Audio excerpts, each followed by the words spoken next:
now, preview time. So let's take a look at what's coming your way.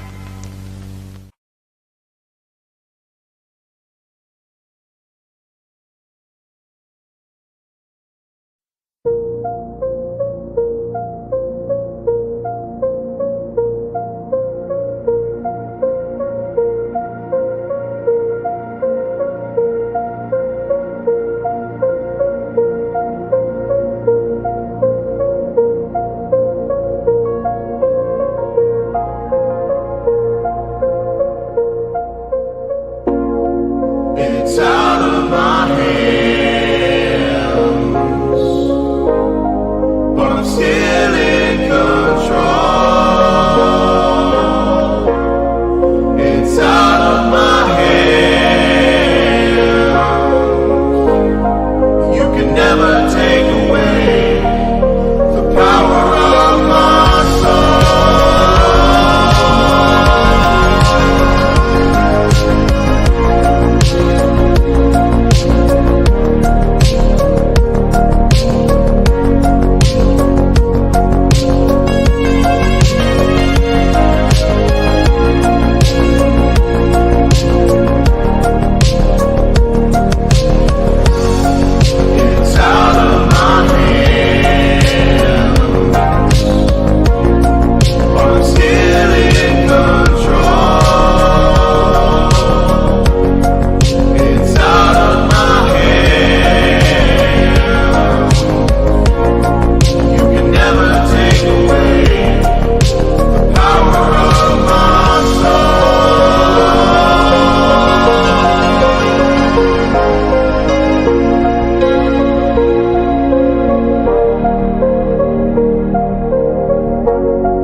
Scan the QR codes to see what's upcoming for FTW Productions and what's available on demand right now. Ben 10 and Danny Phantom series premiere reviews, plus Avatar The Last Airbender Episode 1 and 2 reviews. Jay Hebert's Side of Things Episode 5, James Hebert's Hodgepodge of Nonsense. Shared experiences re-airing on the new FTW main hub. Retro Wrestling Review Series Summer Shows, All In Hype and All Out Hype. The Wrestling Rundown and ATW View crossover, available now on demand. Fantasy Booking Series video. If Goldberg stayed in WWE in 2004. Zero Entertainment presents the CAW Grizzly Tournament. All of a Simple Man's Brand Simply Predicting panels. Simple Bracketology season premiere covering the G1 Climax 33, AEW Spark, WWE Aftershock, and free show week by week. Indie Force episode 27, available now on demand. Jeff Meacham Network, all watch-along events. FTW watch parties for the go-home weeks of All In and All Out, plus pay-per-view coverage. A Simple Take. WWE Simple Takes featuring Cassidy 18 Studios. Super Mario Bros. Z voice acting. Episode 3 coming soon. La Strada 1954 watch-along, available on demand. WYW Intro and Immortal stream. Wrestling with Idiocy Episode 8, Fast Food and Restaurants discussion. Plugs have concluded. On to the video.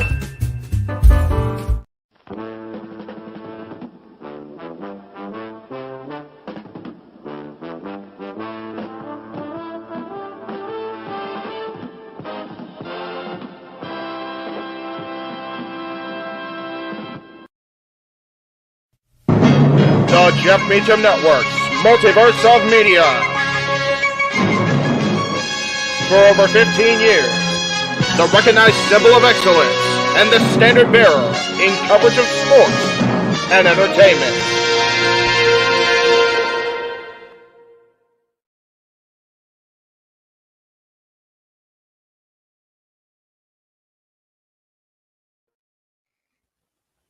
JJ, Jeff, you want to kick this thing off? Because I'm still trying to process everything here. Yeah, it's like, who wants to go first?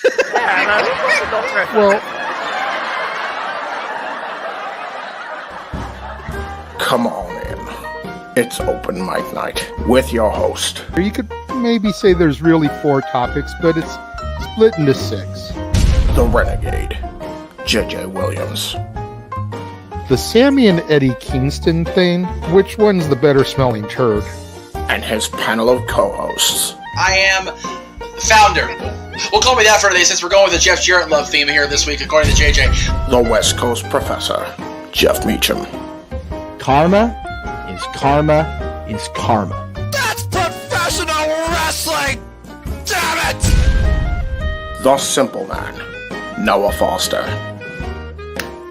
It's showtime! Yeah! How you doing, JJ? How you doing, Jeff? James. Yeah. And the He-Man, James Hebert. Imagine Bill Burr, Joe Rogan, Paul White, the Baldies. There you go. It sells itself. God. Get in there. Short his ass and shit the bed. He's not Amber Heard. Give it time, JJ. Give it time. No, I'm sure Jeff has some stuff that Dumb move. Just don't pull this bullshit again.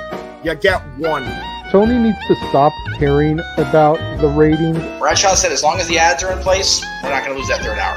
Ring of Honor does not have to be AEW light. They don't necessarily have to coexist with each other. We kind of saw that tonight to a degree. Along with a panel of guests. He's no longer glorious. Don't you bring that up. You want me to rant about what my NXT used to... No, we are done here for the night. I swear, James.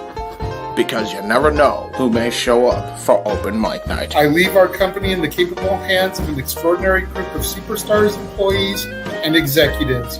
The first thing that came to my mind was, it's about damn time. Amen. I literally touched everybody in the state's trash.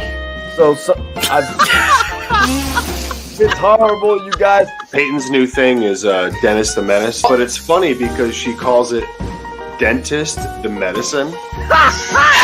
That's great. When Elliot Taylor came out and did Born for Greatness live, I was popping my pussy, having a great time. I didn't care. I was having so much fun. Sit back, relax, and enjoy the show.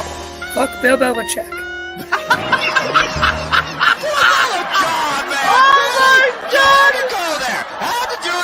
Football thing. We had wrestling, and then you bring in that shit. That's just how the fan goes off the damn rails. Brilliant, bloody brilliant.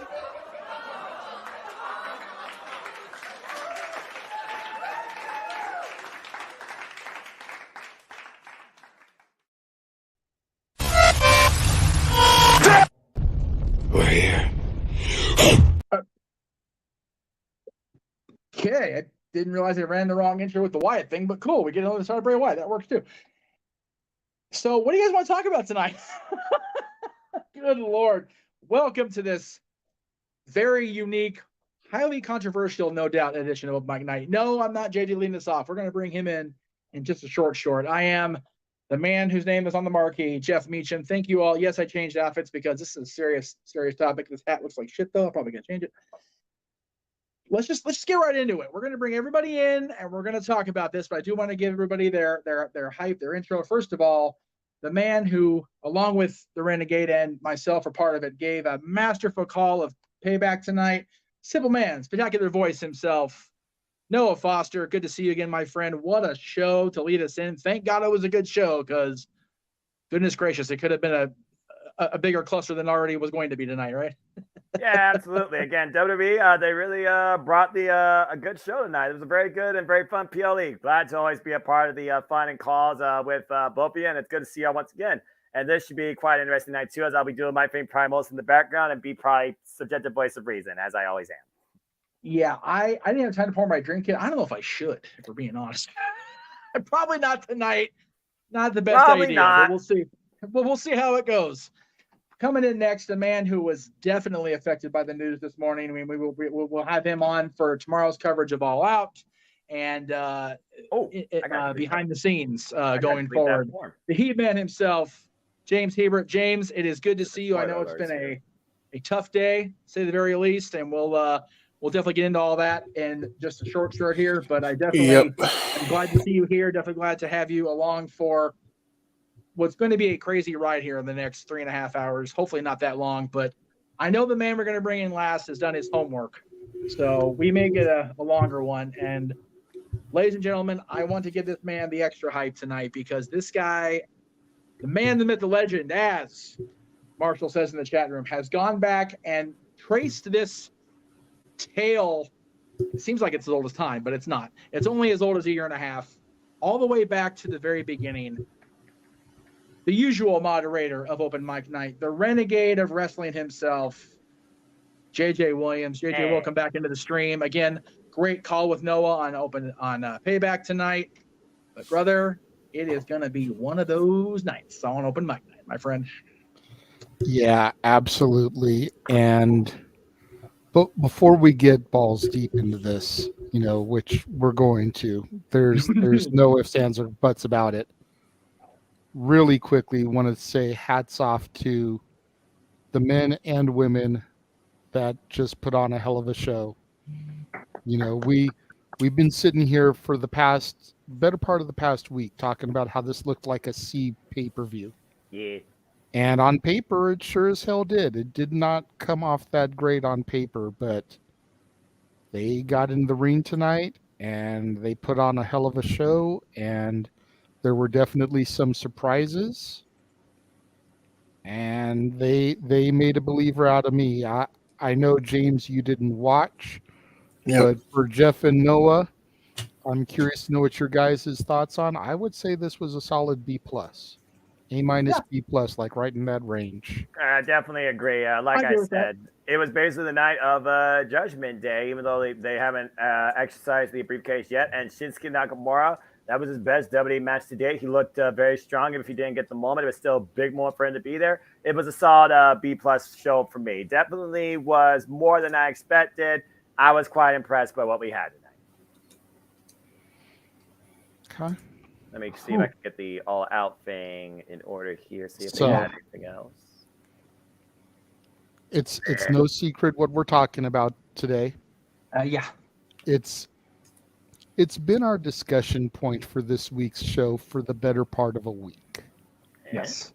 I messaged everybody. I want to say it was Monday.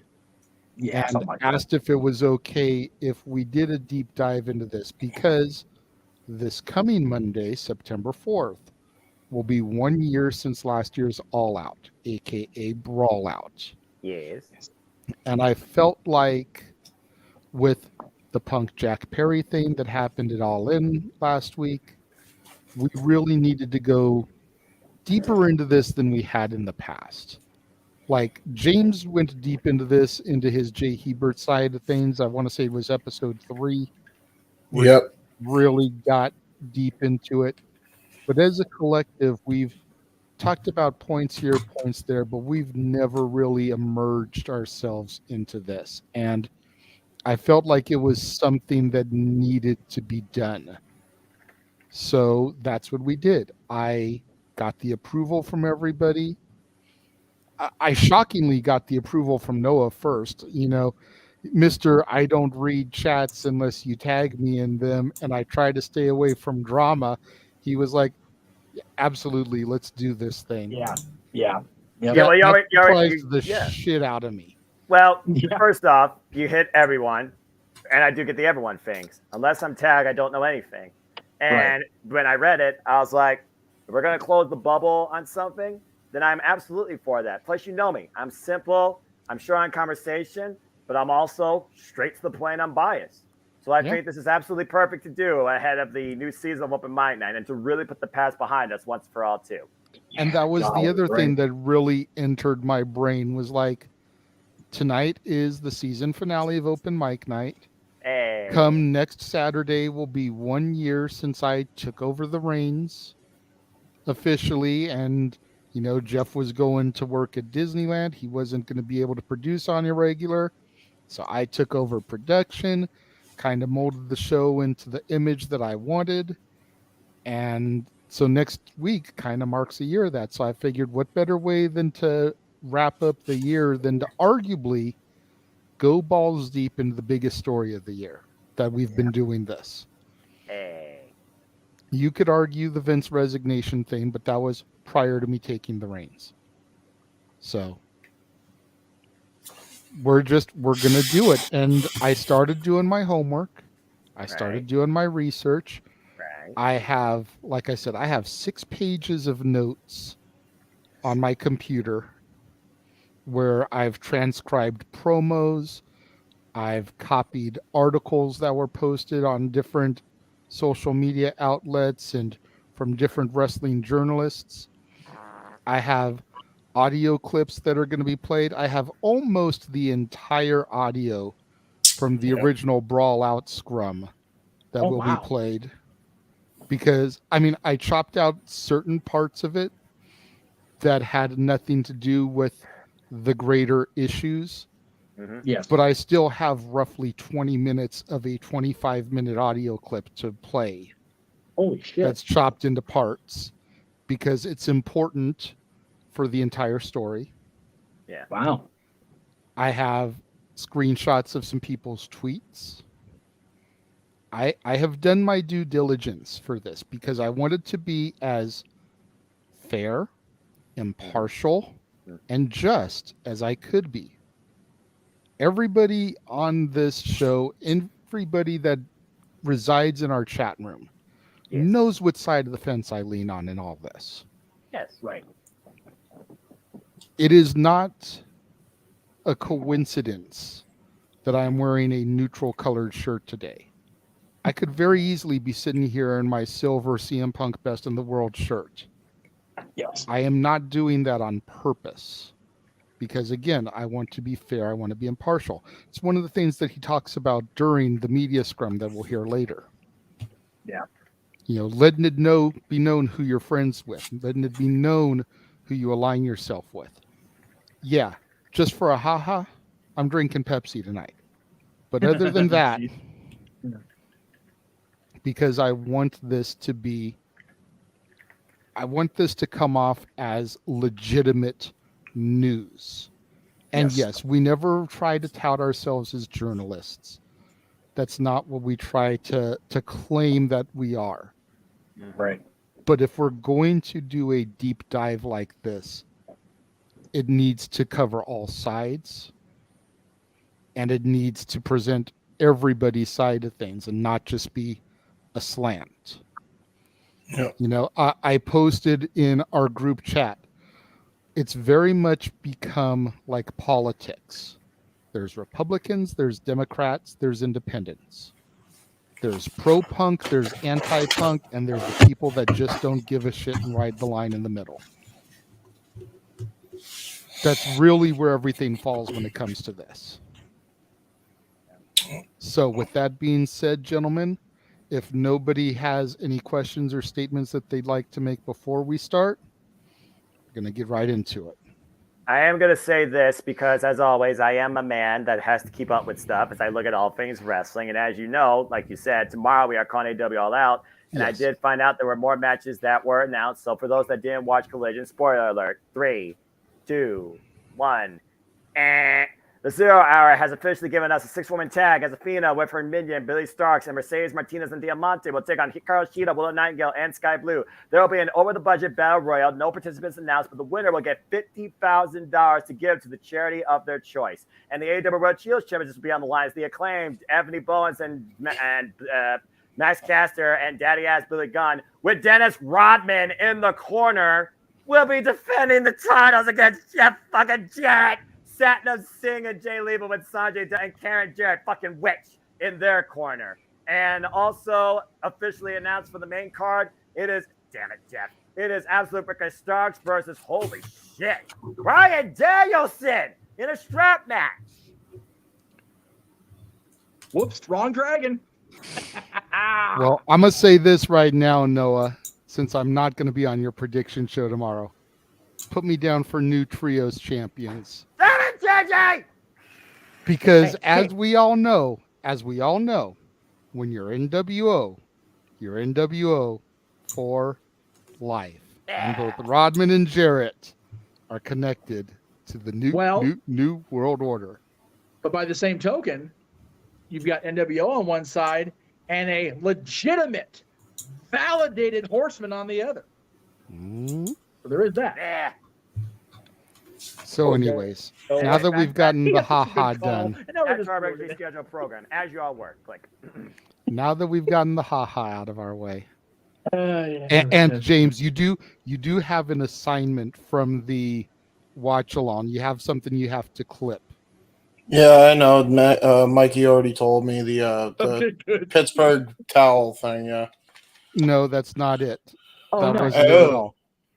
Okay, I said that I believe in Joe Hendry more than I believe that a Blue Thunder Bomb would ever record a 1, 2, 3. I mean, yeah. So that needs to be clipped for the end of year show, please. I will. So it's very obvious in the show. I will do so. Because Jeff gave me the solo shot and everything for clip purposes. I still can't believe you said that on air. Yeah. With vim and vigor at that. Yeah, exactly. What the fuck, JJ? So, JJ, before you dive deep, James, one question, one thing real quick. There is a super chat already. So Josh, thank you for the $2. We love you too, but it's been a long day for all of us, and we know you're not going to be on air with us. So enjoy your memes. Good thing Disney gave me a raise because Phil cost me $100, son of a bitch. So well, there you go. All right. So go ahead, James. You were going to say something too? Yeah. I number one, if I don't yell or scream or feel enthusiastic, because there's a couple reasons for that. One, today was fucking draining. Two, I actually have somebody rooming, so I have to be semi-quiet. No worries. So I'm not like gonna be. I don't even know. Like I'm in a point, and if you guys have followed me on social media lately, you know my stance on this whole thing.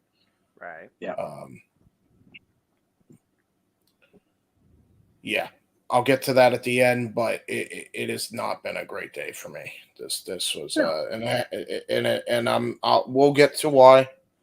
Because after JJ gets his thing, I do request that I go after him after he gets it all out in the open, because I think there needs to be stuff put into to perspective through all this. So I'm going to try to put stuff into perspective as much as I can as I go through it.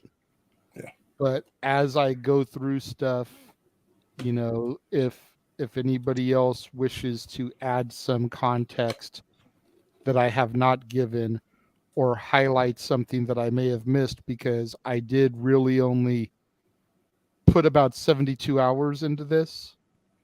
And some of this goes back to before I really started to follow AEW. So I may be off on a date or two. Please don't scream at me and call it a botch. I try to do the best. I got you. Trust me, if anybody's been following this just as much as you have collected information, that's me. All right, so we begin our story on the Go Home Dynamite to Double or Nothing last year. Yep. There was a promo cut in the ring where Tony Schiavone was interviewing both Hangman Adam Page, the champion at the time, and CM Punk. Yep. And again, I edited some of the little snips in between from like Schiavone going back and forth, so that I could mainly just concentrate on what Page was saying and what Punk was saying. So Punk said something first, and I just left that part out because it was just generic promo shit. Right. It wasn't until Page got the mic the first time that things really started to escalate. And Hangman said, I said exactly what I was going to do to you, CM Punk. And did I stutter? There is nothing. There is nothing that you can do to me to take this championship away from me. To which Punk replied, I'm not exactly sure why you seem to be taking this so personally. You're the champ for a reason. You're Hangman Adam Page. You're possibly the toughest son of a bitch on this roster, and you hold the gold for a reason. There's a locker room full of people like me, waiting in line to get their shot. This is just business to me. It's my title shot.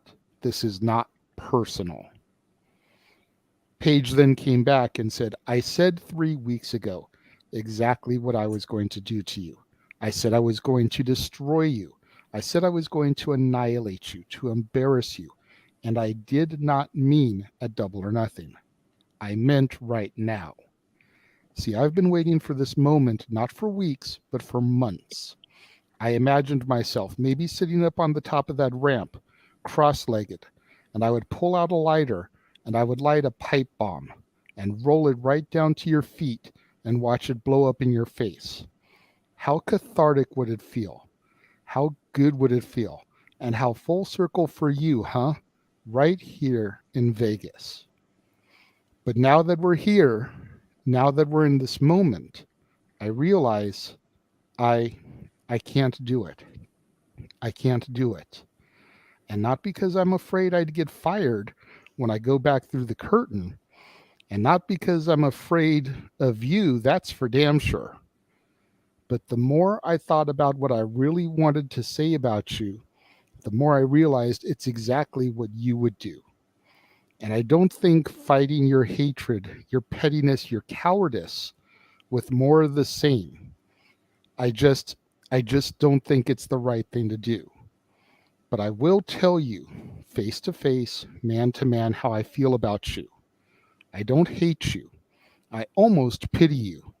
And I have no respect for you and what you've done since you've gotten here. You want this AEW World Championship? You want it? I don't think you understand what it means to be a champion after all these years. I don't think you get it. Because it's not just about what happens in this ring. It's what happens when that red light turns off. What happens when you go back through the curtain. Those small, quiet moments when you think no one's watching. That's what makes a champion. You talk a big game about workers' rights. Yeah, well, you've shown the exact opposite since you've gotten here. I love this place. I care about this place. This is my home. And this Sunday at Double or Nothing, I will not be defending this championship against you. No, for the first time in my life, I will be defending All Elite Wrestling from you. Punk then responded and said, like I said, man, I don't know why you're so angry. I don't know why you're taking this personally. It makes me a little bit confused. You're kind of talking in circles, and it's a big riddle, but you're so upset that I'm here. You're going to have to do something about it on Sunday. Win, lose, or draw, I respect you, Hangman, but remember, those roads you traveled to get here, they were paved by me. This house that you built, it was constructed with lumber from trees that I chopped down. The world you traveled to get here to create All Elite Wrestling happened because I gave you the blueprint. Now, before I continue on to Punk Page after that, there's a couple of things that I want to bring up that were in Page's major paragraph that I read off that I find very interesting. And one of those is not because I'm afraid I'd get fired when I go back through the curtain. Gee, possibly because he's buddies with the Bucks and Omega, the EVPs. Mm-hmm. You know, not because I'm afraid of you. That's for damn sure. But the more I thought about what I really wanted to say, the more I realized is exactly what you would do. So there's that. There's the pipe bomb right there about I can basically say what I want and not have to worry about repercussions. Then, and this is the flip side of the coin, you go down to the whole I don't think you understand what it means to be a champion after all these years. I don't think you get it, because it's not just about what happens in this ring. It's what happens when that red light turns off. What happens when you go back through the curtain. Those small, quiet moments when you think no one's watching. That's what makes a champion. And where was 90% of Punk's issues taking place? In the locker room, in the backstage, when the lights weren't on. In those small, quiet moments are where the majority of Punk's issues were arising. So maybe a little bit of Nostradamus activity here from Hangman Adam Page. I have some added context that I can add as well, JJ, when you finish up on this point. Let me read one more little quote here, because this next quote came later, but it was an interview that Punk did with ESPN magazine where he talked about the match that occurred between him and Page at Double or Nothing. Yep. Punk said, "And I proceed to have what I think is a garbage match because I'm trying to protect myself on stuff instead of actually just working and trying to put on the best performance I can. I'm keeping an eye out. He chopped me in the mouth one time and I'm just like, okay, did you do that on purpose? You chipped my tooth." And I'm like, all right, should I give him a receipt? It changes the dynamic. It poisoned everything for me, and it made it all really, really ugly. And that was what set all of this off. And here we are over a year later, and ain't shit been done about it. Yep. James, you wanted to add some more context on just this situation. Let's not try to go much deeper than I'm not, the Double or Nothing portion, okay? No, trust me, I've got plenty of stuff still. No, I know. That's why I'm only concerned with this point. But to really put this into context, a lot of this venom that Hangman Adam Page was spewing was in relation to a man by the name of Scott Colton, aka Colt Cabana, getting removed from the Dark Order and put on the Ring of Honor roster, and basically put in a backstage producer's role for the most part. And okay, time out. Go ahead. That's literally like the next paragraph of stuff that I have that's dated May 28th. Never mind. Go for it then. As long as you have it. Yeah. Let me to everybody in the chat room that I've been getting the messages. This is gonna be a little different. Okay, JJ's got pages. So I say we just let him get through it, and then if he wants to throw to us for comments on each particular section, cool. But there is as is said on multiple other podcasts, there's lots to unpack here. Right. So let's go ahead and get that suitcase completely cleared out first before we start jumping in. Yeah. And I apologize if it takes me some time to read through some of these things. I get out of breath. I'm a big boy. When I start reading for too long. So I'm trying to go through this stuff as quickly as I can, but if I have to pause to take a breath and continue through this stuff, forgive me, y'all. But like I said, I have done my due diligence on this, and I'm trying my damnedest to give everybody involved in the situation a fair shake in all this. So, to James's point, a lot of what that was about had to do with Colt Cabana, Scott Colton. The next thing that I have comes from an article posted May 28th, 2022. My source is ProWrestlingNewsHub.com. And the article read, All Elite Wrestling star and pro wrestling veteran Colt Cabana has not appeared on AEW TV for a while now, and there are a number of reasons why that is the case. Dave Meltzer noted on a recent edition of the Wrestling Observer newsletter that Colt Cabana is being earmarked to be a part of Ring of Honor if and when the company gets started, as they currently do not have an existing TV deal.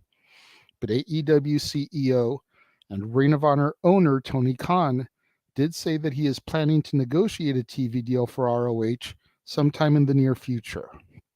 Meltzer also added that Colt Cabana's current status with AEW may be brought about by his issues with CM Punk. Cabana previously signed a new contract with the company due to All Elite Wrestling EVPs, the Young Bucks, Matt Jackson and Nick Jackson, pushing for it to happen.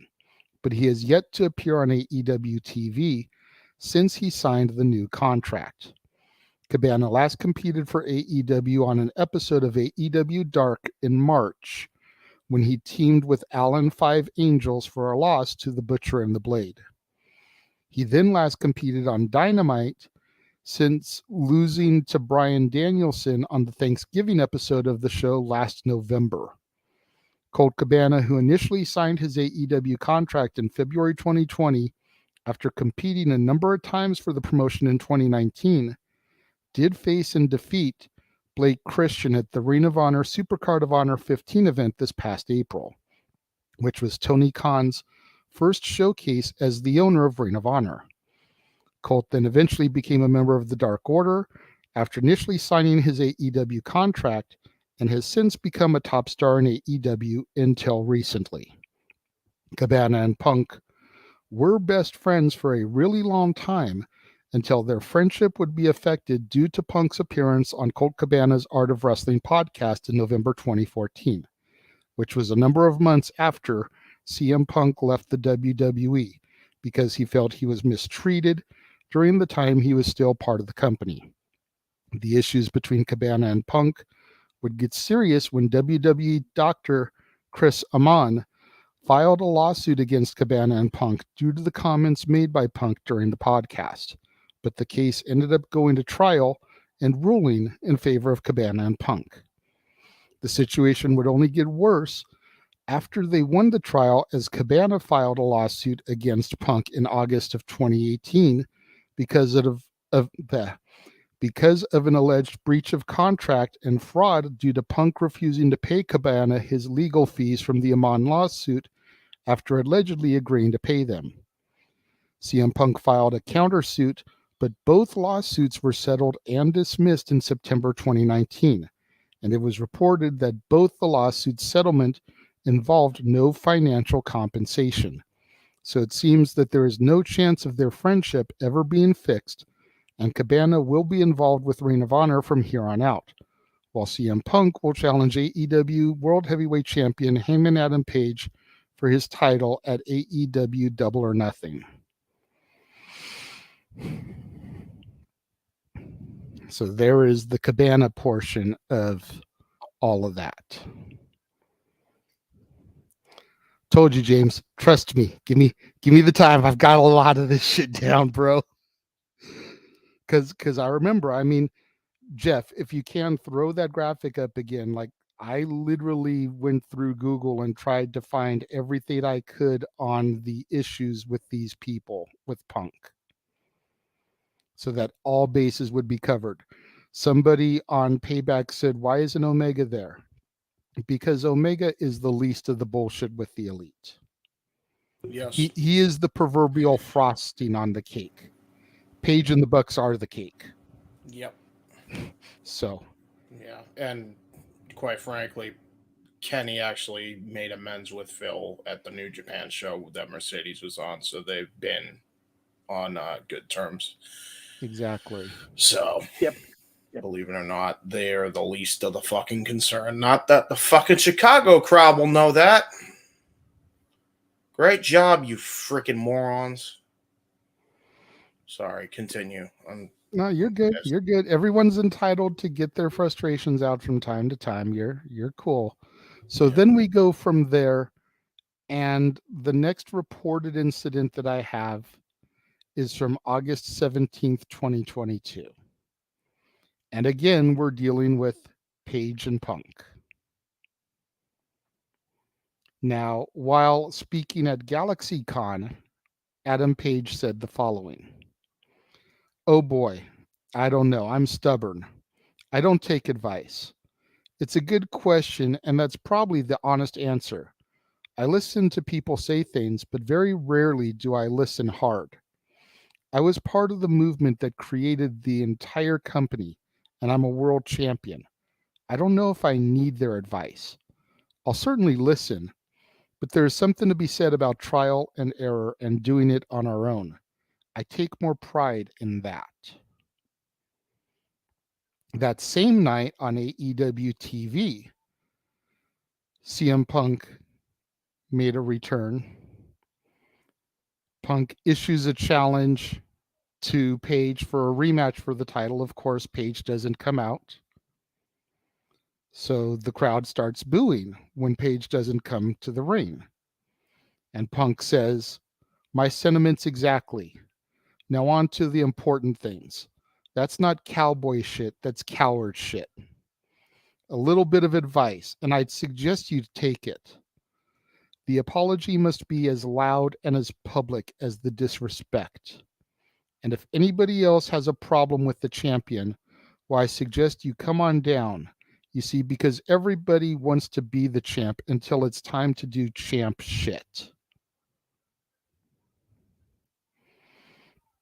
Obviously, piggybacking off of what Hangman had said earlier in the day about not taking advice. A little bit of advice, and I suggest you take it. And then we go to All Out. And this is where the shit really hit the fan, as everybody knows. So what I'm going to do really quickly, before I run the 20 minutes of audio clip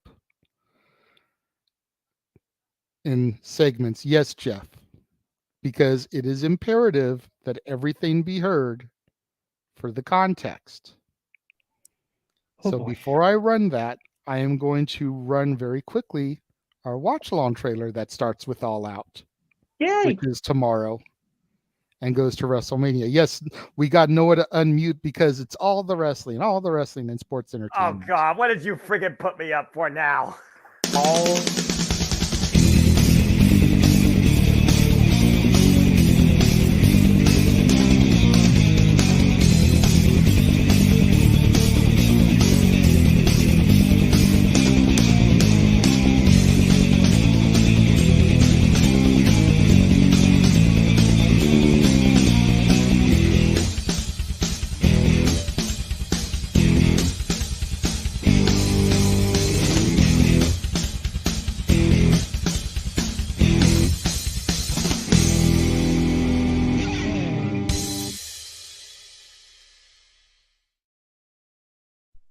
All the wrestling, all the professional wrestling, damn it, and sports entertainment. And that's not including Wrestle Dream either. I didn't, or did I miss that? Wrestle Dream? No, because remember I said I wasn't going to make it until after this weekend because I'd already made them. That's right. So it's not counting the Wrestle Dream, the AEW New Japan show for the 1 year passing of Inoki, and that doesn't count Full Gear. Yes, Full Gear. Yes, that's always one of my favorite pay-per-views. I have, first of all, Full Gear's here, which is like, if it was any other freaking day, God damn it, Tony. Right. But anyway, if it was any day other than the day we're doing Disney karaoke, I would probably be trying to go. Oh, seriously? Fuck me. Yeah. Oh yeah. You're calling a full show, and then you get to sing Disney songs for 4 hours. Damn it. I hope I lose my voice. It's a small world after all. Oh no, nay. No copyright yet, JJ. It's a longer show after all. Damn it. It's the longest night of the year, for damn sure. I am not going to ever see eye to eye with you all on this Disney nonsense. I just want to say, guys, JJ did a lot of freaking work, so please leave super chats to his channel too. Yeah, seriously. Yeah, please, give him spread the super chat love, please. Yeah, and send some to Greg as well. Yeah. Send like $2 or something. Oh. Every dollar counts. Yeah. Anyway, back to what you are saying. Greg only isn't here because he's not one of the core four, and his ass went Mimi's. He's tired. It's late for him back there in the East Coast. So Yep. All right. So now we're going to get into the all-out post-media scrum. Everybody mute their mics. Well, I think once I start playing the audio, it automatically mutes it anyways. I could be wrong, but it's chopped up into 3 segments so that it was made sure it would be uploaded in its entirety. Like I said, I edited out some of the stuff that had nothing to do with the subject at hand. So please don't hit me with well, you didn't get this part. I know I didn't. It was irrelevant to the grander scheme of things. I know the all-out scrum has been beaten to death, but it's imperative in the context of where we go from here as far as the conversation. So here we go. Just say your name and your... Cool. Hi, Nick Hausman with Wrestling Inc. I'll start, Nick. Show of hands. Who here fancies themselves as a journalist? You're a journalist, Nick? All right. I try my best. Okay. No, real quick. Go ahead. You still do improv? No, not a little bit. No? No. When you did improv, who'd you do improv with? I did it with Scott Colton. Okay, so you fancy yourself a journalist. Would you say you're friends with Scott Colton? No, I haven't talked to Scott in some time. So you're not friends with him? No, Scott and I do not see eye to eye. Oh, wow. Well, that makes 2 of us. My point is, if you fancy yourself a journalist, even if it's for the silly world of professional wrestling, and you have journalistic integrity, people who report things, mostly that are bullshit, and slanderous lies against myself, if you are friends with somebody, you blew my spot. If you're not friends with them, I apologize. It's okay. But you should probably disclose who you're friends with. I'm not friends with you. I haven't had anything to do with Scott Colton in almost a decade. Probably wanted nothing to do with him even longer than that. It's fucking unfortunate that I have to come up here and speak on this when I'm on my time and this is a fucking business. Why I'm a grown-ass adult man and I decide not to be friends with somebody is nobody else's fucking business. But my friends, if I fall backwards, will catch me. Scott Colton, I felt, never would have. My problem was I wanted to bring a guy with me to the top that did not want to see me at the top. Okay? You call it jealousy, you call it envy, whatever the fuck it is. My relationship with Scott Colton ended long before I paid all of his bills. I have every receipt. I have every invoice. I have every email. I have the email where he says, and I quote, "I agree to go our separate ways. I will get my own lawyer and you do not have to pay anymore." That's an email that I have.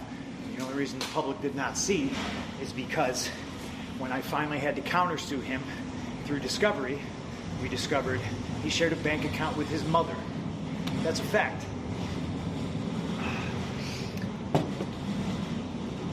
And as soon as we discovered that fact and we subpoenaed old Marcia, he sent the email, "Oh, can we please drop all this?" Now, it's 2022. I haven't been friends with this guy since at least 2014, late 2013. And the fact that I have to sit up here because we have irresponsible people who call themselves EVPs and couldn't fucking manage a target, and they spread lies and bullshit and put into a media that I got somebody fired when I have fuck all to do with him, want nothing to do with him, do not care where he works, where he doesn't work, where he eats, where he sleeps. And the fact that I have to get up here and do this in 2022 is fucking embarrassing. And if y'all are at fault, fuck you. If you're not, I apologize. But what did I ever do in this world to deserve an empty-headed fucking dumb fuck like Hangman Adam Page to go out on national television and fucking go into business for himself? For what? What did I do, Dave? What did I ever do? Didn't do a goddamn thing. What's your name, sir? Dominic D'Angelo. Fuck the Pittsburgh Penguins. What are you doing?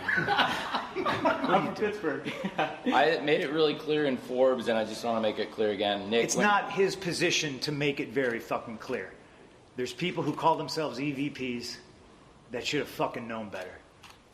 This shit was none of their business. I understand sticking up for your fucking friends. I fucking get it. I stuck up for that guy more than anybody. Okay? I paid his bills. until I didn't, and it was my decision not to. Yeah, but I shouldn't have no commented when Nick first said it. It's my fault, and if I hadn't, it's my fault. It's my fault. I appreciate I that. should have but just taken it head on because you never said But I'm trying to anything. run a fucking business, and when somebody who hasn't done a damn thing in this business jeopardizes the first $1 million house that this company has ever drawn off of my back and goes on national television and does that, it's a disgrace to this industry, it's a disgrace to this company. Now, we're far beyond apologies, right? I gave him a fucking chance. It did not get handled, and you saw what I had to do, which is very regrettable, lowering myself to his fucking level.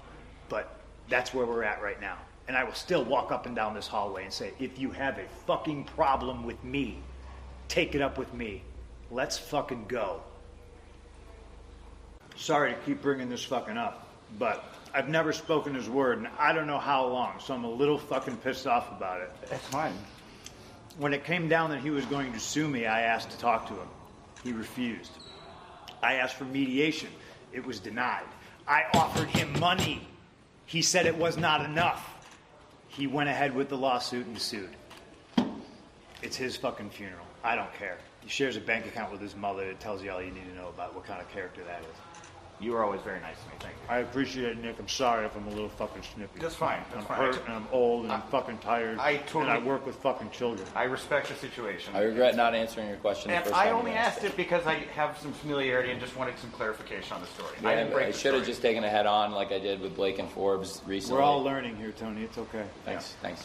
Thank you, guys. This is from Mindy's Bakery, by the way. It's a great place in Chicago. If you like pastries and baked goods, I suggest you go there. They're closed on Mondays and Tuesdays, though. Sorry about all that, man. Okay. All right, thanks. So I've asked questions of presidential candidates in my old life. I don't think I've ever been as nervous as I am right now, but I'll direct this one to Tony. You saw the reaction MJF got when he came back out at the end of the night. Do you have any worries that he was cheered in Chicago while CM Punk, hometown guys, do you have any worries about MJF he got pure moves before. He was one of the last pure heels left in wrestling that didn't try to get cheered, and now he's sort of set up as this anti-authority figure. Do you worry about what that means from a psychology going forward, especially if he's going to take on Punk? I think the fans want to see great wrestling matches. MJF's the top wrestler. CM Punk's the world champion, the top wrestler in the world. And I think having top contenders, whoever came out of this match tonight, MJF sets up as a great challenger. And now CM Punk is the world champion. MJF being back, a lot of fans were excited to see it. But anytime somebody makes a comeback in the world of wrestling, generally you get a really big reaction. Am I worried about it? No, not really. Like, we have one of the most charismatic, popular professional wrestlers in the world right here. And frankly, the fans can react however they want. That's what's great about AEW and pro wrestling. We're not trying to tell people what to think. This is a really compelling story. People were emotionally moved. People are calling that a great ending, and I'm really glad people liked it. But the fact is, it was a great match, and it was a great ending, and now we'll see what happens on Wednesday. Is that going to headline Arthur Ashe, that match? I'm not going to comment on it. Oh, thank you. I'll tell you why I'm upset about it. Is because if you're an EVP, you don't try to middle your top babyface. Try to get your niche audience that's on the internet to hate him for some made-up bullshit rumor. Really pisses me off. Stepping on your own dick, trying to fucking, make money, sell tickets, fill arenas, and these stupid guys think they're in Reseda. Tom? Yep, Dominic D'Angelo at freeshows.com. Punk, last time we were here last year, I asked you about Terry Funk and his influence, the legacy going on. Kind of, and this is for you too, Tony. I kind of you've done a great job with incorporating legends throughout, the course of AEW and as it goes on. Kind of want to see what you feel about how a lot of the modern talent today can kind of utilize some of the advice and take advice from guys like William Regal and even like Jim Ross, Tony Schiavone. I know I'm missing Jake Roberts, plenty I'm missing, I'm sure. But I just kind of want to get both your perspectives on that and how that can kind of go a little bit more to help you guys out grow as a company. We have a locker room full of pretty brilliant minds. Jerry Lynn, Dean Malenko, Mark Henry. When I came back and I cut my promo my second week here, I thought it was pretty decent. You know what I mean? Kind of blur the lines a little bit. What's he doing? How crazy Phil? He's going into business for himself, and really I was just defending myself. But you mix that in with attacking Moxley and mention, Kingston being the second best Kingston, which is a pretty great line. But our locker room, for all the wisdom and brilliance it has, isn't worth shit when you have an empty-headed idiot who's never done anything in the business do public interviews and say, I don't really take advice. Who the fuck do you think you are? You know? That's stupid. I'm on a team with Barry Bonds, Mark McGuire, Sammy Sosa, and I don't need to work on my swing. I'm not going to listen to these guys. They're going to tell me how to swing a baseball. Fucking go fuck yourself. That's how I feel about it. I dare you to fucking say that to Terry Funk's face. I don't need to listen to you, Mr. Funk. I know what I'm doing. Fucking grow up. A lot of people. Just say your name and your. Cool. Hi, Tony. Hi, Tom. Izzy, how are you? I'm good. How are you? I'm sorry if I'm scary. No, it's okay. No, I like you, though. You're right. Thank you. I like you, too. Thank you. Izzy from the Hot Tag with Izzy. This question is actually directed towards Punk. We saw, you got your huge win tonight. Congratulations. And also MJF return. What is the message that you're trying to direct towards MJF this time around? Because you did have a feud with him months ago. I mean, do I have to? I guess. I don't know. I'm tired of wrestling these pricks. I'm tired of wrestling these kids that think they know everything. But I'm not the boss. He won the number one contendership, and I guess I'll cross that bridge when I get to it. I think Max is a supremely talented individual, but this goes for him and anybody else in the locker room that doesn't want to be here. The grass is not greener on the other side. The grass is greener where you water it. And Max likes to, shit where he eats instead of watering the grass. So, we'll have to see how that goes. Thanks, Izzy. John Allen Podcast. Punk, a year ago we were in this room, and it was after Adam Cole had debuted, Bryan Danielson had debuted, and you said that it had the feeling of Bash at the Beach, where it was that energy. It was that energy. Did I say that? And a year later, here you are, world champion. Through the trials and tribulations, what's your honest assessment of the last year for you personally and professionally? I know it sounds like a pretty ridiculous statement, but I would like to think, in 5 years, you'll see the impact of it. There's a chance I'm wrong. We got an uphill battle in a lot of respects. There's just so much drama and turmoil going on. But I like to believe in the place I work.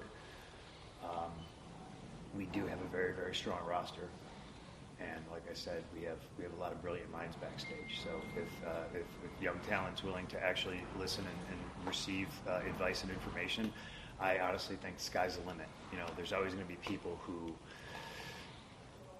think they should be the top guy, want to be pushed, and I get that. I mean, that was me from like 2008 to 2010 or whatever, and I always wanted more.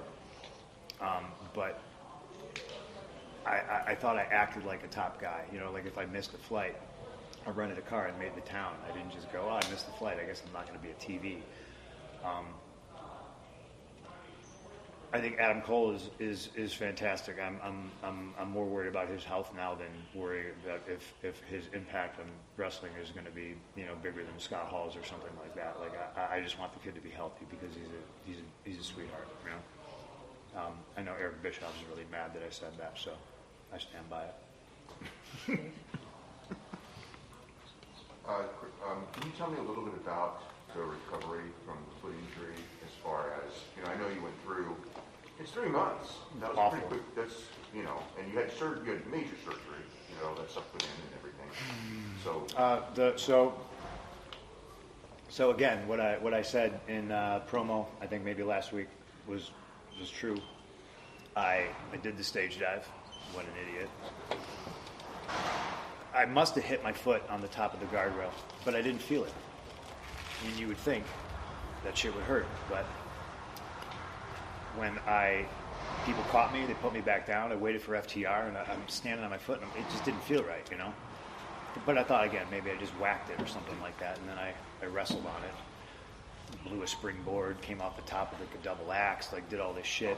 And what I eventually did is, I fractured my foot, but then I pulverized the bones. Pulverized is the word Dr. Jung used. Surgery was supposed to be an hour. It wound up being like 4.5. I got 3 plates and 16 screws in my foot, and I have a new foot now. It is 100%, but it is a new 100%. And I'm, every day I rehab. But when I started rehab, this is the worst injury I've ever had. Had surgery on my elbow, easy peasy. Lower back, I could bike the next day. I could get a coffee. I could go for a 6-hour walk. You know what I mean? And I could do something. I was bedridden for 2 weeks, and it was really, really hard for me because I really wanted to have this great summer and do good for Tony and sell tickets, draw money, help with ratings. And it all just came crashing down, but that's life. I missed out on Forbidden Door in the United Center. Really wanted to wrestle there, and I have pride in my work, and I wanted to carry the title and carry through the summer and just help grow the business. So it was mentally devastating. I was bedridden for at least 2 weeks. I would be dead if it wasn't for my wife. I would also be dead because of my wife if that 3rd week I didn't get out of bed. Love April to death. I wouldn't be here right now in a lot of ways if it wasn't for her. It may sound corny to some people, not being able to walk my dog was like really challenging, and then the rehab, like I could tell you how hard and painful it was and grueling, but I just wouldn't be able to do it justice. I was doing 2.5 hours of rehab, plus once they told me I could bike, I was biking my life away. Then I would go to the gym later and lift weights, and I was just trying to bust my ass to hurry up, and not necessarily hurry up to get back. I wanted to hurry up to get healthy, because if I'm not healthy, I'm no good to anybody. It was really, really tough. I just think it's, I'm a little older now, and it was a pretty ridiculous. I think if I was 23, it would have been a hard injury, you know what I mean? Because I literally couldn't do anything. Trying to get around on crutches up and down stairs, I got to walk 2 feet to go to the bathroom. I got crutches. It was pretty bad, and it was depressing. But thank you for asking. Last question for CM Punk, Will. Thanks, Dave.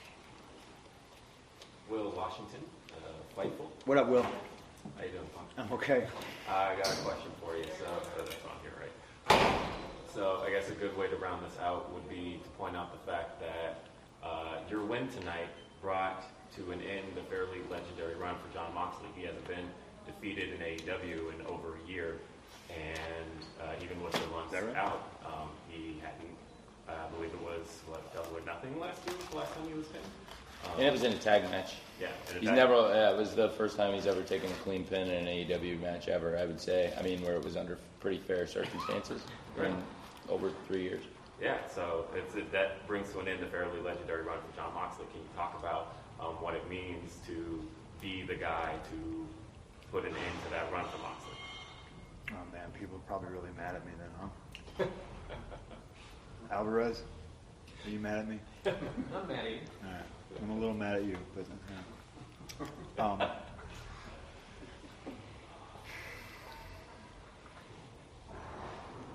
I think me and Mox are so similar, and obviously we got a lot in common. Like we both had some misdiagnosed staph infections. I mean, it's a weird thing to have in common, you know what I mean? But we came from the same place, and I think we felt a lot of the same things there, kind of like there was a bridesmaid, but never the bride. I can only hope that he appreciates being able to me doing that for him, just as I appreciate him doing this for me, because I think we're both guys that nobody ever really did it for us, Guys could have helped us out a little bit more, passed the torch a little bit more, and I think we're on an even footing, whereas before maybe you thought, like I'm the bigger star. Like I'm here to try to elevate everybody, and I'm not saying that I have elevated Jon Moxley. I like to think maybe I did. I think that's what all of our jobs are, is to get, if one person's up here, it's up to them to reach back and get everybody up to that level. But yeah, I think John Moxley, we have different philosophies about pro wrestling, but it's a beautiful thing because it's all pro wrestling, you know, and done right, it's just magic. I think he's a hell of a talent, and I sure do appreciate him, you know. Thank you very much, CM Punk. Thank you. Alvarez.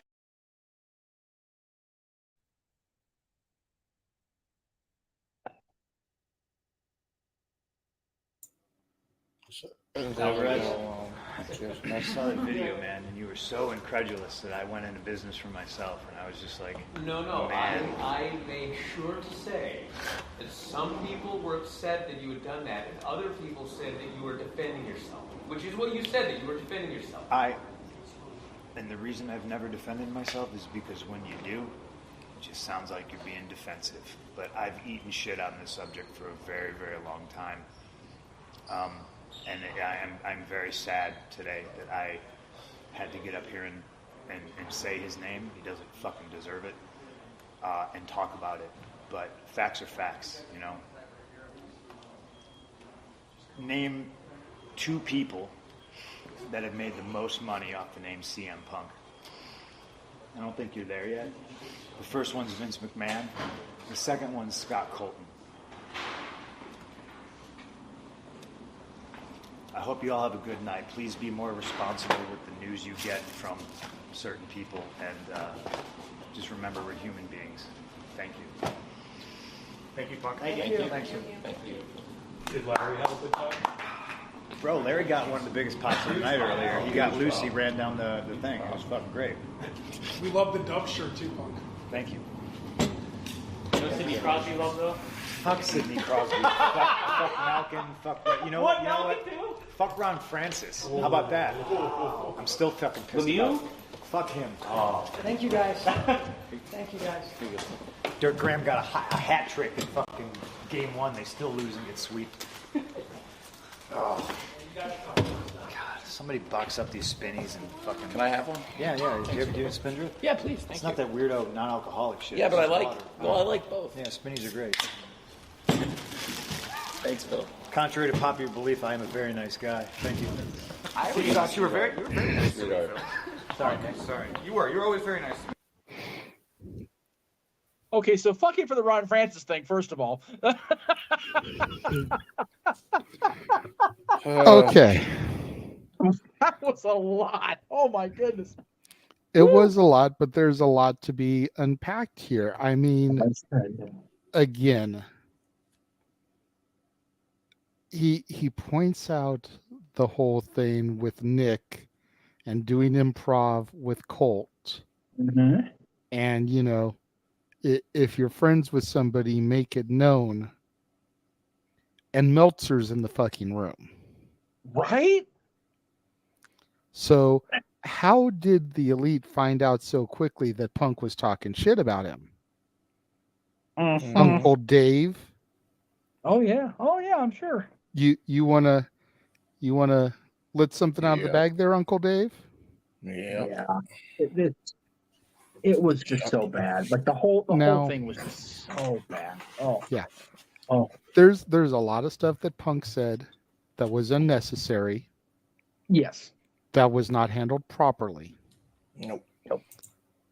But there's also a lot that was said there that are proverbial receipts for stuff that had been said about him prior. Yep. Was it the time and place to handle it? Nope. No. Did the people deserve what was said about them? Yep. Possibly. Quite possibly. Of course, from there, SourceWrestlingInc.com. Oh, wait, there's more. Following his heated words from the media scrum, the Elite opted to take Punk up on his suggestion to, quote, take it up with him.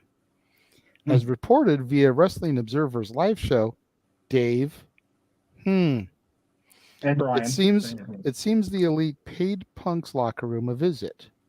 What ensued, per the few reports we've seen, was a 6-minute fight that allegedly started when the Elite forced themselves inside. This resulted in Nick Jackson taking a chair to the eye, Punk punching Matt Jackson in the face, and Ace Steel biting Kenny Omega on the arm. Oh my God. The bite in question was visible on Omega's arm during a chat with Camcom TV on their Twitter page. Oh. There was even a rumor that Punk's dog Larry had gotten hurt during the brawl, though the validity of this has been debated, which we all saw the image later to prove that Yes. that was Yes. accurate. Yes. Which is why they ended up attacking. Reports have even indicated varying degrees of involvement from the likes of Christopher Daniels, Brandon Cutler, Pat Buck, and Michael Nakazawa, all of whom were sent home during the subsequent investigations.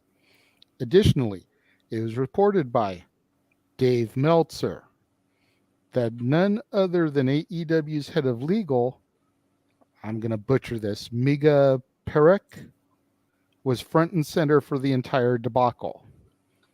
This fight, which has been referred to online as Brawl Out, quickly became the talk of the pro wrestling world. In the 48 hours that followed, fans were curious as to how AEW would handle this very toxic and unfortunately public situation. Many had hoped that being the Elite's YouTube series would address the incident, but sadly not so, with the series even taking a temporary hiatus following its post All Out episode. Sure, enough answers, or at least something resembling them, arrived that Wednesday on Dynamite. It's not an exaggeration to say that Brawl Out was a sizable hit for AEW, both in terms of their presentation and their public perception. Amidst the investigations surrounding Brawl Out, both CM Punk and the Elite were removed from AEW television. This was only partially addressed on the post-All Out edition of Dynamite, wherein Tony Khan announced that both the AEW World and Trios titles were now vacant. Other than that, it was business as usual for the show, with new Trios champs being crowned that very night. It was also announced that a new AEW World Champion was to be crowned in a tournament featuring 6 top contenders. After a sizable PR disaster, AEW was finally putting the pieces back together and resumed its usual streak of quality pro wrestling content. So, we had Punk statements. We had the Elite forcing their way into his locker room. Depending on which side of the fence you tend to reside on, they're forcing their way into the locker room, injured Larry, which is what sparked the retribution from Punk's camp. And as a result, all belts were stripped. Does anybody think that's where that ended? Nope. Because now we go to Full Gear. Huh. And the Elite returned in grand fashion as possible at Full Gear, with Carry On Wayward Son by Kansas hailing them to the ring. Not only that, but being the Elite, the Trio's hit YouTube show made a comeback the following Monday as well. Amidst their Best of 7 series with the Death Triangle, the Elite began performing moves and intentionally botched spots that were targeted towards Punk, including encouraging chants of "fuck CM Punk" as well. Now, before I go further, a lot of people still ask the question as to why Carry On Wayward Son is a shot fired to Punk. Well, your friendly host moderator, the Renegade, has lyrics for you. Not going to play that soundbite because that'll get us copyright dinged. So you've got the chorus. Carry on, my wayward son. There will be peace when you are done. Lay your weary head to rest. Don't you cry no more. So lay your weary head to rest definitely harkens back to his comments during the scrum where he says, I'm tired, I'm sore, and I work with fucking children. Don't You Cry No More references the fact that the Elite camp and fans of the Elite tend to call Punk a crybaby for those type of comments and everything that he said during the scrum. Now, there's also other lyrics within the song that, if you really think about it, are more subtle shots at Punk. Once I rose above the noise and confusion, just to get a glimpse beyond this illusion. I was soaring ever higher, but I flew too high. Though my eyes could see, I was still a blind man. Though my mind could think, I was still a madman. I hear the voices when I'm dreaming, I can hear them say. And goes back to the chorus. So rising above the noise and confusion of the chaos and the toxicity to get a glimpse beyond this illusion. Then go to the second verse, and I'm only going to give the first half of the second verse because the second half didn't really apply, but masquerading as a man with a reason. My charade is the event of the season. And if I claim to be a wise man, well, it surely means that I don't know. Again, you listen to those lyrics just read, and you really read into the context of everything going between the Elite and Punk. And all of those sound like pretty subtle digs, if you ask me. The chorus, by and far, is the more blatant shot. Right. But the lyrics are definitely subtle shots. Considering they've had the same music pretty much the entire time they've been with the company, and then after they stopped using this on the regular, yet they specifically used the Kansas song when they first returned, is just, as your daughter and her friends would say, far too sus. Absolutely. So that basically covers 2022. Then we come to Punk's return at Collision and everything that has happened from then to now. And before we get to that, I'm going to take another brief intermission, and we're going to take a look at, if I can find it here, I don't see it, the Stat Boy trailer is not in here for some reason. Oh, there it is. I see it. There it is. Okay. We're going to take a quick look at Stat Boy Sports Bar. Gives us a couple minutes to run to the potty if you need to, refresh your drink if you need to. We will be right back. You ever wanted to come into a sports bar where the barkeeps know their game? Well, the Jeff Beecham Network Multiverse of Media has got a production just for you. Sit down and relax as the Stat Boy and his partner break down the statistics in all things sports. Whether it's football, basketball, motorsports, baseball, hockey, soccer,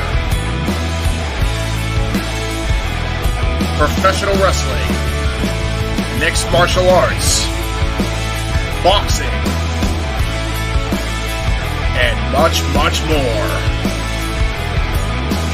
All are welcome. Your barkeeps here keep you up to date and in the know of everything going on in sports, while also having a pleasant conversation about it all. Your host and owner of the bar, Stat Boy Mike.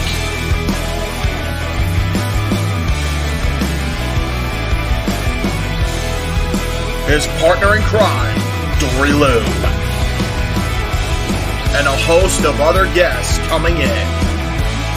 The food's hot, the seats are warm, the drinks are ice cold, and the sports talk is plentiful. Casa 18 Studios presents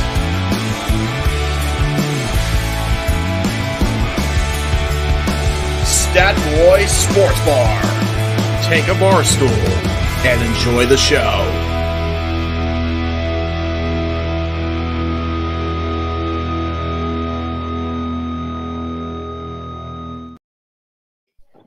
Damn, that was perfect timing. I literally just sat back down. Me too. So before you go in the next part, I want to make, since we got a lot of people watching, going to welcome Stat Boy Sports Bar back to being simulcast on the Jeff Beacham Network as well. Yes. As of this coming week.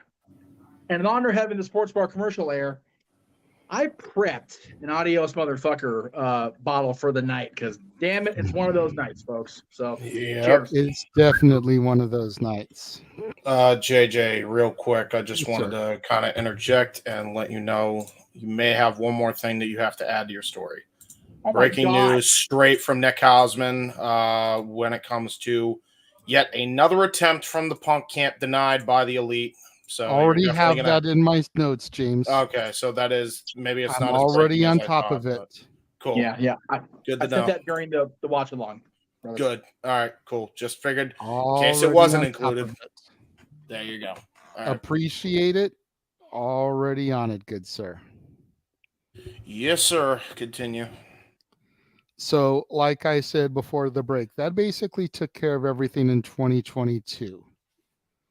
Then we go to Punk's return and the debut episode of Collision, which, again, I have audio for. Not near as long as the scrum, thank God. But here is what Punk said in his return promo. And yes, again, this has been trimmed slightly, mainly because, well, I didn't want to get copyright dinged for cult of personality, so.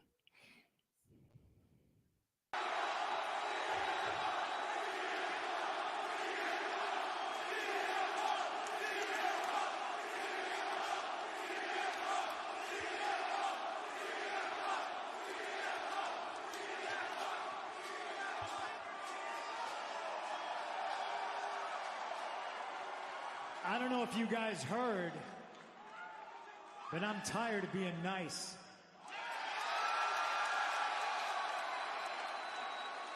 Gone 10 months with a ruptured tricep tendon, tore it straight off the bone.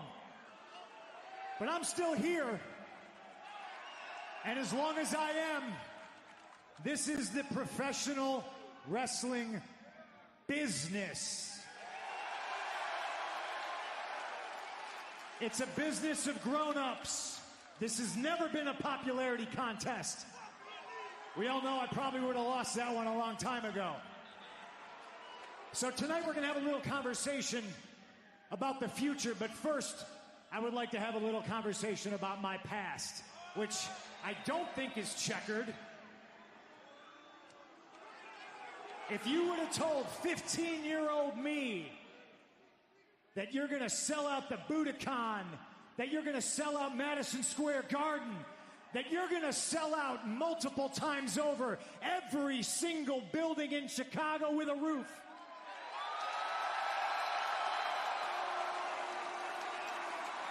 Well, I'm not sure little punker would have believed you. It's because he didn't experience what present me, standing here in front of all you crazy bastards, has experienced.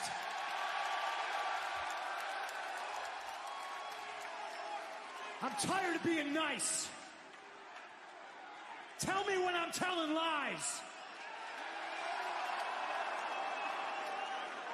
I did all these things and I got here to this place riding a wave, riding the backs of smart, passionate, professional wrestling fans like you.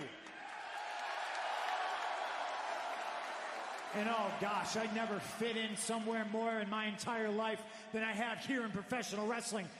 I love you for it. I love you because you love me. And you love me because I have never compromised. I have been unapologetic my entire career. I am me. And I couldn't have done all of this without all of you.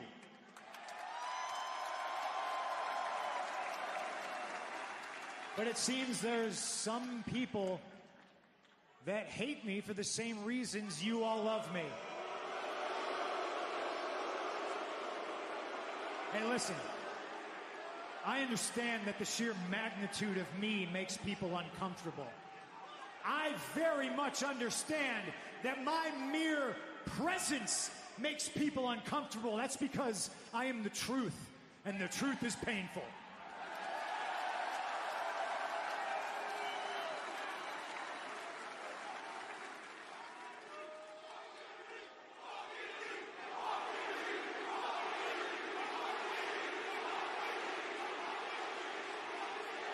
This sign right here says CM Punk is my hero. You can call me that.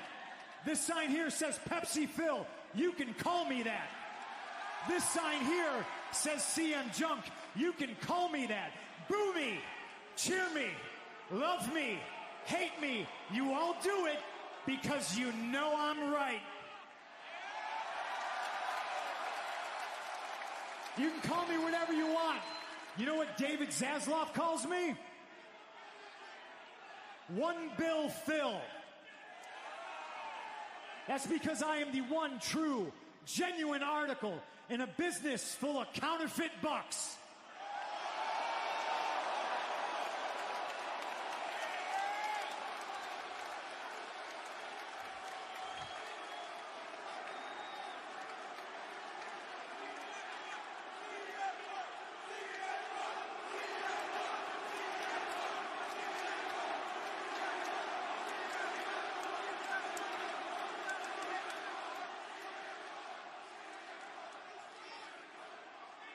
The king is back, baby.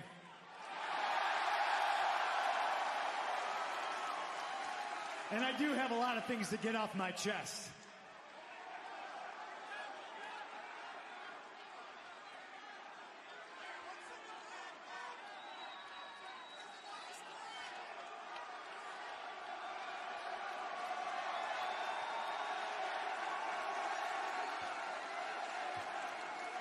I got a question, Chicago, and then I'll get out of your hair.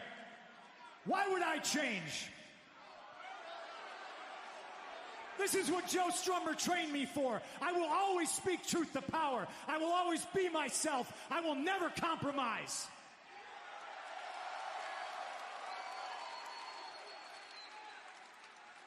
And there's the people that think that they are owed an apology.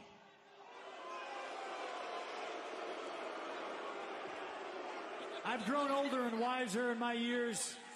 Sometimes it's better to be the bigger man. If you feel you're here today and I owe you an apology, here it is. I am sorry that the only people softer than you are the wrestlers you like.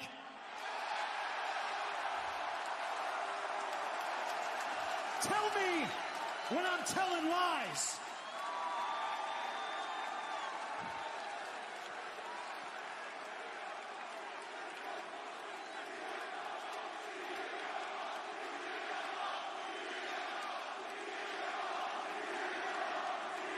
The last time you saw me with my tricep meat hanging down, I held what's in this bag above my head. And it's not because I deserve it. It's mine because I earned it. And it's not mine because I had the best dog collar match. It's mine because I won the dog collar match. Tell me when I'm telling lies. This belongs to me until somebody can pin me or submit me for it.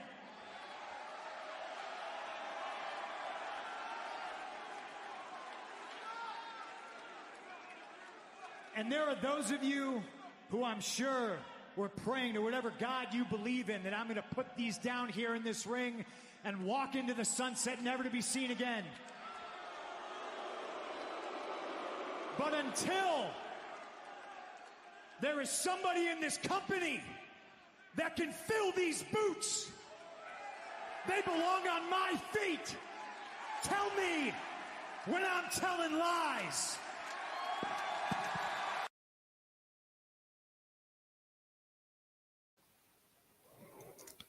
So there was that promo that I effectively like to refer to as the tell me when I'm telling lies promo. Because I think he said that about as many times as LA Knight says yeah during a promo. I was gonna say if we were doing a drinking game for that, we'd all been down with freaking alcohol poisoning by the end of that promo. And yes, Anyway. to the comment in the chat room, while this did lead to some more problems, again, it was receipts delivered to Carry On Wayward Son, intentionally botching moves that Punk did and botched and ended up injuring himself doing. There are two sides to everything. There's a point and a counterpoint. Someone else put in the chat room earlier, there are three sides to every story. There's Punk's side, there's the other side, and there's the truth. And the truth usually lands somewhere in the middle between the two stories. So this is where things come to Ryan Nemeth. Because the day after that promo, Ryan put out this tweet. Literally the softest man alive. Oh. Now, while Punk was not directly named in the social media post, the intention was heavily implied, and many believe Punk was the subject. This leads to one account beginning with Punk approaching Nemeth while Nemeth was against a wall on June 21st, showing him the tweet that angered him, and he told Nemeth, "Do we have a problem, or are we good, or do we have to take it outside?" One phrase used to describe the behavior was, quote, ranting like a madman. Another source spoken to that defended the former world champion said that Punk was, quote, handling business like a man and that all was taken care of and things were settled. Despite the issue not being settled, it was decided to keep quiet on the matter, as no matter what, it would look bad on Nemeth, further confirming the report that various talents are choosing not to speak up on the matter. The argument continued into the hallway, with Nemeth's defense being that his behavior was his on-screen character of being antagonistic, and Punk is the returning babyface. Punk saw this differently, saying to Nemeth that this wasn't the time for this shit. The pair would shake hands, but Nemeth has not been booked for a TV appearance since. The next scheduled appearance was the August 12th episode of Collision, but Nemeth was sent home.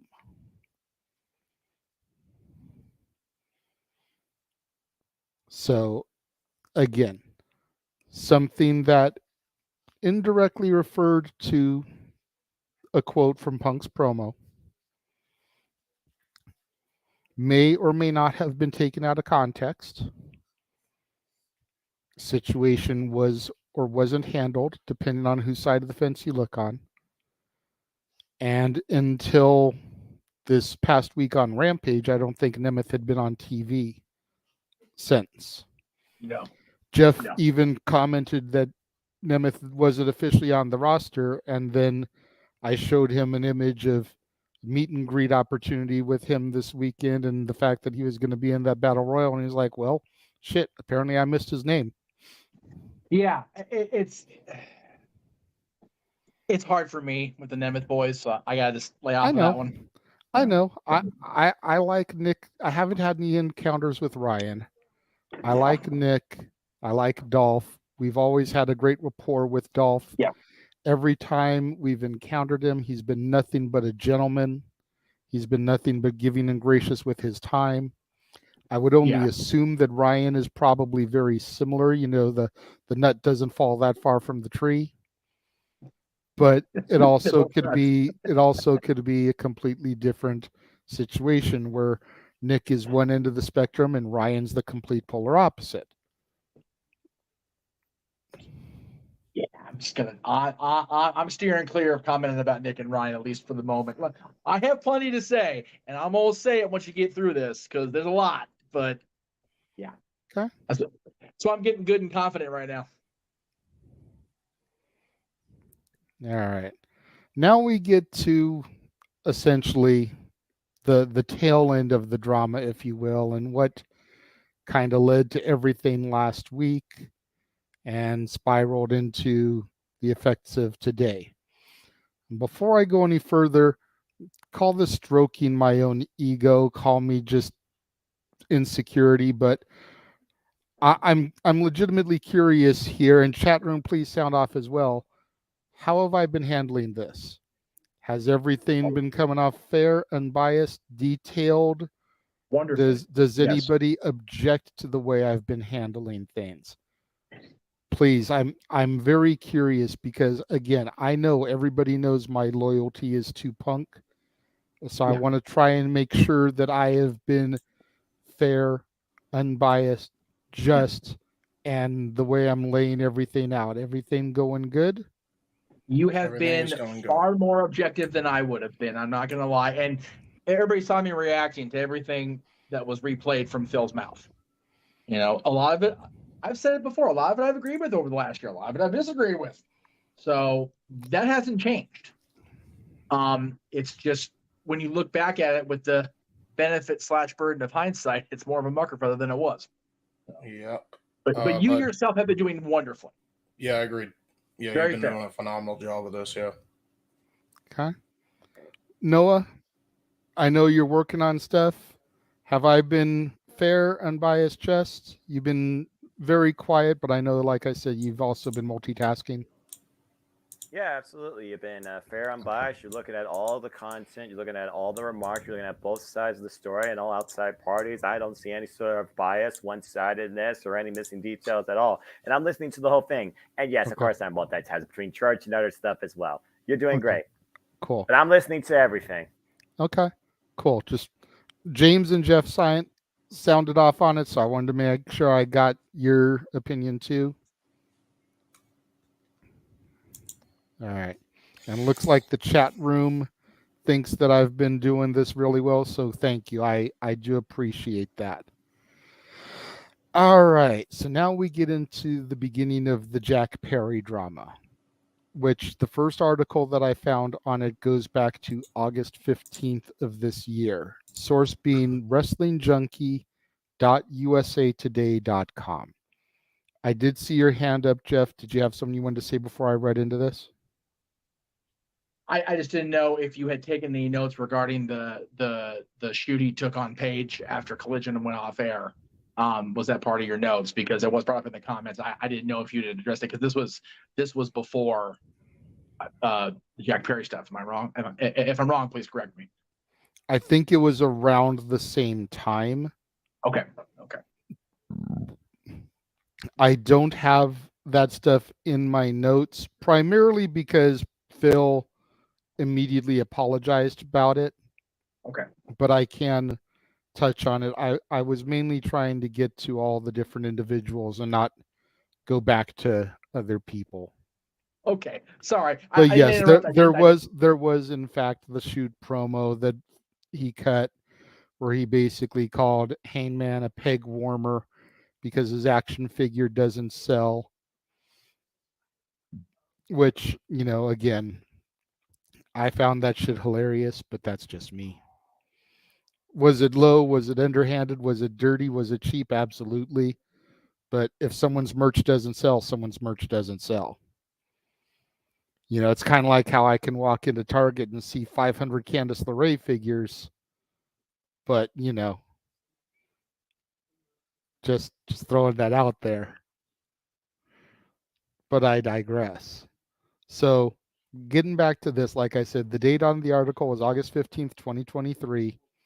WrestlingJunkie.usatoday.com. Article said, since his return to AEW in June, CM Punk's alleged conflicts at AEW tapings have been as frequent as his televised matches. The kettle has been boiling for a long, long time, from AEW sending home personnel with whom he doesn't get along with, from Collision tapings to keeping him far away from the elite. The most recent woe featured Punk questionably worded promo about Hangman Adam Page after the August 12th episode of Collision ended, though Punk is said to have apologized for that. Apparently adding to the issues Punk already faced, Fightful Select reports that he and Jack Perry had a backstage disagreement over a planned spot that the FTW champion wanted to do. It happened near the start of Punk's run on Collision.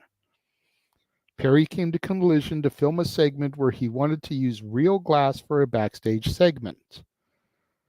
Punk thought that Perry wanted to do this so that he wouldn't have to come to work the following week, which he saw as a big problem with the company. Punk's side of the story also indicated that Perry disregarded production, doctors, and Tony Schiavone's advice not to do the spot since breaking real glass was a safety hazard. Consequently, guidelines were put into place after this for spots that require clearance. Punk reportedly stepped in to calmly tell everyone that Collision doesn't do this, and that Perry could stay on Wednesdays if he didn't like it. Word spread that referred to it as an argument and that Perry had thrown a major temper tantrum over the spot not being cleared. Fightful Select added that it is unknown how the situation ended, but that several people had sided with Punk.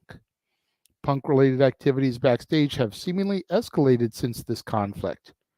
Despite this, Perry's incident appears to be more about safety than anything else, which, on the surface, is beneficial for protecting everyone's health and well-being. So, someone wanted to use real glass, didn't want to listen to anybody's advice about it, and got pissy and threw a temper tantrum when told he couldn't. Making sure we got all the bases covered there. Now, we get to All In. A week ago tomorrow.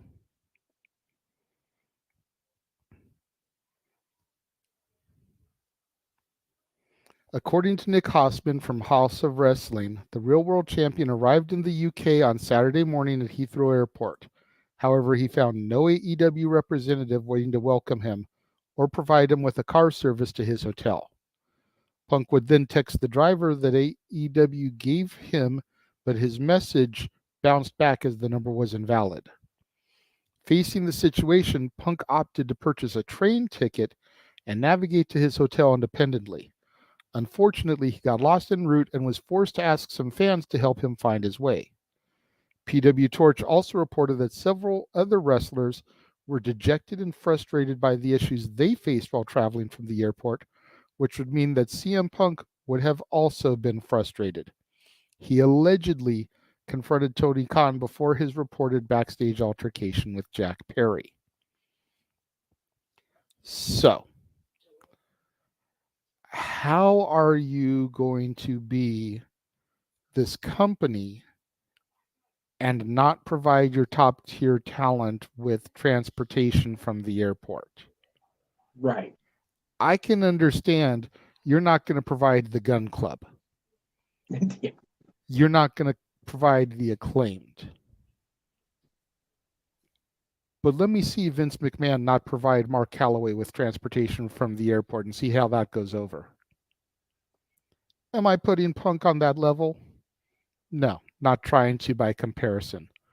But Roman, Seth, any of those top tier guys in the E.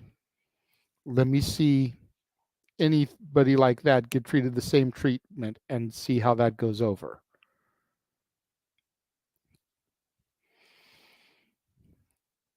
Fightful's Sean Ross Sapp reported via Twitter that Punk and Jack Perry had a physical confrontation that also involved yelling right before Punk went through the curtain for his opening match at AEW All In. Perry would have been coming to the back after he lost the FTW Championship to Hook on the pre-show. Perry made a comment during his All In bout that the vehicle involved, he stated, "It's real glass, cry me a river." This was seemingly a dig at a reported confrontation Punk and Perry previously had at a Collision taping over the summer, over Perry wanting to use real glass in a backstage segment. According to Fightful's initial report in August, Perry was upset that the glass was nixed after Punk spoke out against it. It's been well documented that Punk has asserted himself as the leader of the Collision brand with the majority of the roster being talent that he supposedly wanted on the show. He's largely been kept away from AEW Dynamite following his infamous locker room brawl with Kenny Omega and the Young Bucks following All Out 2022.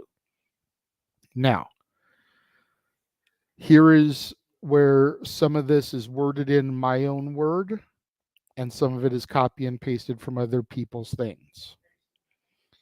What, quote, officially happened from here depends on which internet journalist you believe or subscribe to, and which side of the fence they happen to reside on. As wrestling is much like politics. You have your Republicans, your Democrats, and your independents. Here you have your pro-punk camp, your anti-punk camp, and your independents. There were stories that went around that said that, quote, Perry shoulder bumped Punk, initiating the confrontation. There were reports that said that a shoving exchange took place and that Punk pie-faced Perry. One source even said with, quote, 100% certainty that Perry did not throw a punch. There are reports that Tony Khan was present as the confrontation took place at Gorilla and did nothing. There are reports that Punk was asked to leave, there are reports that Perry was asked to leave while Punk was not forced to leave. There are reports that Punk apparently threatened to quit after the incident, but managed to pull himself together and do the match with Joe. The report adds that he has since told some people that he, quote, hates this place because of all the drama. It is mentioned that many people in AEW say Punk is just as responsible for the drama, and neither Punk or Perry attended the AEW All-In After Party. Of course, it is also of the beliefs that both Punk and Perry will be suspended for the altercation, which means that neither will be able to work Sunday's All-Out pay-per-view in Chicago. No one has confirmed this report as of yet. We all know that would change. Work with me here, people. Eric Bischoff then said on Strictly Business, quote, I hear this so much about, oh, it's under investigation. Tony was standing right there for crying out loud. What investigation? What are you calling in? The CSI team? That kind of flakiness doesn't work for me, brother. Personal opinions, Pete, here. For real, though. You trying to contact Horatio Kane, Mac Taylor? Who you trying to get on the case here? I heard that on the podcast and I went, where the hell was Eric? Call him and get that statement. Like, seriously, Tony's sitting right fucking there. Sorry. And then we get to what James tried to mention, the breaking news. According to Nick Hossman of houseofwrestling.com, there was recently an attempt to have the hatchet buried between Punk and members of the Elite. Hossman noted the following, quote, House of Wrestling learned that a sit-down with the relevant members of the Elite, Punk, and Khan were scheduled to take place last week ahead of AEW, all in London, but was called off at the last minute by the Elite's camp. From what we understand, it was going to take place in Atlanta, and Tony Khan would have been present. Hossman added that the cancellation of the meeting apparently added to Punk's overall frustrations with AEW heading into All In. And then, the last piece of media that I am going to play. From Collision tonight, Tony Khan. I had to make one of the toughest decisions of my professional career. Today, I terminated Phil Brooks, CM Punk, for cause. This stems from a backstage incident at AEW All In last Sunday. The incident was regrettable, and it endangered people backstage. That includes the production staff, the people who help put the show on every week, innocent people who had nothing to do with it. I've been going to wrestling shows for over 30 years. I've been producing them on this network for nearly 4 years. Never in all that time have I ever felt, until last Sunday, that my security, my safety, my life was in danger at a wrestling show. I don't think anybody should feel that way at work. I don't think the people I work with should feel that way. And I had to make a very difficult choice today. It came at the recommendation of a discipline committee here in AEW, as well as outside legal counsel, who delivered a unanimous recommendation, and I have followed up on that recommendation. I'm sorry to any fans who are upset by this. I'm sorry to anyone who's upset by this. Despite that, we're going to have a great show tonight on Collision, and we're going to have a great AEW All Out pay-per-view tomorrow here in Chicago. Last weekend was the greatest weekend in AEW history. This is the greatest week in AEW history. We're going to continue the great momentum here tonight on Collision and tomorrow night on All Out pay-per-view. Let's take. So that's the first I've heard of that. Me too. My number one question is, who was on the discipline committee? Was it Omega, Matt, Nick? Was it people that already have heat with Punk that caused for it to be a unanimous vote? Yeah. Right. That's my number one question. Yes. As far as the backstage, feeling safe, blah, blah, blah, none of this that occurred on Sunday would have been possible if Tony Khan had put his foot down going all the way back to the infancy of AEW backstage drama. AEW backstage drama that occurred prior to CM Punk's signing. Mm-hmm. I'm talking Thunder Rosa and Britt Baker. I'm talking Eddie Kingston and Sammy Guevara. I'm talking Andrade and Sammy Guevara. And then, yes, you spiral into the Punk shit. Punk and the Elite at All Out. All four of them should have been fired right there. As a Punk fan, I'm saying that. Yeah. If you're not going to fire all four needed to be brought back at Full Gear. I don't care if Punk was still injured and could only have done a Dwayne Johnson via satellite promo. All four needed to be announced that they were back at Full Gear. Yep. Because the Elite coming back at Full Gear, being inserted into a title hunt, and a best of 7 series against the Death Triangle, winning back the belts that they were stripped of, and Punk not being anywhere on the show for another 6 months after that, made it seem like the Elite had precedent over Punk. And I get they're EVPs. But all four were guilty. All four were in the wrong. All four needed to be punished for the same amount of time. Again, all it would have needed is for Punk to appear via satellite. Hey guys, I'm still on injury. I'm probably still going to be out for another 7 or 8 months. I can't wait to get back into the ring and be live in front of you guys and compete in front of the wonderful AEW audience. Be on the lookout for me very soon. And even if all we got were like old school Randy News Network, RNN bumpers at the pay-per-views between Full Gear and his return, something keeps him in the loop on AEW television. But that's not what they did. And so you end up with situations like Hangman Adam Page cutting a promo saying that he's not worried about what's going to happen to me when I get back behind the curtain, because he knows that he's buddies with the EVPs. He's gold. He's taken care of. And anybody else that rides with the EVPs is gold and taken care of.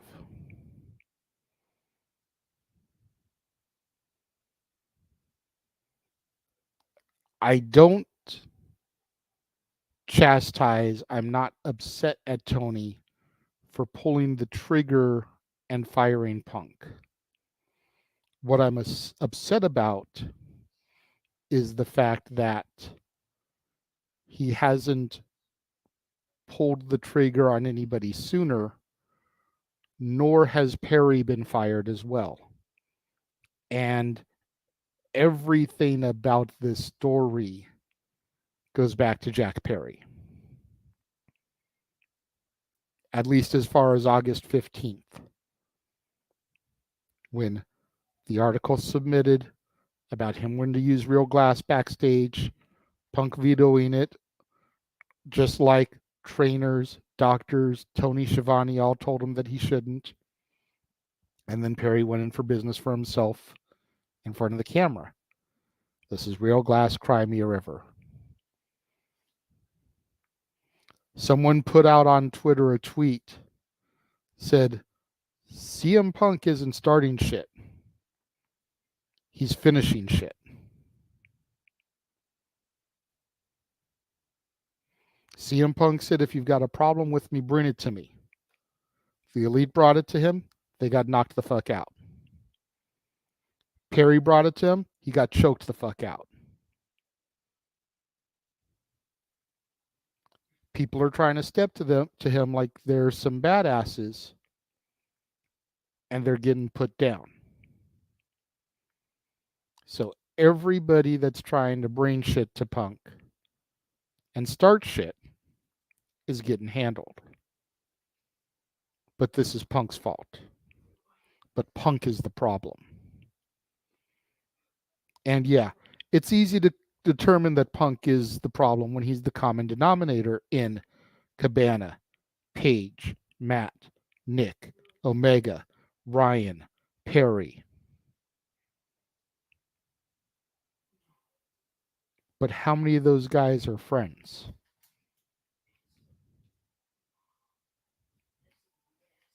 It sounds to me like a gain trying to roll up on one man.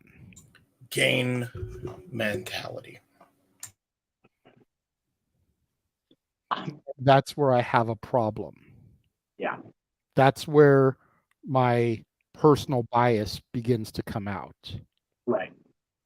That's where they may have taken over as two of the PWG6, but fuck Matt and Nick. Okay.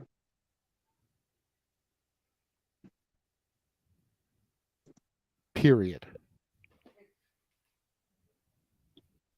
I have spoken ad nauseum for the better part of 2 hours. Yes. Who would like to go now? James. I was going to say, I think James should, only because he's going to be probably more profanity laced than I am, if I'm being honest, and I'm trying real hard. I'm trying real hard right now. I just ask that everybody show the same decorum and that I have shown the entire time. Like I acknowledge that I cursed. I acknowledge that, I showed favoritism occasionally. But as the chat room and you guys all said, I was fair, just, and unbiased throughout my dissertation. I just ask for everybody to be the same. If you're going to make a biased statement, make it known that this is me speaking personal feeling here, but also make it clear and known when you're going back to trying to be subjective on the situation, please. I'm going to mute myself because I'm going to start eating some chips, damn it. I'm hungry. I don't blame you. All right. So here's where I come in. Because this is where I have so much of a fucking problem with all of this.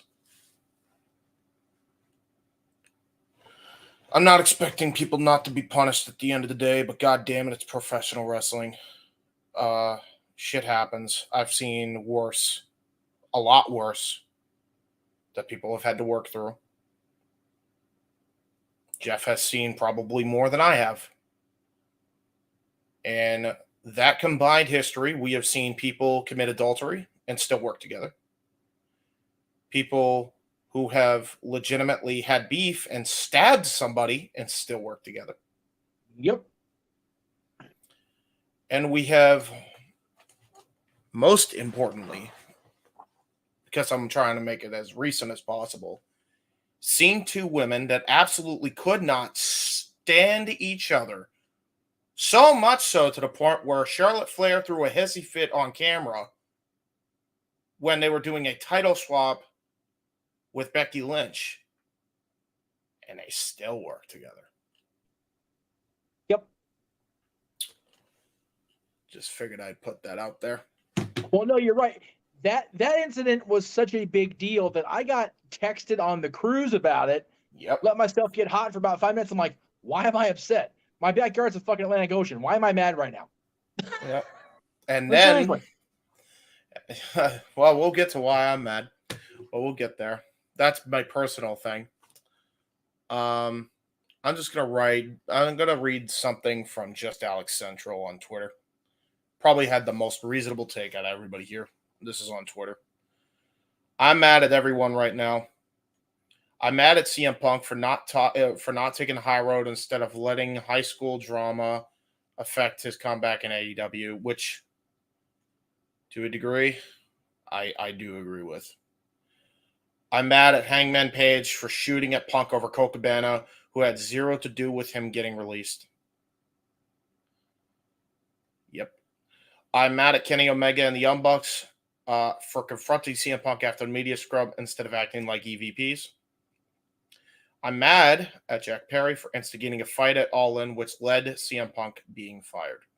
Ultimately, I am mad at Tony Khan for not being a stronger leader, a.k.a. had some fucking balls. That's my words. Which led to from the beginning to prevent all of this drama. And quite frankly, even if he wasn't going to do it right at the very beginning.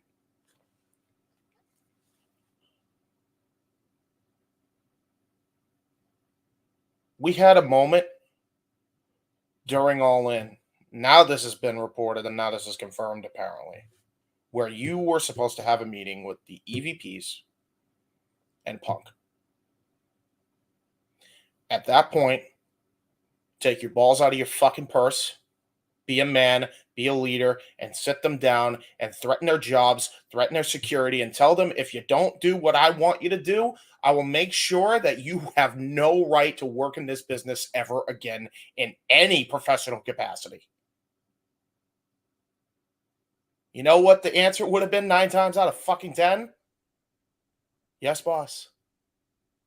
At least in Don't his believe company. me? Let's be clear on that, because Tony can't Yes. control what the McMahons do or what No, Nakamura I'm saying with his company. Yes. You don't believe me? Why don't you ask how Vince ran his company? Talk to Matt. Talk to Matt Hardy. See how he handled that situation with him and Edge and Lita. Guarantee you that's exactly what the fuck Vince did.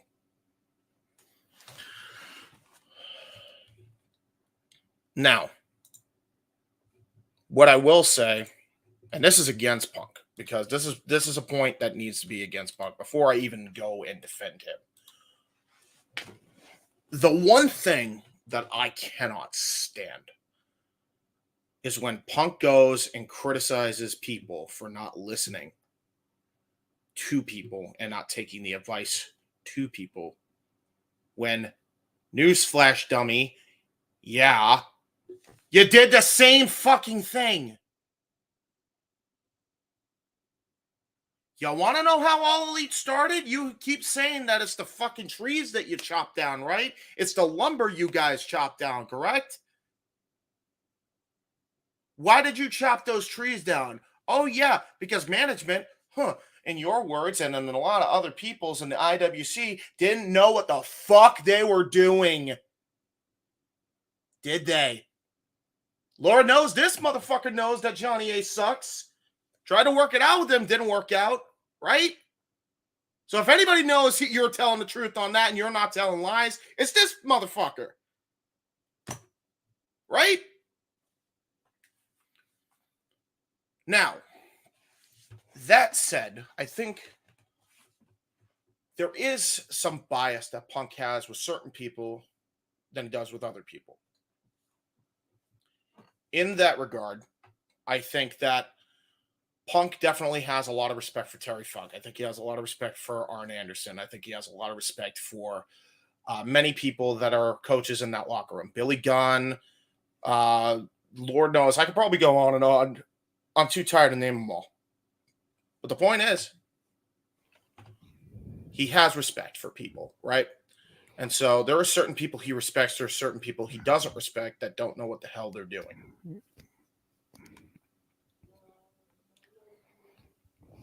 I think the elite, in a sense, kind of have that complex about them that has gotten them in trouble more often than not in a lot of cases. However, in the case of Hangman Page, and this is where I do condemn Punk for this little comment, I think the idea that Hangman's a trial and error type of guy, I don't think that's necessarily a bad take, because how are you going to learn without making some trial and error? Now, granted, you have a problem with that. You can voice your frustration, whatever. I just think it was wrong place, wrong time situation. However, that being said, in all this shit, this is where I defend Punk. Now, I'm fully defending him in a lot of cases. I want people to seriously consider a lot of this shit. Punk tries to work it out with the EVPs one more time. And now that I heard this, by the way, I'm beyond pissed that AEW handled their situation the way they did. So fuck them and fuck the horse they rode in on. All right? Let me just get that out of the way right now. That's personal bias. Let me just put that out there.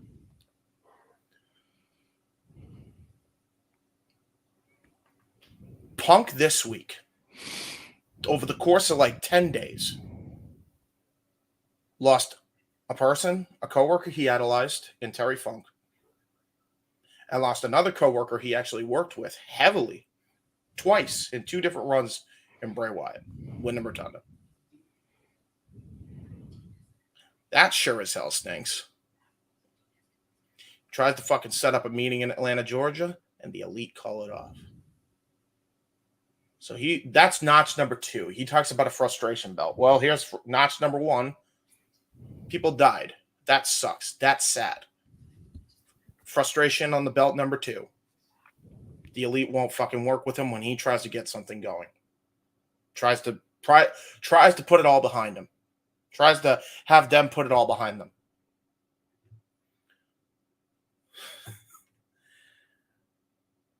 He takes some time with his family after they cancel it. Now we know why he was taking time with his freaking wife and dog, by the way. I think he's going to be doing a lot more of that after this bullshit, by the way. I don't blame him in the slightest. Notch number 3. He lands at Heathrow Airport. He's supposed to have a ride. And when you know, by the way, yes, the travel agent is in fact hired by the Young Bucks. He is in fact in bed with them. So I'll nip that in the bud right away. So guy fucks with his travel arrangement. That's notch in the belt frustration number 3. Notch number 4, which he probably won't admit himself, but I understand where he's coming from. There are people that don't like how he conducted himself, and they may go fucking haywire if they're wild and crazy and not mentally well enough to do so. And he had to take that fucking risk going into the Tube in London just to get to Wembley Stadium. Luckily, the fans were courteous enough not only to not do the absolute worst thing possible, but actually show him where the hell to go to find Wembley Stadium. So that's notch in frustration number 5. He had to ask fans, not that he probably doesn't appreciate that, but that's 5 notches now. All right. And let me just interject here real quick and be like, for the people that didn't know that or may not believe that story, there's pictures circulating of Punk Yep. on the tube Yep. with the fan. Yep. You know, Yep. Punk with one of his, I guess I really have to take this fucking picture look on his face, because wrong place, wrong time to be approaching a superstar for a picture, for being blunt, but also Right. probably, well, this guy's helping me out, so I guess the least I can do is take a fucking picture with him type of picture. Yep. Yep. So, if you're in CM Punk shoes, you try having a little scrawny jabroni fuck say, "It's real glass, cry me a river," on national television in front of the biggest fucking paid audience that pro wrestling has ever fucking seen. And A guy you who's tell me still- you don't fucking smash his face in. A guy who still to this day is only famous because he's Luke Perry's son. Yep. Yeah, I know. Just fuck my wrist up. This is fun. Fun. We're having fun. So, Now you're on the same level as Brody King. right? So, Punk does his thing. He chokes out Perry. As he could have done a lot fucking worse, by the way. Now, from what my understanding of this was, this fucking altercation, yes, he shoulder barged him. Which, if that is to be believed, guess what? Physical fucking contact. Anybody that gets that in the court of law, guess who wins that suit? Phillip fucking Brooks. Just nipped that in the bud right away. So he pie faced in retaliation. Perry apparently then shoulder barges him, and that's when Punk puts the guillotine on. This is apparently when the monitor fell on Tony. And this is what he's claiming he is fearful of his life about. Give me a fucking break. I mean, I'm sorry, but grow the fuck up. I guess that's personal bias, but if that were to happen, I've had a lot worse happen in my lifetime. That ain't something I'm going to be scared about. You privileged freaking piece of shit. Sorry, have to put that out there. That's personal bias, I guess, which is fair. You're entitled to that.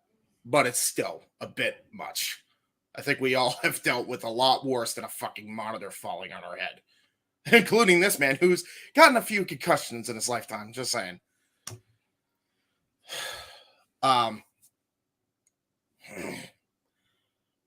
So yeah. It made it look so Bush League when he did that. Super fucking Bush League. I would have been pissed too. I would have said I hated this place too. I would have wanted to quit on the spot. I would have done exactly what he did. And you know what? I'll be real with you. Punk had a lot more patience than I fucking thought he would. I'm gonna be real with you. I thought he wouldn't have even lasted as long as he did.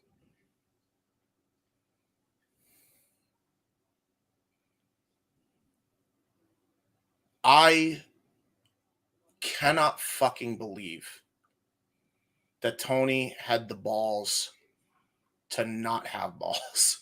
That's really what this comes down to.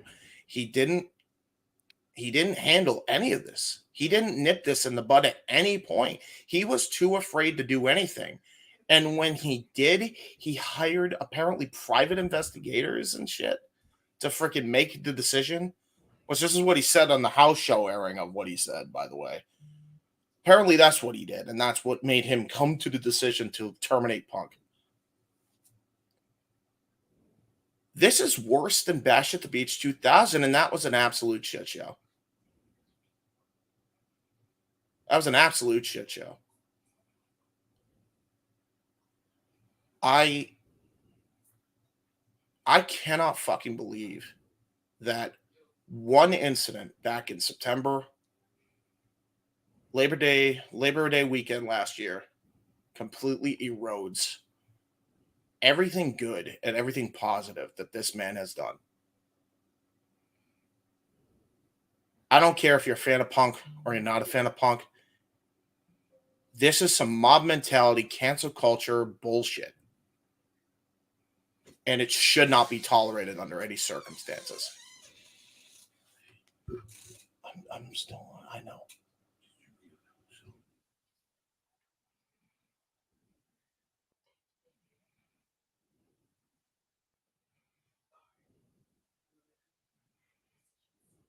Apparently, we had somebody come to our address, and he had to chase him away.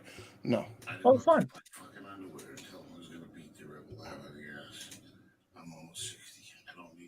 I know. I definitely didn't. Don't worry. Well, that was a thing. So on top of that, I got this shit going on. Sorry. I'll take care of it off the air. Don't worry. You're good, bro. Because that's a thing apparently I have to worry about now. But yeah, I mean, as I said, it's like Punk has done so much for the company that has been positive. Yet they make this one blemish like he's the worst human being alive because, oh, by the way, we didn't even touch that he had an issue with Bobby Fish. That was a thing too. Well, but it must not have made the rounds as much because these are the things that I really knew about. Right. Yeah. But I think it's absurd. Like, I get why the Elite are pissed, and I get it, right? I'm not saying what he did was right, but to erase all the shit.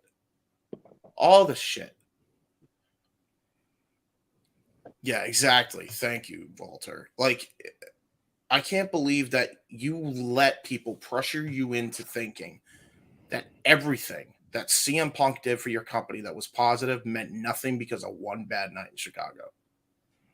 Yeah. And then so much so to the point where they kept freaking lowballing him and dodging him when he tried to make amends with these people. And then they fucked with his travel. And then he's trying to get to the arena. And then you have Jack freaking Perry saying, "Cry me a river," because he wanted to go through real glass. Which, by the way, in another court hearing, if they were really going to look into that situation, Phillip Brooks also wins in that case. And I'll tell you why. There is a YouTuber that documents death matches named Blako561, and I only say this because it's an educational channel that breaks down certain intricacies in death matches. Right. So this shit, and it must be said, right?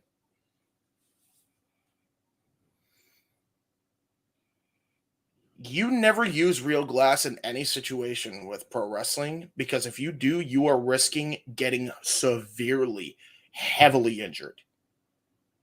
Mads Kruger was in a death match. I forget what show it was. Forgive me because I don't have it in front of me. But it was in an outdoor venue, and he had a pane of glass, and he was sitting in the corner preparing for a cannonball where the guy was going to go through the glass and shatter it onto him. Now, this was a bring your own weapons match, which if you know anything about death matches, that is a stipulation. You can bring your own weapons. You are specifically told to bring sugar glass or some form of gimmick glass. Because if you bring actual shower pane glass, that shit can end horrifically. He does the cannonball. Turns out it's not real. It's not sugar glass, and a whole huge chunk slices Mads Kruger's arm open to the point he needed 128 staples to seal the thing shut. If you want a more well-known example, you look no further than Goldberg back in 1999 when he smashed legit glass through like a caveman just to show off his power, and he damn near died because he cut a severe artery in his arm.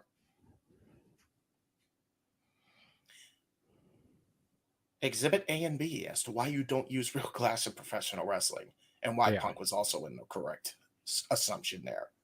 So fuck Jack Perry for that. If they were still alive, ask the Rotten brothers. Yep. Because they're still not the same, especially Ian. Jesus. Well, they're not the same anyway, but that's beside the point. Yep. It's they did that tape fist thing and Taipei death match. Yeah, and that was real glass, real glue, and real fists, and that is the one ECW match I still can't watch. You know, Greg talks about the barbed wire thing with Sabu and Terry. I still can't watch that Taipei death match. It's just like, I know what's going on. I know. I don't blame you. And speaking of that, and this is where I come in and say this. Exactly what Walter said. Have the balls to get these guys in fucking line. You didn't have the balls. And you know what I saw tonight? What a somber ass watch party. That's what we had. You'll be seeing that tomorrow. Yeah. Yeah. And I'll tell you why. I don't even know if nobody else saw it in this chat. I know for a fact. Here's what pissed me off more than anything else. Ricky Starks, miserable. Tony Schiavone, miserable.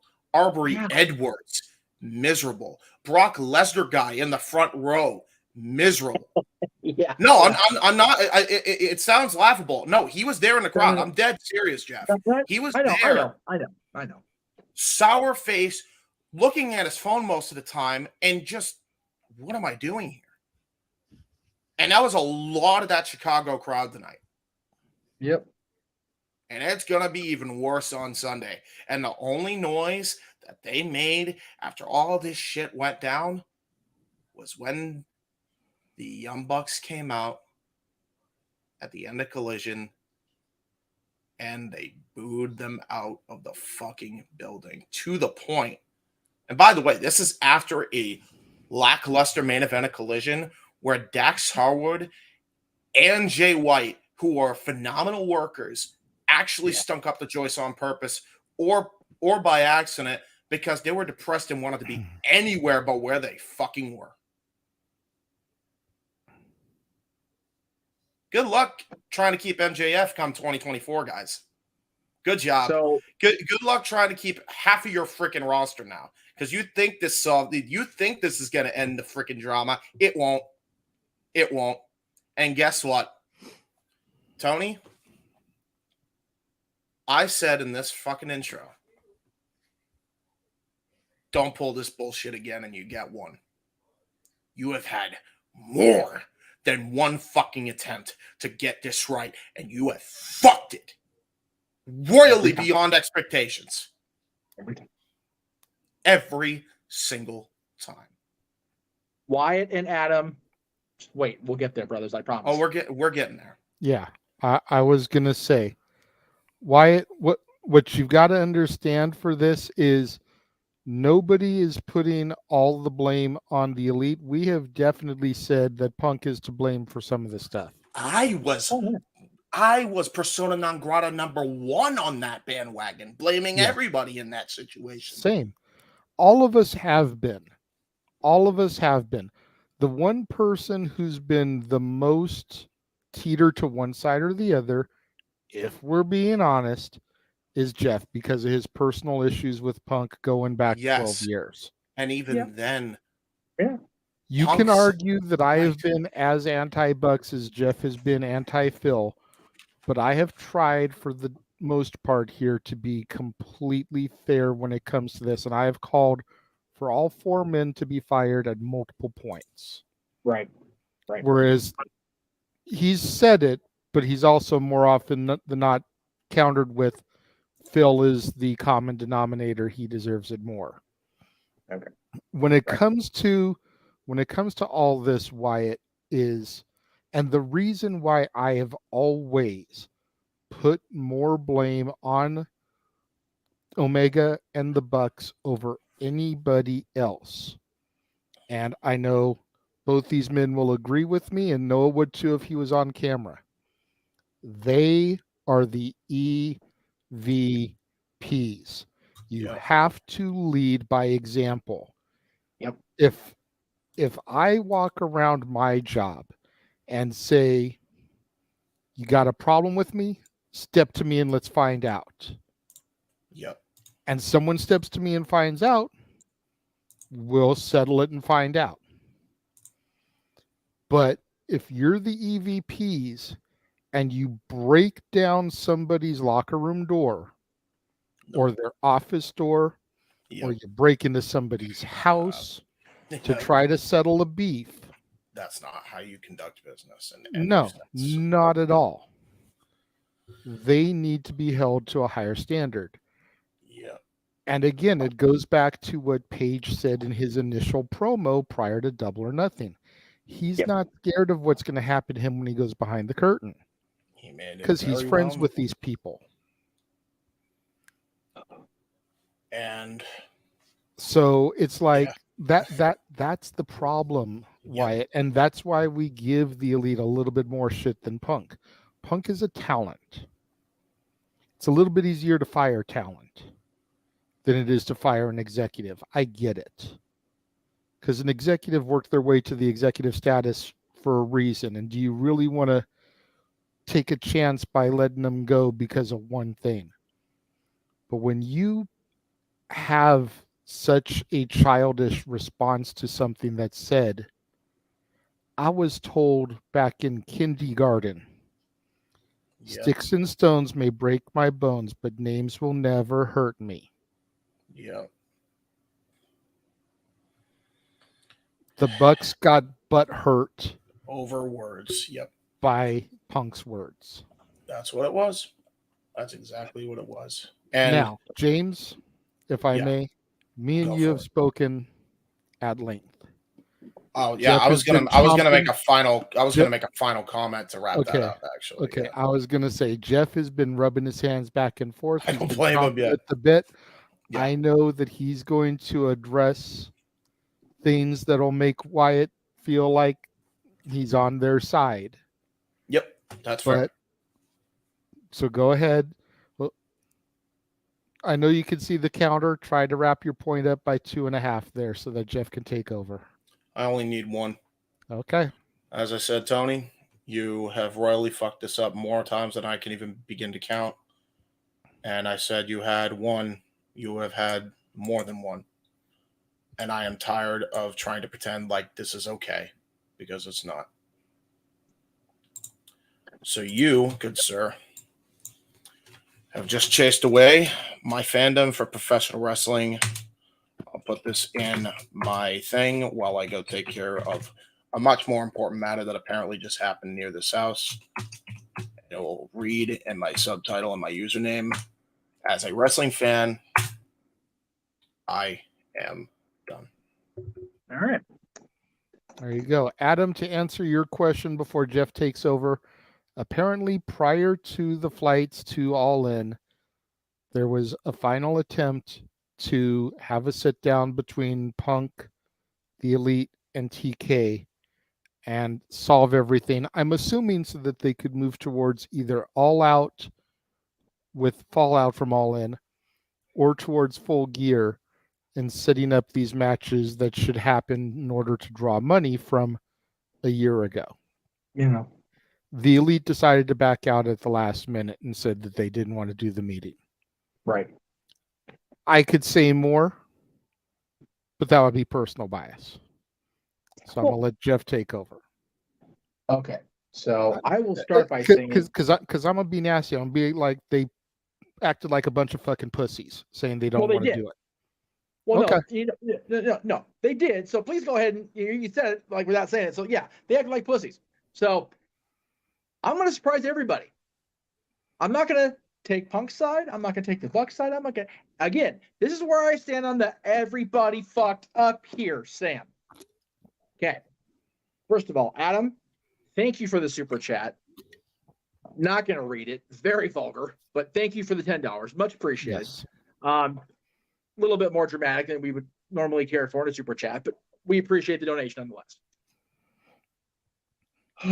And don't forget, everybody, show some love to my side of things too. Been seeing a lot of the super chats go to Jeff's side, and while we appreciate everything, I did a lot of hard work for this show. He did. Try to show some love my way, please. This is completely JJ's project, baby, branch, however you call it. I'm just responding to what he meticulously notated and then played out for everybody here. I'm going to start off by saying right now, every bit of what I'm about to say is personal bias and does not reflect the views of this man, the man that was in that chair, or anybody else that works with me, for me, whatever you want to call it. I'm not the voice of reason at all, Daniel. I'm going to be a pissed off motherfucker right now, first of all. Appreciate the praise, but no, I'm fucking over this. I've been over it for a year, but I'm really fucking over it now. Okay. Here's where Punk's wrong. Or no. Here's where the Bucks are wrong, and mainly the Bucks, but we'll call it the Elite since apparently everybody was asked. Paige was wrong to start this shit. We'll go through financials later, kids. I promise. Fuck me up. Oh God, I'm so mad. Oh my God. Go ahead, I should have Jeff. drank. I should have drank. I honestly, but whatever. It's okay. The Elite's wrong for not manning up and going to this meeting. That's the end fuck up. Paige was wrong to cut across in the first place. Shouldn't have brought personal shit to television, especially on a live show, especially with Shivani and Punk being deers in the headlights. That was wrong. Okay. The Elite's wrong for coming back with the music. The Elite's wrong for poking the bear. Okay. Here's where Punk's wrong. I am determined to get a Punk. Thank you. Appreciate that, brother. I appreciate that very much. Punk is wrong because he is the king of the hypocrisy train. Okay. Came back 2 years ago to wrestling, said, never going to be well in the place I got sick. And I said then, when he came back, that it wasn't the company that made him sick, it was the business. And he in turn made the business sick. Fast forward a year, sitting there in Chicago, running down everybody, talking about being old, tired, hurt, and working with children. It's a very childlike thing to do to respond to. And again, you're going to be fucking furious with me by the time the show's over. I promise you that right now. You're going to be just wanting to chew my ass out, and that's fine. Sticks and stones, big bones, words will never hurt me. That was out of your mouth about 5 minutes ago. Jack Perry threw words during All In, 0 hour. Punk came back with physicality. He's wrong there. Even if he didn't throw the punch first or whatever, he physically confronted Jack. I'm not saying Jack's right, but hypocrisy from Punk. Ryan used words in his tweet. Punk cornered him against a wall. That's wrong. Punk has said he's tired of working with children. That's the childish way to deal with shit. Use your words, not your fists, Phil. Okay? That's where he's wrong from my vantage point. And that's more coming from me being a father of a school-age child than me being a man. Like, because we had this conversation 10 years ago when I'm still young enough to hang with my dad who was young enough and Uncle Marty. We're flying in Chicago and throwing punches at every fucking buddy. Because it's so infuriating, right? The biggest wrong of all is Tony Khan. Not Phil, not Matt, not Nick, not Kenny, not Adam, not Nakazawa, not Daniel. By the way, Daniels is the one in charge of talent relations. So if all of the travel shit from this last weekend falls on talent relations, Daniels and his underlings done fucked up. I love Chris, but golly. Oh, but Tony is the biggest fuck up of all in all of this because he doesn't have control of his company. We all every single one of us sat back and watched that scrum last year and went, he looks like a fucking, like, poked out deer in the headlights going, oh shit, what is going on right in front of me? What do I do here? You freaking yank him by the collar, get him out of that fucking table and backstage before he gets going like you did. That's what you do, Tony. Yes, Walter, I went through. Yes, I put it up. Yes, we read it. Sorry, well, I don't mean to yell at you, but goddamn. How does Tony handle this? Internal investigation. You're sitting right fucking there, Tony. You watched it play out in front of you. You had a monitor fall on you and make you fearful for your life.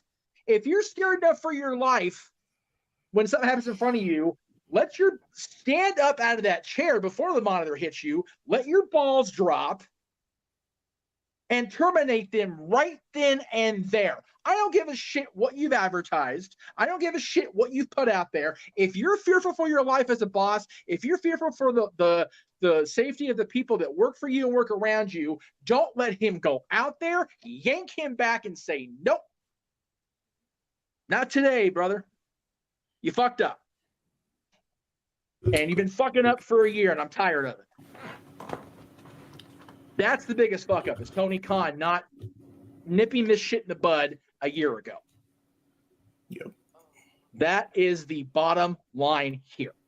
Everybody fucked up just like last year, but Tony's the biggest fuck up, just like last year. Yes, sir. I don't know if I agree in the philosophy of pulling him right then and there. Because you had 81,000 people. Because you've already got 81,000 people in the arena that paid to see this match. Where I feel like a negotiation could have been made here is Punk go out, do his match, come backstage, Tony Khan go out there. That was the last time you will ever see CM Punk in an AEW building. Yep. Due to an event that occurred prior to Punk's match, both Phil Brooks and Jack Perry have been terminated from the company. Yeah. But you let Punk go out there and do his match because it's not fair to those 81,035 people to be cheated out of CM Punk. Okay. But if we believe the press release, taking 6 days to investigate something he was sitting right there for, that's bullshit. That is where I have a problem in all of this because because either you pull the trigger and you release the statement Monday when you come back to the States from the trip. Or you make an announcement at the media scrum after the show. But to sit there and him and haw about this, if I was a Chicago fan with a ticket to tomorrow's show, I would be at the arena the minute the box office opens. I'd like a refund, please. Yeah. How come the person I bought this ticket to see just got fired? I want my money back, please. Yeah. I don't care and how I'm much curious that how many people are going to do that tomorrow. There will be plenty. There will be plenty. You know what, though? If you look at the flyers, if you look at every match graphic, card, subject to change. I know. That's where they get away with it. I know, but again, I understand that, but again, it's one thing if it's an illness or something, but 81,000 fans in the biggest arena, a lot of whom bought those tickets on the strength of Punk's name. I agree with Matthew here. You have Joe go over instead. Yeah. And that is part of Punk's payment is he goes and he loses the match. Yeah. Which is for the real world's title. So Joe becomes champion. Or we get him to this weekend, have him drop the real world title to Starks like I hoped would happen. Give Starks the goddamn grub he fucking deserves. Instead of, again, he's fighting Bryan Danielson in the strap match tomorrow. I ain't crying for Ricky Starks right now. Motherfucker's having a match with Bryan Danielson tomorrow night. Like, good for him, man. And that's fair. And then what do you do, hypothetically speaking, regarding pay for Punk? Yeah. He's still working a match. Does he deserve to still be compensated for the match? Or do you say you're doing this one on the house because of all the shit that you caused? Because of the damages done to equipment that I'm going to have to recuperate. Yeah. Again, you ask a fair question. I'm trying to think of a fair answer, and I'm having to go pee at the same time. So I've been sitting here holding this in. I've been holding in the anger. I've also been holding in my bladder, if we're being honest. But I think you get him through this weekend, and then either suspend him or do what you did, outright fucking fire him. Because again, people are gonna disagree with me, and there were people talking about us being biased toward Punk and not enough toward the Elite. Everybody screwed up here. I don't agree with. I don't necessarily agree with everybody being fired. No, neither do I. Because hang on, because here's where I make that argument. If you fired them all after last year, fine. The decision was made to not fire anybody, and not have the cojones to do so. Okay, Right. You move forward. Now everybody's back.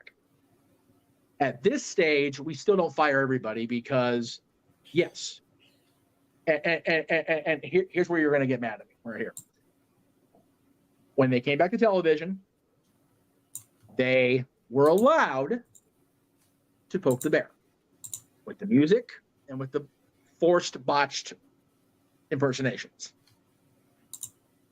But again, sticks and stones, words never hurt me. If we have to hold everybody to that standard, we need to hold everybody to that standard. Because Punk had no adult reason to come back to television and get a receipt. And that's where I have the issue with your personal side of your dissertation. Because and that's fine, but it also comes back to the EVPs need to lead by example.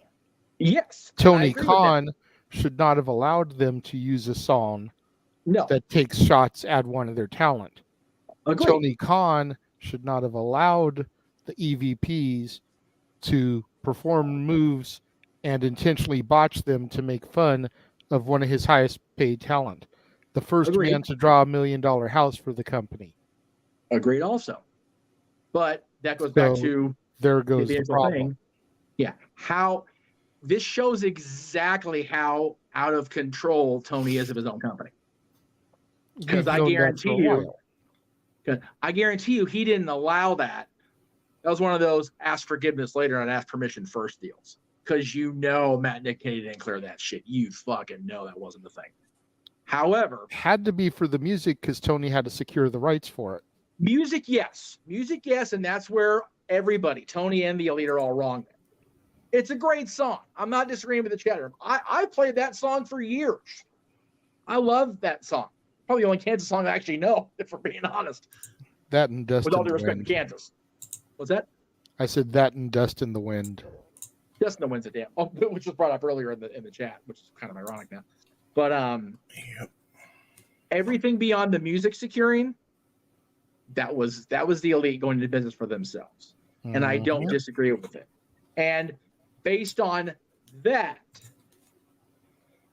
I think Punk, allow him the one promo to get to get it back.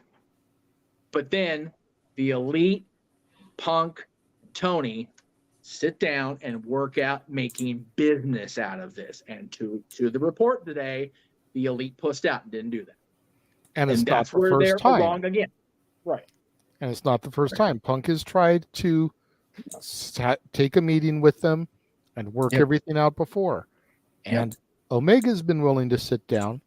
Yep. Matt and Nick, the bitch bucks, aren't Yeah. allowed to. They're not willing to. Right. Which You is know, why I have a problem. They don't more have with- Super Dragon to hide behind. Oh man! Well, You're right. if we're gonna bring Danny Right. into this, fuck it. Let's just go ahead and do it then. Why not? You know, I mean, Yeah. they don't care about firing shots when they're in front of the cameras because they know that the majority of the fans are going to be on their side. Right. But get them behind closed doors where they know they're wrong, they're fucking pussies. Yeah.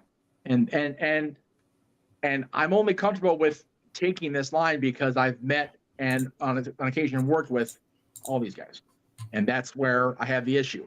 Because like we talked about during the Miz LA Knight John Cena thing earlier during Payback, saw both Miz and LA Knight come up in the business. You know? Yeah, exactly. Because Matt and Nick don't want to do business. Let's be clear on that.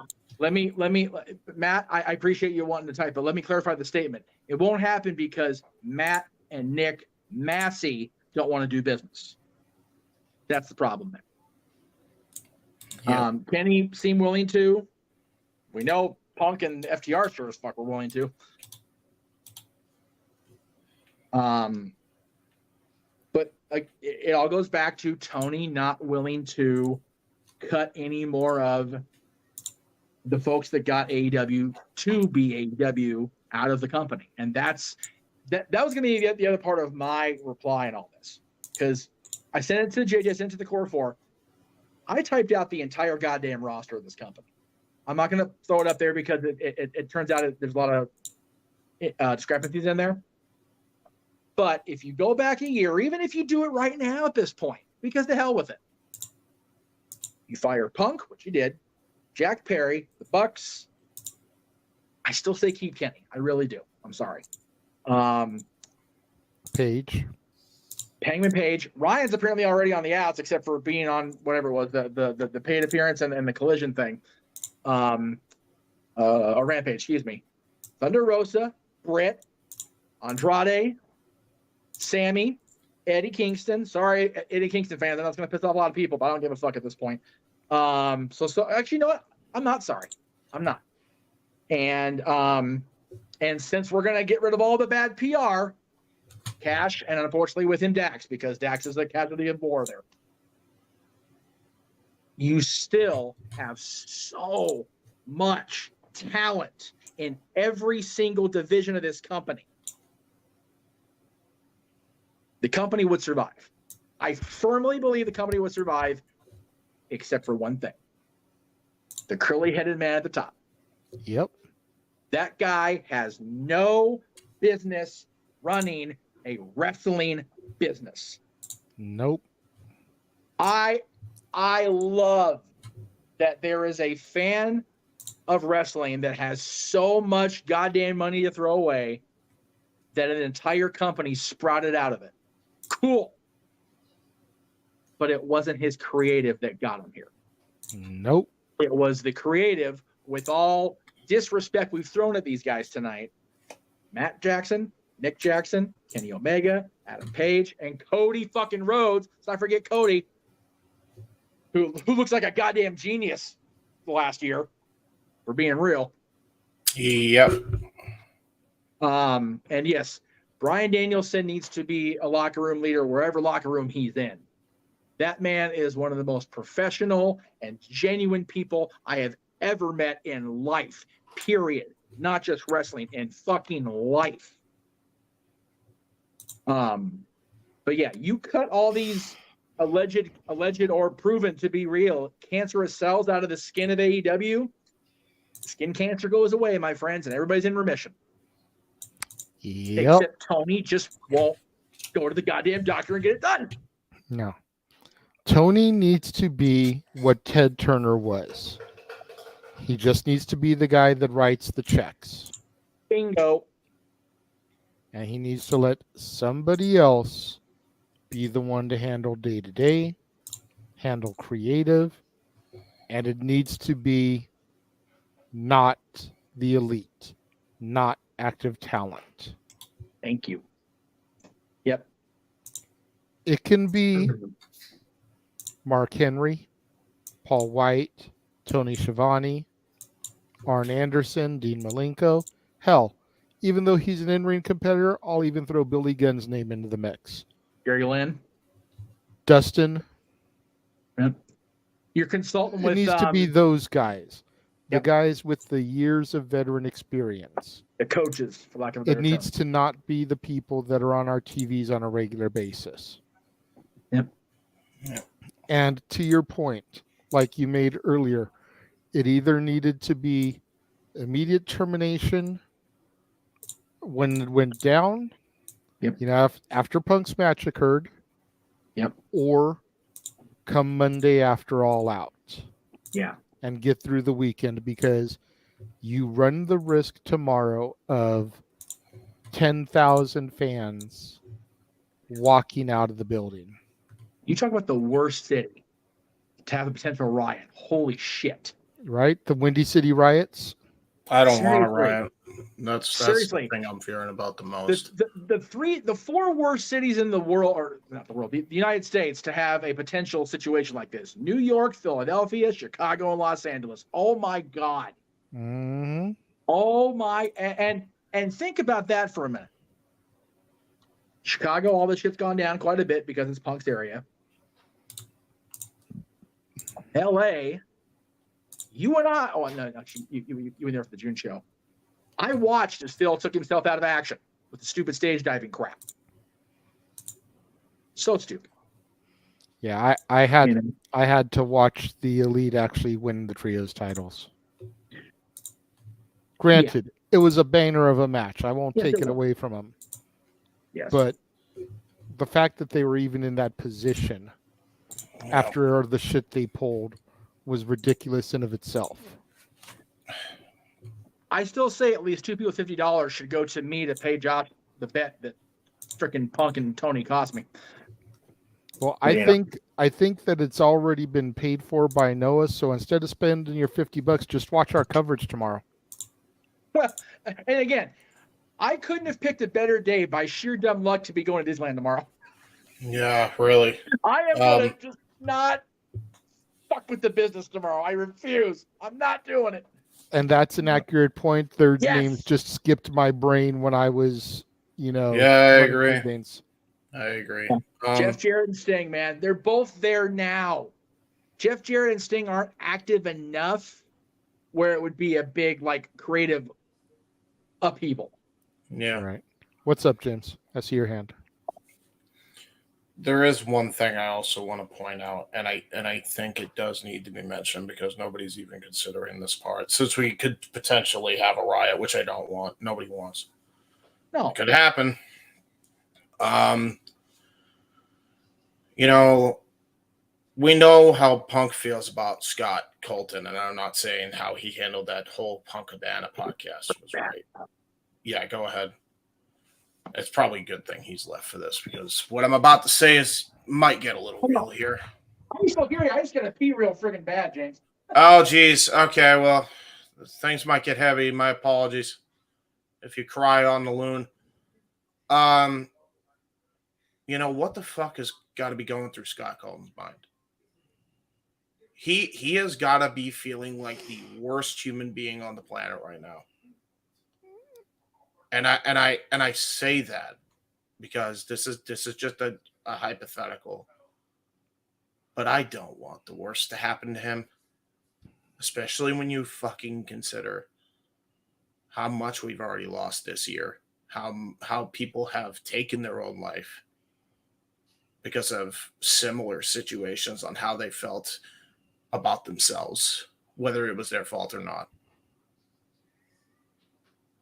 And it's sad to think, but it's a serious possibility. And you could say that, yes, fire them, discipline them, all this shit. But the reason I'm against firing everybody, and I don't think anybody should have been fired, quite simply this. How does that help Colt? How does that help Scott Colton? How does that help anybody in this situation that may be close Let me interrupt you real quick. to either side? Let me interrupt you real quick. Scott Colton is Colt Cabana, real Wyatt. That's who he's talking about. Yes, Colt Cabana. My apologies. He's got to be seriously in a lot of pain emotionally, and I don't think this is even factored into this shit. And I factored it into it. See, I don't know if it hasn't been factored in. There's some people out there that do things and they just feel zero remorse. Right. You know, fictional character maybe. You look at a guy like the Joker. Right. The Joker has no remorse for the shit he does. You know? So, right. Do I feel like Colt Cabana's that type of dude? No. I know the dude on a somewhat personal level. Jeff and I both do. Colt Cabana and Adam Pearce carried Jeff's fiance up the stairs of the theater that they did Championship Wrestling from Hollywood at while she was still in her wheelchair. Yeah. Because, Colt Cabana is that big of a dickhead. Yeah. So is Adam Pearce, who was the top heel of the company at that point. The NWA champion, and they were feuding with each other. It's right. So, let's just break kayfabe all kinds of different ways. Right. But, so I don't think Colt's the type of guy that doesn't feel remorse. But right. I also feel that there's certain people that when it comes to other people in their life, the give a fuck meter is just done. Yeah. You know, there's a person that was in my life, we'll say 15-ish years ago, and we had a falling out during the time he lived with me. And despite trying to approach him while my daughter's mom was pregnant with her, and trying to bury the hatchet because I didn't want to go into fatherhood with bad blood in any kind of situations. Yep. And he just completely brushed me off, dismissed me, whatever. So my give a fuck meter when it came to this guy is basically at 0. Yep. Do I walk around talking ill of him? No. Do I walk around talking overly positive of him? No. If something comes across that only came into my frame of being because of him, do I acknowledge and reminisce on those good times? Absolutely. He's the reason I discovered Rocky Horror Picture Show. He's the one that introduced me to The Incredibles. He's the one that introduced me to Titan AE. He's the one that introduced me to Josie and the Pussycats, the movie, not the cartoon. Yeah. So there's a lot of positive memories when it comes to him. Cartoon was over. And anytime I watch any of those things, I think fondly about that time. Yes. But if he doesn't cross my mind, if I don't think about him, it doesn't faze me. If I found out through the obituaries tomorrow that he passed away, okay. Would I go to his funeral? Probably not. No. Because of the issues that we had. Right. Would it affect me? Would it hurt me? Probably not. And that's again, fair. I'm not saying that Colt Cabana is that type of dude. Right. But perhaps the relationship that he has with Phil Brooks is that type of way. that is the type of relationship that they have with each other right now. Their give a fuck meter in regards to each other is just broken. Right. But I think at this point it still needs to be questioned, and I'm not saying Punk ever has to give a fuck about it. That's fair. And Wyatt, I wouldn't say I'm cold-blooded. I'm just honest. No, it's I'm true. a lot nicer when it comes to situations about that person than other people I know would have been. I tell you what, he's a lot nicer about the ex-roommate than I am about the ex-fiance.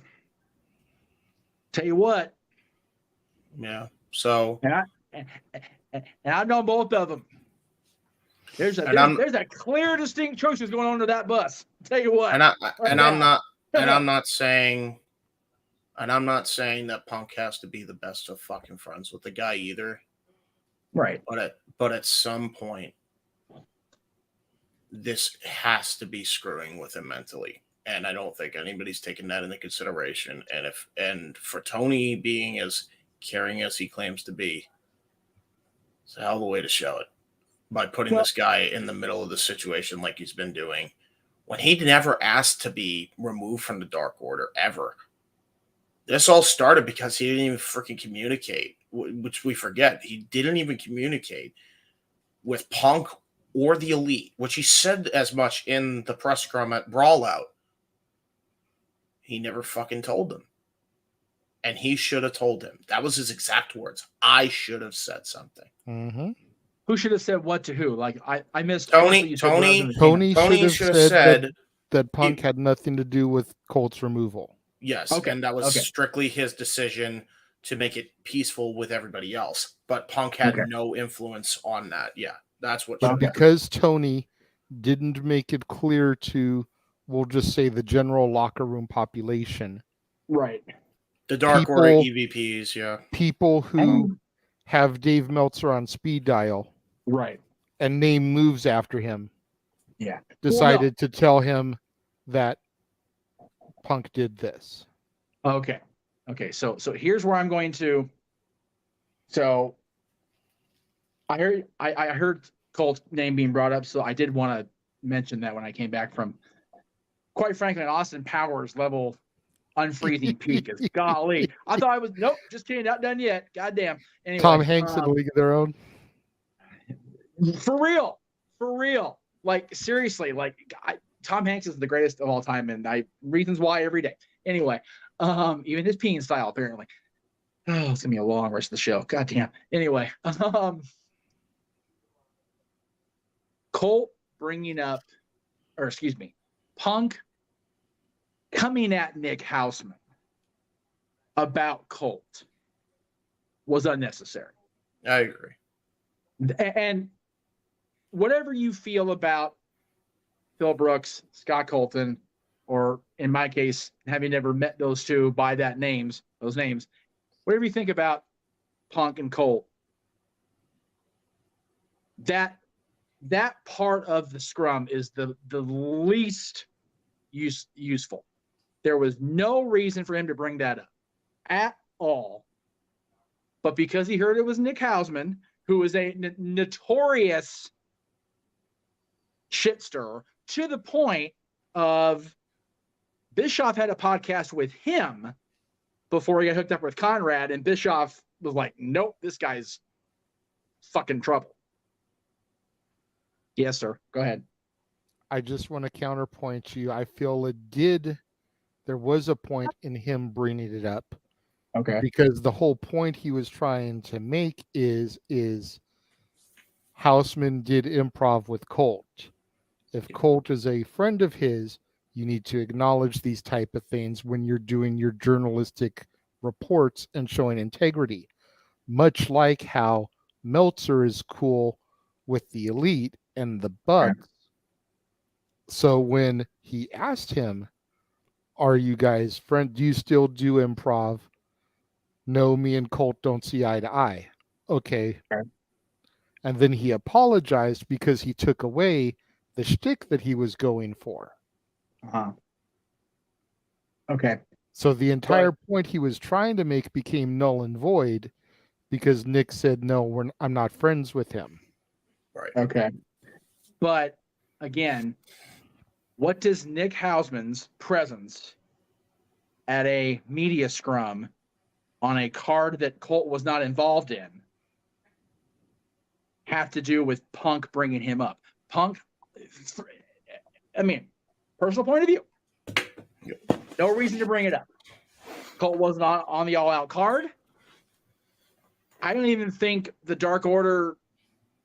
Well, they probably were because Dark Order was more popular at that time. But Colt wasn't booked on the card, and the report that Hausman allegedly put out was how long before? Right. And again, if Colt's not there and Hausman's there representing, I forget who he was representing at that point because it wasn't House of Wrestling because he didn't have that at that point. I don't think. That's where I feel Punk erred because Nick Hausman's not there representing Colt Cabana, representing anything. It's just Punk feeling grumpy, feeling old, feeling tired, feeling hurt, and done with dealing with fucking children. And he just decided to latch out at everybody. That's where, again, the childish, like, come on, Phil, really? Shit comes into my brain. Yeah, a little bit. Yeah. That's why I give him a little bit of shit, but I still don't think it erases everything he's done for the company either. No. Before we go too much deeper, I do want to acknowledge the super chat we got just now, and I also want to go back to a question that Emmanuel asked a moment ago. But before I get to those, let me welcome into the room one of the other stream heads, Datilla in the house. Hey, hi guys. I'm so sorry I'm late. I'm so sorry I had to do you 2 missed a Payback doozy. reviews. You Welcome to the missed a jungle, doozy, girl. sweetheart. I'll tell you right now, it's good. It's good that you came late. Oh, why? What happened? The entire show has been devoted to the Punk drama. Oh, okay. Oh, yeah. Just To summarize. Just to summarize, I gave a dissertation that ran about an hour and a half, going back all the way to the Dynamite prior to Double or Nothing last year, and the promo in the ring with Hangman Adam Page, and chronicling all the drama, all the way up to what happened tonight with Tony Khan firing. The clip that you sent me, I snipped the audio from that. We aired the audio on the show as well. That way, those of us that haven't seen Collision were able to hear everything that was said. So, yeah. No, are you there, by the way? Because we haven't heard a word from you, by the way. I'm actually kind of scared. Are you there? Yeah, Danny, I came from the morphine grid. I just powered down. All right, So the first thing to bring up was Emmanuel's question. He asked, was the fight before or after Punk Joe? Because if it was before, why do you let him still win against Joe? Good question. The fight was before. Yeah, right before. And I think that the reason was because, honestly, I can't even find a justified reason why. Right. Yeah, the for only being thing real. I can think of, is because maybe in the heat of the moment, Tony was so flustered as to what went on that you just don't change the plans. You that's fair. let the ship sail on the course that it's on. Yeah, you don't I mean, call you an could have audible? technically called an audible to the referee in the ring and had him report it, but also, as hot as Punk was in the moment, do you risk pissing him off mid-match, sending him into business for himself, even against a behemoth like Joe? Yeah. And then Adam, this $5 super chat. Thank you, Adam. How much blame does Conrad shoulder in all this for first bringing Punk to wrestling at StarCast? I will very rarely show my freaking overboy fandom for Conrad, but that's not even no. These are all grown men, right? Now, again, I don't believe that Conrad bringing Punk to StarCast was even the indirect way that Punk was able to negotiate with AEW. Granted, they were not a joint production. Conrad kind of latched the StarCast onto AEW because they were the same weekend in the same city. But I don't think that one has to do with the other, to be honest with you. I actually wanted to answer the chat underneath that super chat from Ryan Schmidt, I think is how you say it. Yeah, Schmidt, yeah. I totally forgot that Page's original promo shoot was about Cabana. So that's my bad for questioning Punk bringing him up. 100%. And that was even brought up earlier in the show. So that is 100% my bad for forgetting that. But again, sticks and stones, responding in a similar, wow, okay, that's really hard when you're loaded. Similarly worded way is not the way to go. No. Receipt or not. Right. And especially at the media scrum. You want to do it on TV, make business out of it? Great. But including that in a control, in an uncontrolled lashing out at Nick Hausman, that's where I have the issue with it. Again, he goes out on TV and says that, to Paige's face or, calls out the bullshit. Cool. That's great. But, yeah, it's, yeah. So, but again, I do apologize for the initial forgetting of the fact that the whole Hangman Page going into business for himself promo was related indirectly or not to Colt. That's my bad there. So sorry. No worries. Trying to hang on 1 second, James. Hang on. Okay. I was just going to ask, is Noah available? Is he okay? Well, again, just let's worry about the production side of the show. We'll take care of it. He's fine. He'll be okay. I know. Trust me. He's tired as hell, and I understand him. I understand him being tired. He wouldn't have just turned the screen off if he was in. He would have let us know. Yeah. That's fair. And again, go ahead. I'm sorry. I was just gonna say. So since she just joined the conversation, yes. Let's pass the counterfeit buck, if you will, towards Dattila. And like I said, I'm not going to run through everything again. You've been doing YouTube shows, so I know you've covered a good chunk of this drama over the past year and a half. Going all the way back for, like I said, the initial promo leading into Double or Nothing to Paige's comments about not listening and taking advice to the Elite's return, or excuse me, to the All Out scrum and Brawl Out, to the Elite's return and using the Kansas song and intentionally botching moves as a shot on Punk, to Punk not even returning for another 8 months after that. And was that the right thing to do? Despite being injured, like an announcement still could have been made, in my opinion, to the Jack Perry stuff with the real glass, and then All In Perry using the glass in the match. It's real glass, Crimea River, the brawl, all the way up to today. What are your thoughts? I know that was a lot to digest there, but what are your thoughts on everything? Where do you place blame? Is this being handled the proper way? The floor is yours. Oh, wow. That's a loaded question. I feel like everybody was in the wrong. Everybody. I don't think that one person was justified at all. Everybody was in the wrong.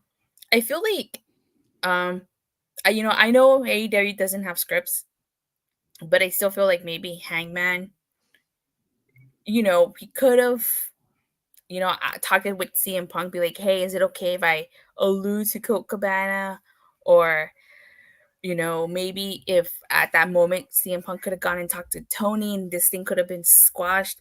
I don't know, maybe Hangman didn't think CM Punk was going to react that way, but I just feel like everybody was in the wrong. And it's a tough situation, but, I heard what Tony Khan said. He said that he felt like his life was in danger. From what I've heard, he almost had a monitor dropped on him, and that's not okay. It's not okay, but I also don't think it was intentional. I think it was very exaggerated. Very over-exaggerated. Well, but that's what I said earlier, Dattila, as far as the investigation that took a freaking 6 days. It's like, if you were sitting right there, why are you investigating a goddamn thing? It couldn't have been that life-threatening if it took 6 days. I'm saying. Yeah. I think he had to investigate You know, I think JD? he had. I mean, maybe you're right, but it's like, why? Maybe just like public perception, I guess, James. Yeah. Yeah, maybe, but it's like, And then again, who was on this committee? Kenny Omega, Nick and Matt Jackson. It's at the discipline committee. I don't know. I've never Right, heard of that. right. But that's my point: is who was on That's this the point, discipline yeah. committee? The executive vice presidents. You know, people that have a storied history with Punk and already don't like him, and are going to make a recommendation for him to be gone. The vote was unanimous. Like, I don't know about you, but I'd be hesitant, drama be damned, to fire the man that brought me $1 million house. yep. Omega couldn't do it. Nick and Matt Jackson couldn't do it. Moxley couldn't do it. Jericho couldn't do it. Punk did He it. came close. Yeah. Jericho was the only one that came close, really. Cody couldn't do it. Yeah. So Yeah, I'm but just at the, saying. at the same time, I feel like, okay, that was the second incident and he instigated it. He was the aggressor here, you know? So I feel like, you know, I get where you're coming from. I get where you're coming from. But what's to say that this wouldn't have happened again, too? You know, what if there was a third incident? I don't think you could justify a third incident. 3 strikes, you're out. Yeah. This is the second one. Yeah.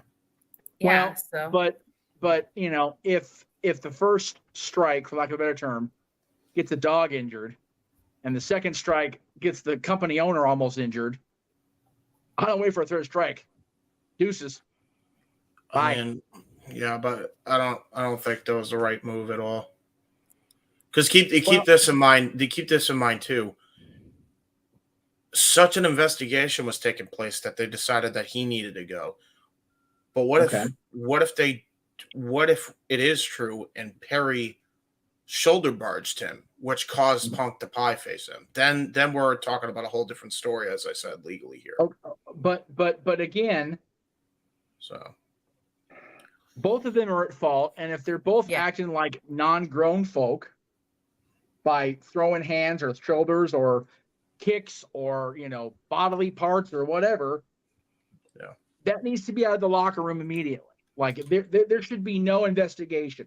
That situation led to a scuffle that allegedly knocked equipment down, and not only that, but knocked equipment down that could have, you know, affected the safety of the head of the company.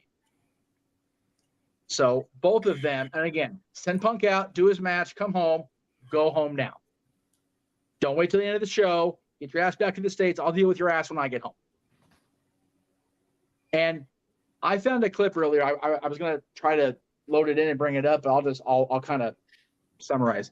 Tony at the All In Scrum this year was talking about, you know, we were hot there for a while, and then, you know, we had 3 people go down, one seriously, referring to Adam Cole, and then Max was off because of his, you know, the thing they were doing where he was, you know, fired or, you know, walked away or whatever you want to call it.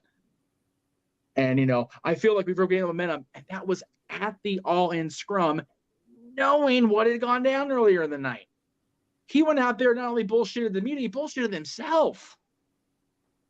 Because he knew, he had to have known. Even if he is, nobody's that fucking coked out where they're not going to know some shit's going to go down. No way. I'm sorry I'm yelling. I'm just so, this thing just chaps my already red ass. It really does. That this is, again, we've all talked about it until you're kind of new to the conversation. I'm really sorry you're jumping into the freaking fat of the fire here, but it's okay. We've been doing this shit for a year about these motherfuckers at this point. Like, oh, and it's everywhere. Yeah. Every show, there's been something about it, whether it's been super chatted or not, despite our efforts to freaking away. And to JJ's credit, he was like, all right, we have to get this out there. We have to talk about it. Tony just handed them an even bigger starting point in the process this afternoon. You know, little over 10 hours ago now that this happened. It's just so seeing that short clip on YouTube of Tony at the scrum and not really taking it in until I saw just that isolated, it's like, he really does not understand how bad this, or at least he didn't on Sunday last week. No. He apparently does now. And that's what's so infuriating to me about it all is how are you going to run a business and you can't see the nose in front of your face? Like, it you don't deserve to run a business of any kind. If something like this happens in the hallways of my company, people are being yanked into the office immediately and shit's being handled. Yeah. That's any company you work for. Yep. The fact that this stuff was able to go down and linger and be tap danced around for the better part of a year, which again, that was the main reason why we did this tonight, is because come Monday, it will be a year since Brawl Out last year to the day. And here we are, 363 days removed from that incident. And finally, one of the individuals has been fired. Yeah, it took another incident, but it shouldn't have taken a year. No. And this is coming from a staunch Punk supporter. Yeah. You know, this is ridiculous. Yep. You know, Jay, you know, if I'm telling tales too far out of class, please shut me down. If that shit happens in here, I'm pulling somebody aside going, nope. And we've talked about that off air with other people that have been involved in the past. Mm-hmm. It's like, nope, you are not going to be this person. Mm-hmm. You either need to get your shit together or you're not going to appear on something that has this in the upper third. Period. Because that's my responsibility as the founder, the man with the name of the marquee. Tony Khan, guess what, dude? That's you, bud. Yep. I feel like something like that also wouldn't go down in WWE. I don't think that. No way. No. All you have to do is look to the past. Brett and Sean. Screw job be damned. They still went out there and worked the fucking match. Yep. Was there a screwy finish? Yeah. No one will deny that. But despite their hatred and their backstage heat with each other, still went out and worked the match. Yeah. Edge and Matt Hardy still went out and worked a series of matches. Yep. Charlotte and Becky. Yep. And Jay, even after Montreal, business was handled. Brett went back there, Vince went back there, Brett knocked Vince out, and that was it. Brett left. That was it. And he spat in his face. Even the Blue Meanie got his revenge on JBL after JBL taking liberties with him at the original One Night Stand. Yep. Oh boy. Yep. My daughter just gave me a look when I said Blue Meanie because she didn't realize that there was a wrestler named the Blue Meanie. I got some educating to do with her on that. Yes, sweetie. And he hails from Pepperland. Oh my God. I love you, Natalie. Goodness gracious. But yeah, I mean, this is just ridiculous. And I still feel in my heart of hearts that none of this would have happened if he had nipped the initial drama in the bud. Yep. And that's going back prior to Punk. Yep.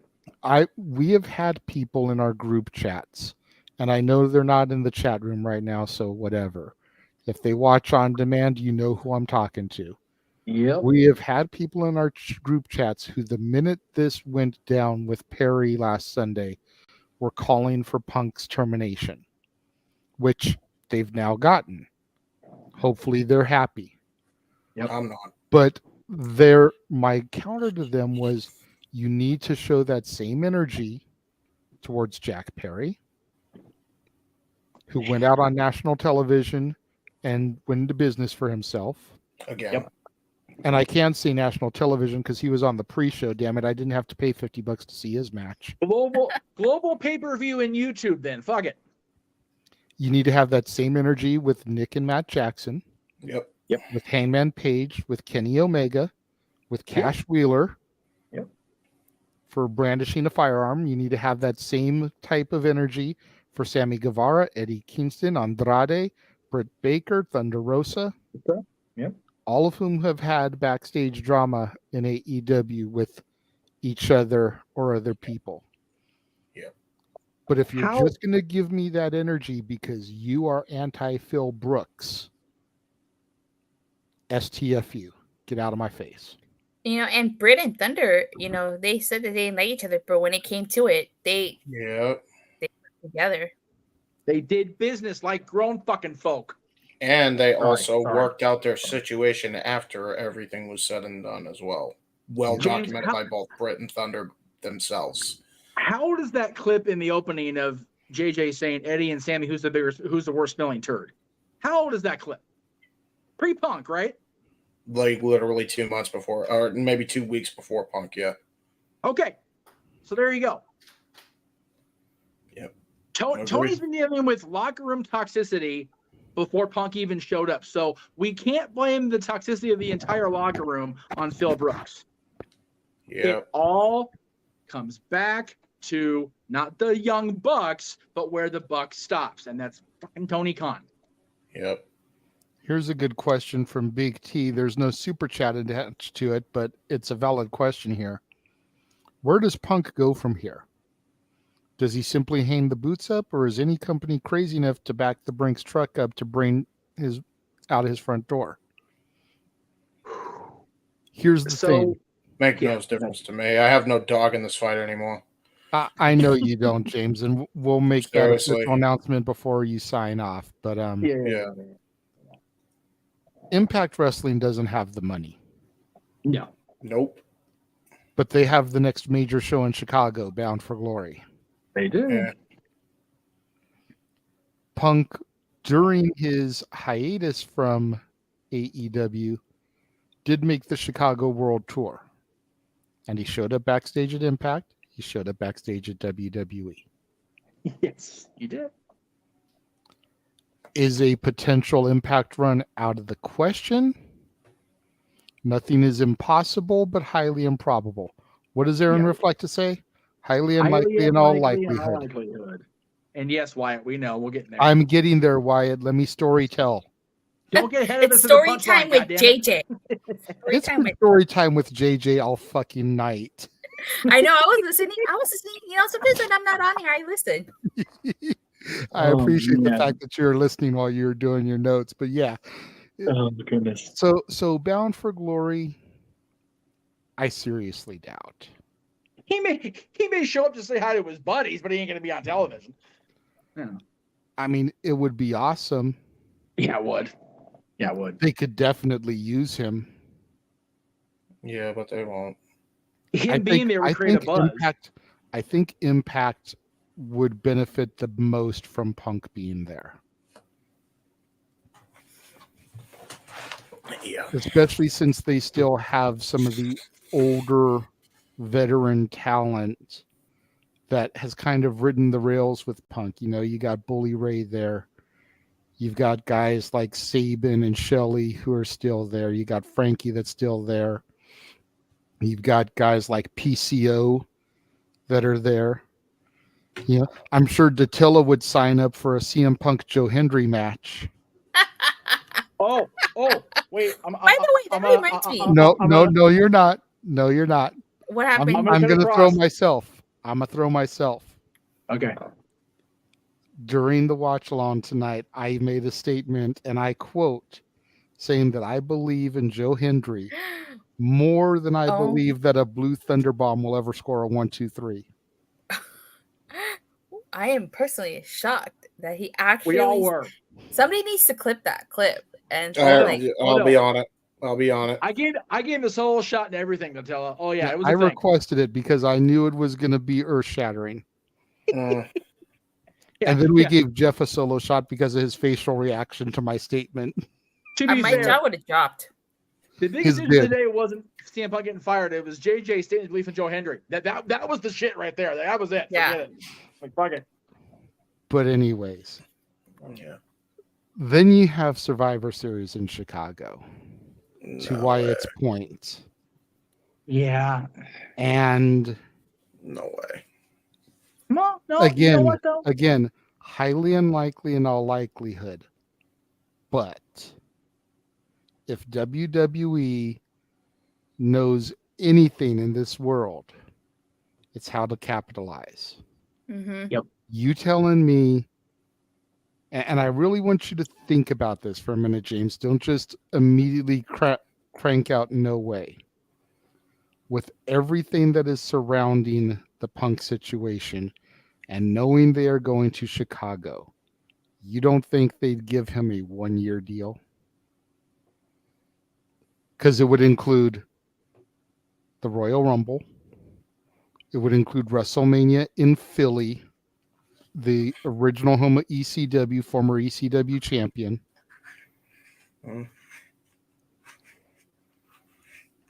You know, if Paul Heyman goes in the Hall of Fame, Dean, you've got your inductor right there. The man who famously crossed his legs and called himself a Paul Heyman guy. Yep. Yeah.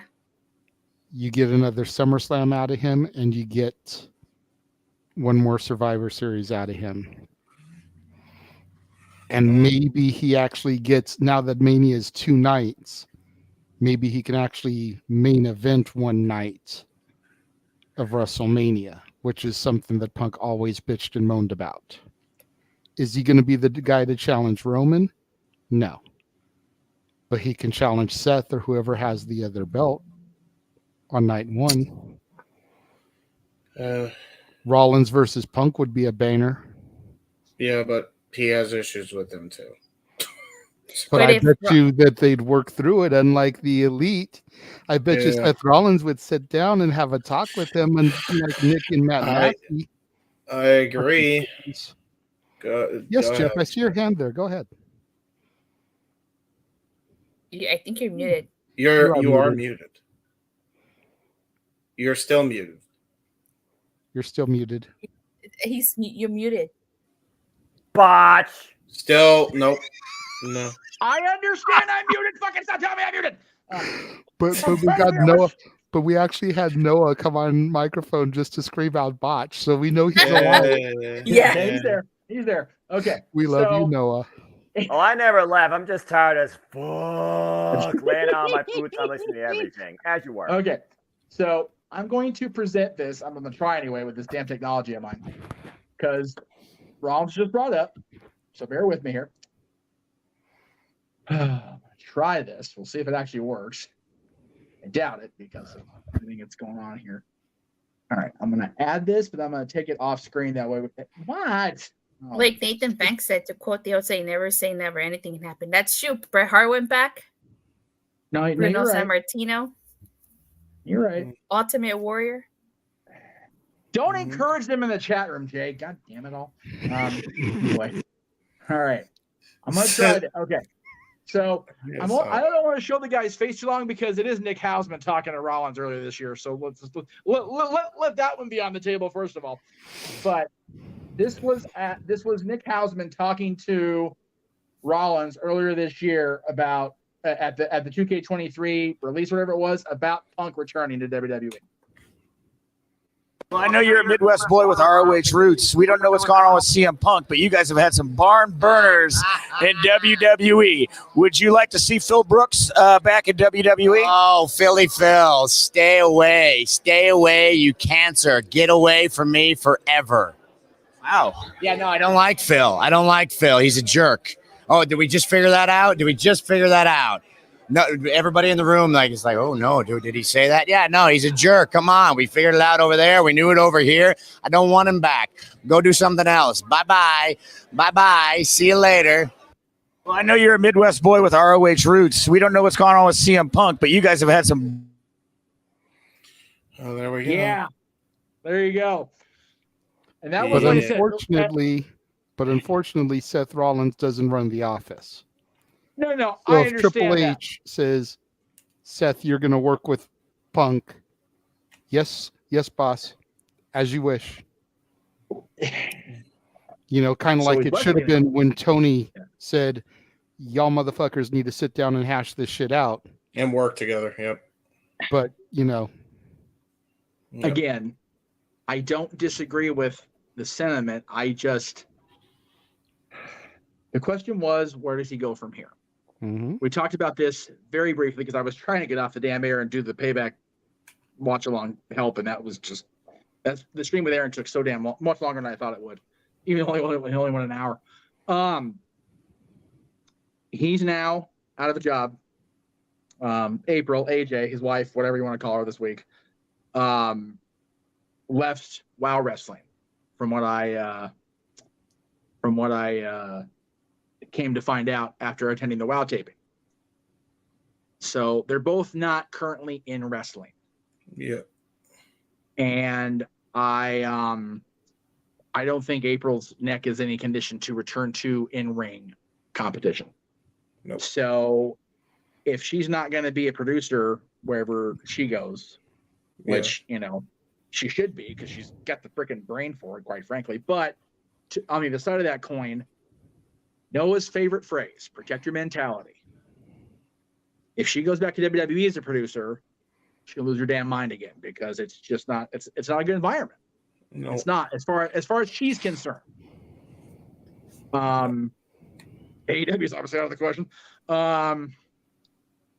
Impact possibly because they got a great women's division anyway, the best in the wrestling business. I'll stand by Noah and James on that one any day of the week.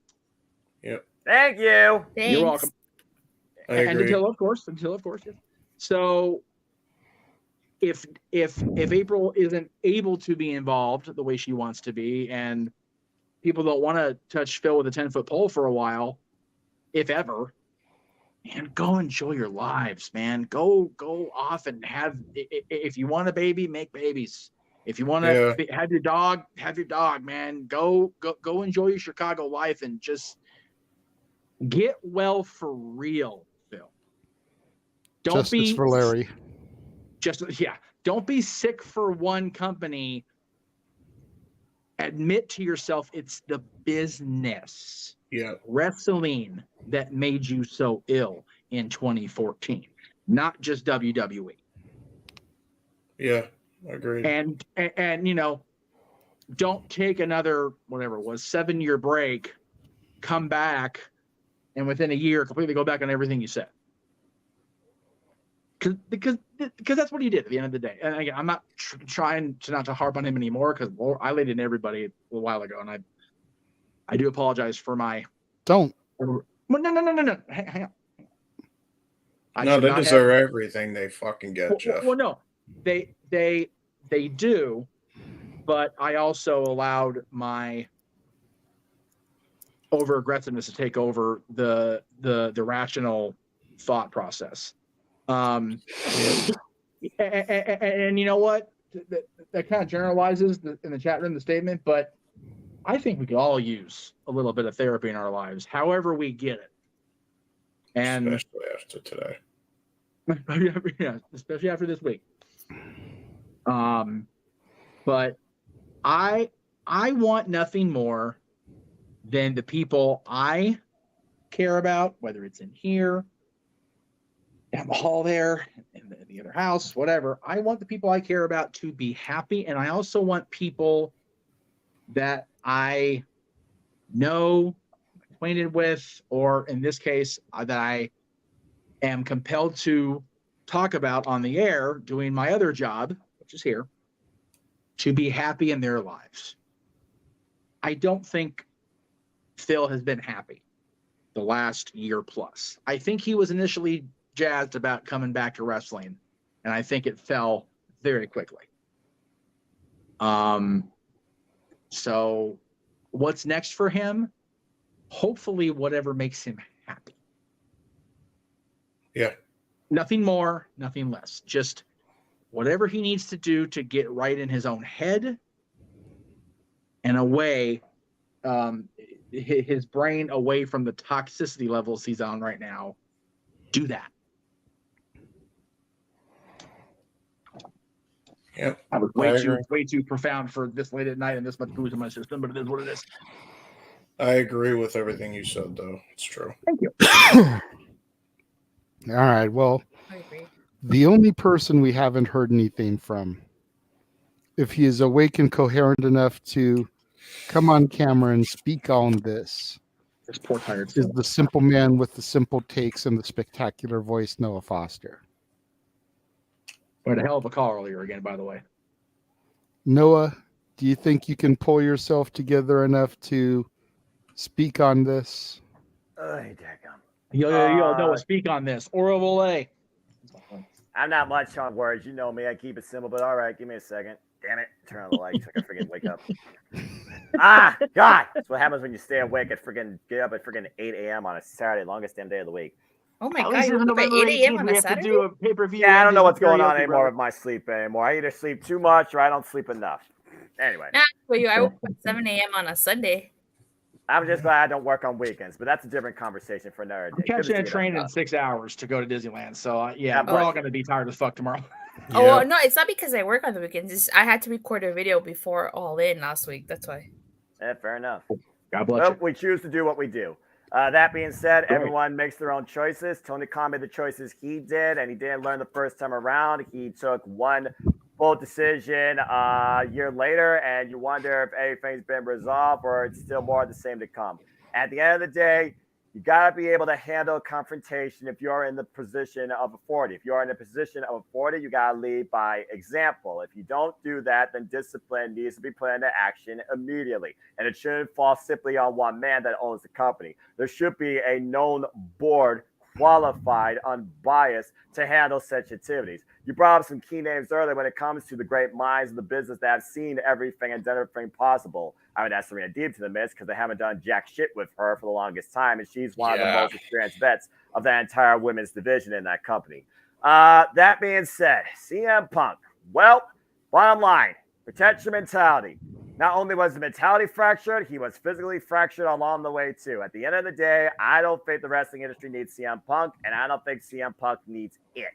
He needs to find simply a way to carry on his own way and find a happiness and peace with himself in this lifetime before he does something that he ultimately regrets that hurts the ones closest to him, his wife particularly. So at the end of the day, I hope that Phil Brooks just finds a way to live life without thinking, dealing, or wanting in any capacity to deal with anybody in and out of the wrestling industry. Because clearly he doesn't need that, and I don't think we need it either. We saw how it affected the morale on Collision, according to what you all said. People that respected Phil Brooks are close to him, apparently have been affected by this action. Whether they agree or disagree with it, that is their personal opinion. That's their choice if they share it. Now, as far as the rest of the people go that you were discussing, the EVPs particularly, Heyman and Page that really instigated this at Double or Nothing last year, and also, of course, the Young Bucks, who at the end of the day might have more personal power that the inmates run the asylum than people may initially thought. What Tony Khan chooses to do with those three talents is on him, and will be the rise or the fall of company morale. We had to see how this affects things in the long haul. Now, being in Chicago, they're always going to have a proverbial bullet to their head, and they're either going to use that their own joking way, or they're still going to work through it. Tomorrow All Out is going to show that. But I more so care about Kenny Omega versus Konosuke Takeshita and Orange Cassidy versus John Moxley than I care about the Young Bucks tagging with FTR. So that's that. It's going to take more than a punch of political BS on the behest of a leader's incapabilities to handle a situation to take me out of the fandom, let alone take me out of supporting and respecting professional wrestling, when there's so much more incredible capable talent that's trying to do everything possible for the good of this industry and the good for the growth of this company. So that's why I'm still going to stand by that hardworking men and women of that locker room in AEW that are not going to let this affect them for the long haul negatively and still try to lead their own way for this industry, if not this company. But Tony Khan needs to realize at the end of the day, you have the finances. So you covered the hardest bit. Now build the right type of freaking panel to lead talent relations, creative development, because you don't have writers. And you've already proven that MJF and Adam Cole, they can tell a story without a script. That's what happened at All In.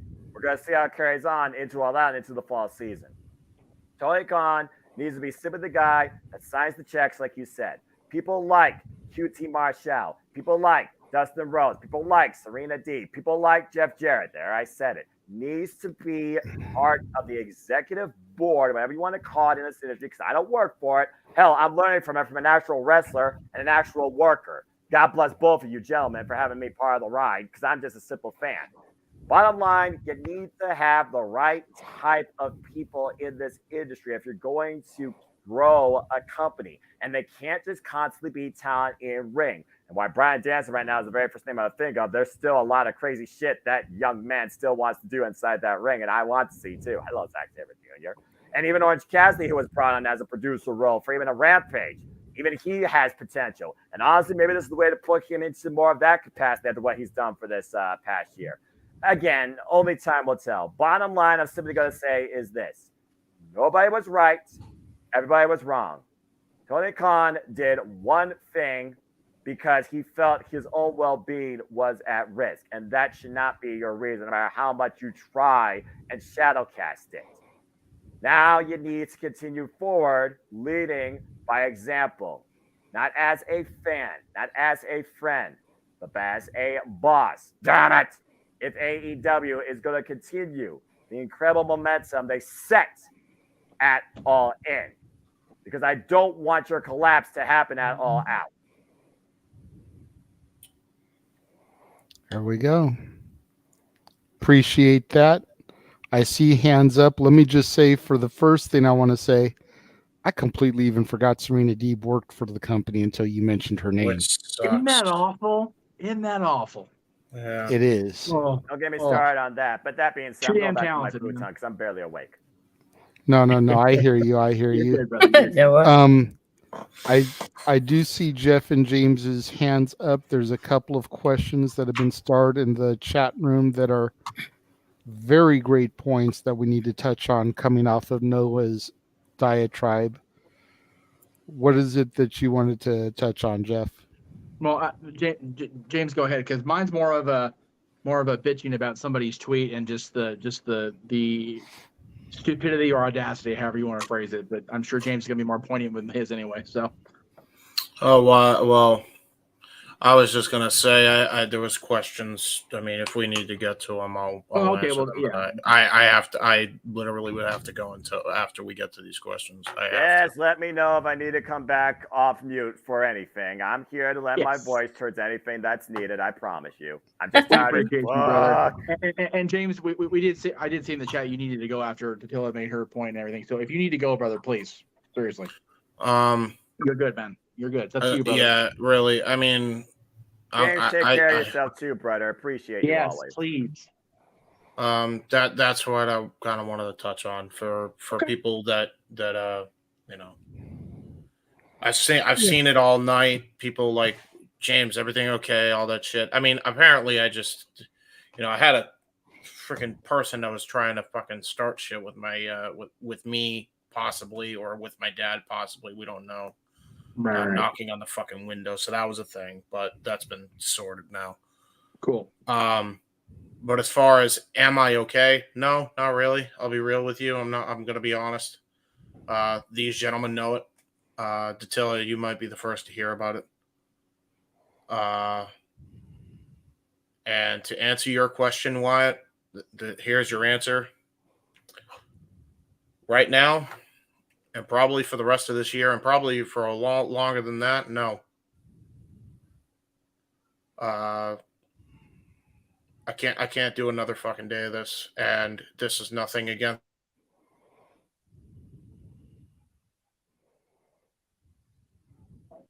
He froze. Waited all this time to say something, but he froze. God, his internet's been so Technical spotty. difficulties doesn't help Jay's mentality. Okay, well, while we wait for him to come back, this isn't the first of this tweet that I've seen, but I'll go ahead and address it because a lot of them have been similar. I hope CM Punk shows up on Raw or SmackDown and pulls a Medusa and tosses the real AEW title in the trash. Shut the fuck up. Like, seriously. First of all, if Punk ever wants to work for anything in wrestling again, that's the exact wrong thing to do. Ask Deuce. Okay, number one. Number two, as much as I both agree and disagree with the various degrees of tribalism in wrestling, that is dangerous. Like, encouraging the open trashing of the other company's championship is just silly. It just is. Okay, James apparently lost power completely at the house, so I'm in the resend the link right now. That's not what happened. So he'll be back momentarily. JJ, if you can watch when he pops in, so in case I miss it while I'm talking. Damn, man. Like, how about we just do what this man, who's currently an avatar, but we'll go ahead and point to him anyway. How about we just enjoy life and enjoy professional wrestling? Damn it. It's as simple as that. Watch Raw, watch NXT, watch Dynamite, watch Impact, watch Ring of Honor, watch SmackDown, watch Rampage, watch Collision, if it still exists after this month. Watch New Japan. Watch NWA, MLW. Watch NWA, watch MLW, watch the and then if you can, take a fucking nap. That's a lot of shit. But looking at you, Noah. Hey, what you imply? Oh, well, I know I don't sleep right. Well, I'm implying the goddamn thing. You need a fucking nap, brother. What's a nap? No implication about it. Okay. You know what is sleep? Noah don't need it. Yes, you do. Yes, you do. A night at Roxbury? I love you for that. Anyway, or Pepsi Max commercial, whatever you remember. Ooh, that was a deep dive. I like that. That was good. Very nice. Thank you, Duel. Anyway. ABC Game Show classic. Anyway, continue. Good stuff. See the game show guy. Couple weeks, Good brother. shit, Couple pal. weeks. Got shit again. Another contribution that Bray Wyatt gave us. That fucker. Anyway, too much shit to process at once without that much booze. Just like what you like. If you don't like it, cool. Don't watch it. Don't watch it. But don't encourage others to trash it as a result. Like, James is within his right to not want to watch AEW anymore. I don't blame him for that after this week. It's just too much for a lot of people. Yeah, and some people may be quick to dismiss James for doing this. They may be like, it's just wrestling, pal. Like, what the fuck? It's not, though. It's not. But you've also got to take into consideration James's autism. It's a little bit sensory overload for him. Yeah. People handle things different ways. Yeah. The best way for him to handle it is to completely dismiss it and shut down from it. And that is what is best for protecting his mentality. Yeah. Hey, I don't mean to try and like cut in, but I don't know how long I'm gonna have because I'm only operating on 5G. So no worries, no worries. You're good, brother. That's why we brought you in. As soon as you beeped in, I was watching for you. So we just had the entire power go off in the neighborhood, which is what that was. So my apologies. That's for crazy, dude. But yeah, That's weird. that was wild. But yeah, the entire neighborhood just went out of Crazy power. on the timing. It's like you finally were getting to speak on things, Yeah, and then you froze. Yeah, just my fucking luck. So yeah, as I was. Is it this is like straight out of Monsters or Duo Maple Street? Yeah, I know.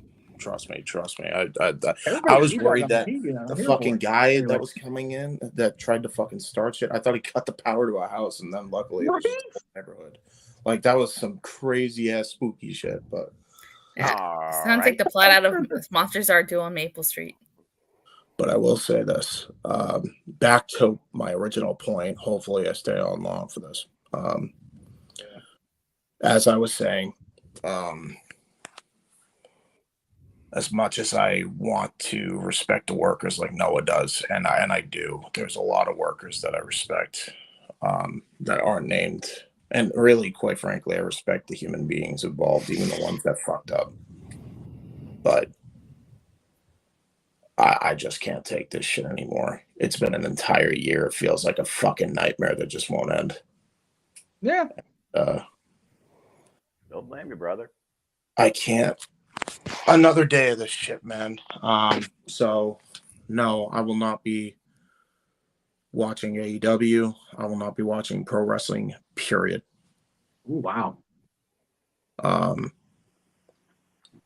All Out on Sunday will be the last call I make. And by the way, unfortunately, as all this shit was happening, I may have to fucking even bow out of that because now I may have to fucking handle the watch party because Casey was also done. So that fucking threw a spanner in the works too. Jeez. So there's 50 million things that I'm trying to fucking work. If I can be on, I can be on. That will be my last call. And this will be my last open mic night. The only time I will be coming on open mic night is when there's karaoke and like just game shows, specials like that don't really pertain to wrestling because it's just one of those things where I don't want to be fucking miserable and have to fucking excuse the fucking behavior of men acting like children.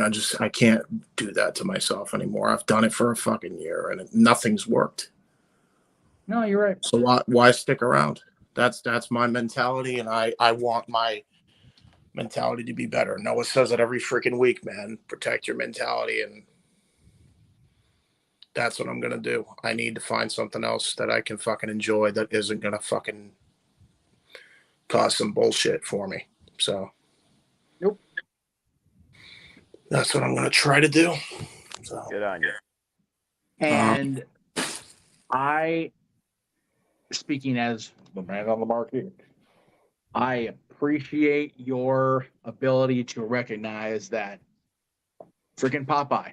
It's all I can stand. I can't stand no more. I appreciate the shit out of that. I really do.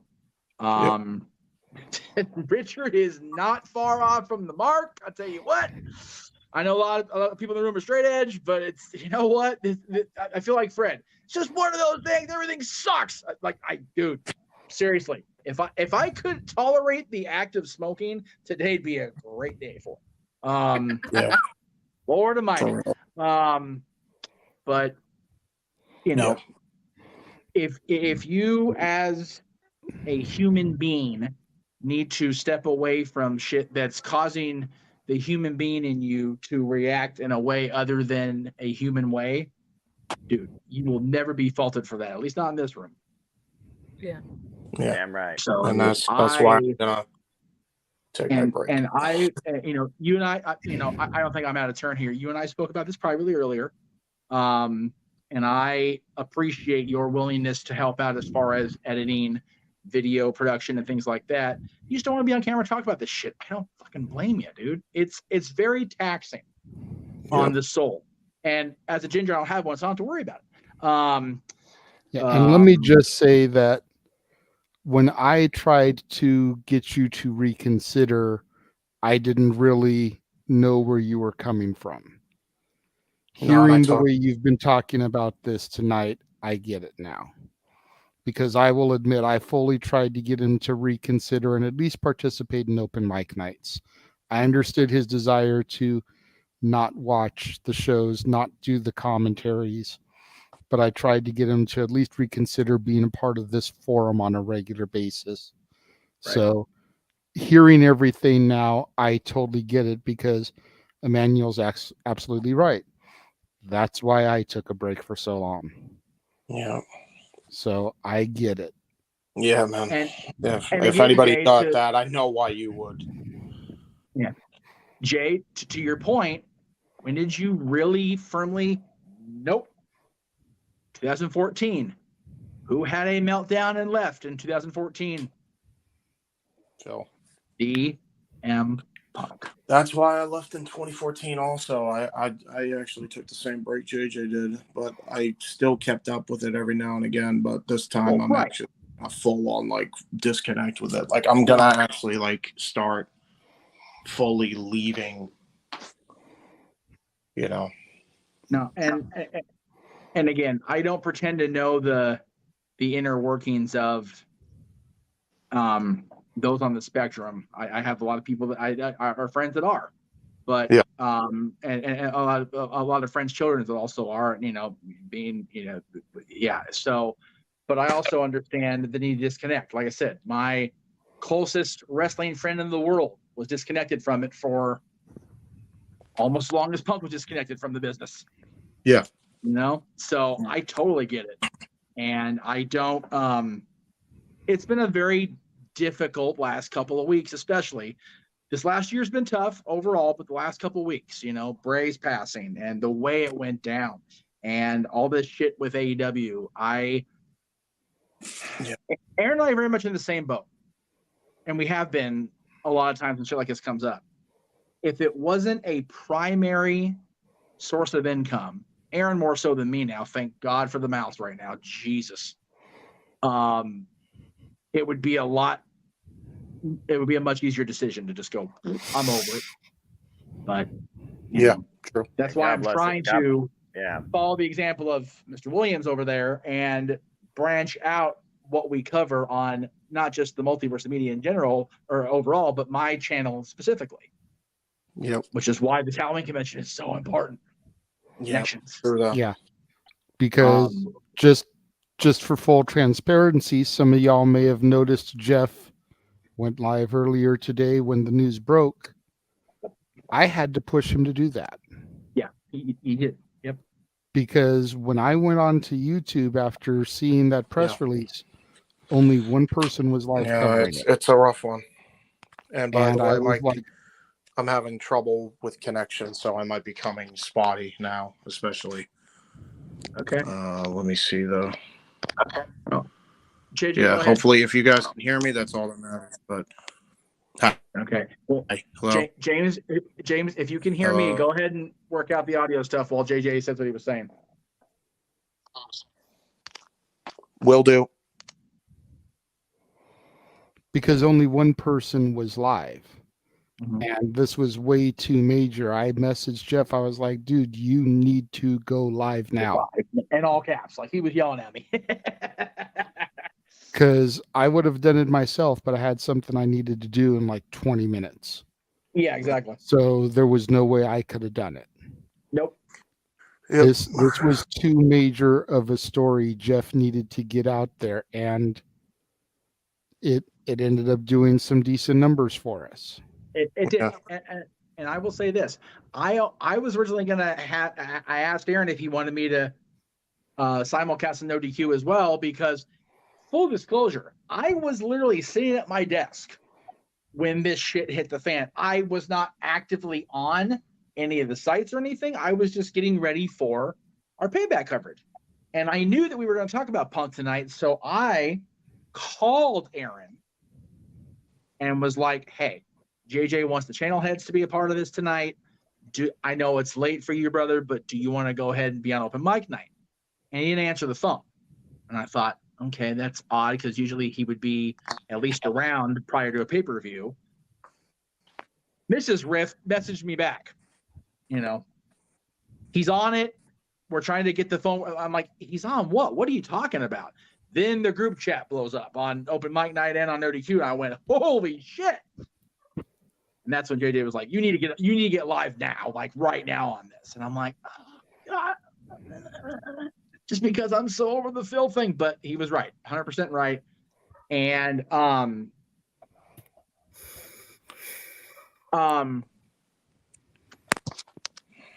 I see that comment while James is still working with his audio.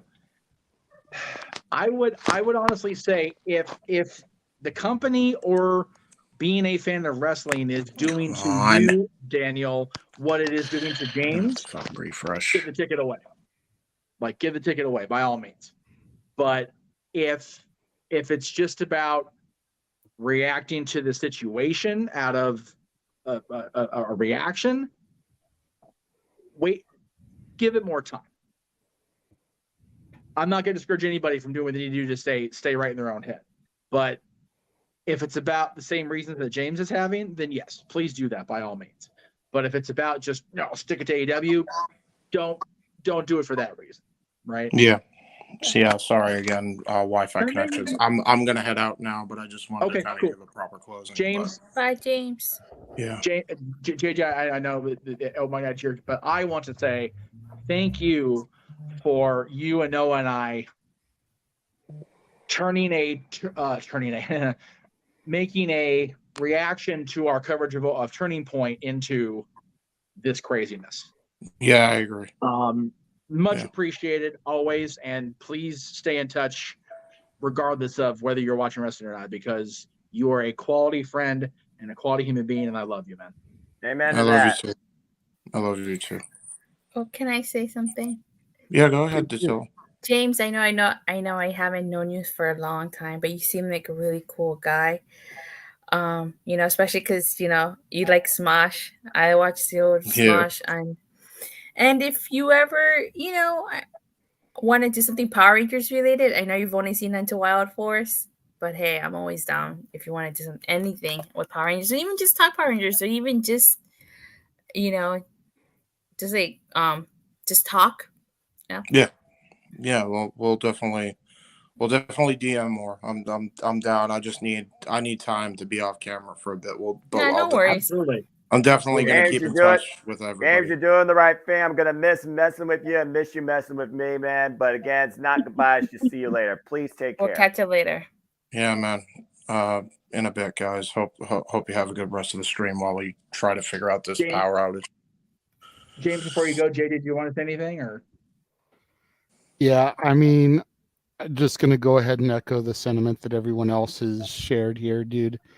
You've been an awesome addition to the team. Like I tried to say to you in private chat, it's not going to be the same without you here. No. I know. On a regular basis, and hopefully sooner rather than later, you'll feel that you're right with yourself enough to where you can come back to this on a full-time basis. Yeah. But we look forward to seeing you for, Lingo in a couple of weeks. Yeah. For Haunted Hangman in October. For definitely will be Disney there for that, yeah. karaoke. Disney much karaoke, to Noah's I'll be there. chagrin. In I'll November. be there for everything. Yeah. I'll be there for Christmas, all those specials. Yeah. For the New Year's Eve end of year shenanigans. Mm-hmm. Be looking forward for you all that, and if it's not too much trouble for you to put together a new intro for next week, since it'll be a brand new season, especially now that we have Datilla clips and we've got Stat Boy clips, and that would be awesome.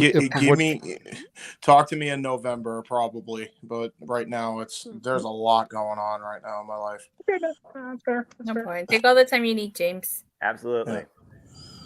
But yeah, JJ, listen, guys, you're welcome, and I'm sorry. I'm just sorry I couldn't stick around sooner, but I'm glad you guys understood. You're fine, man. It's fine. Yeah.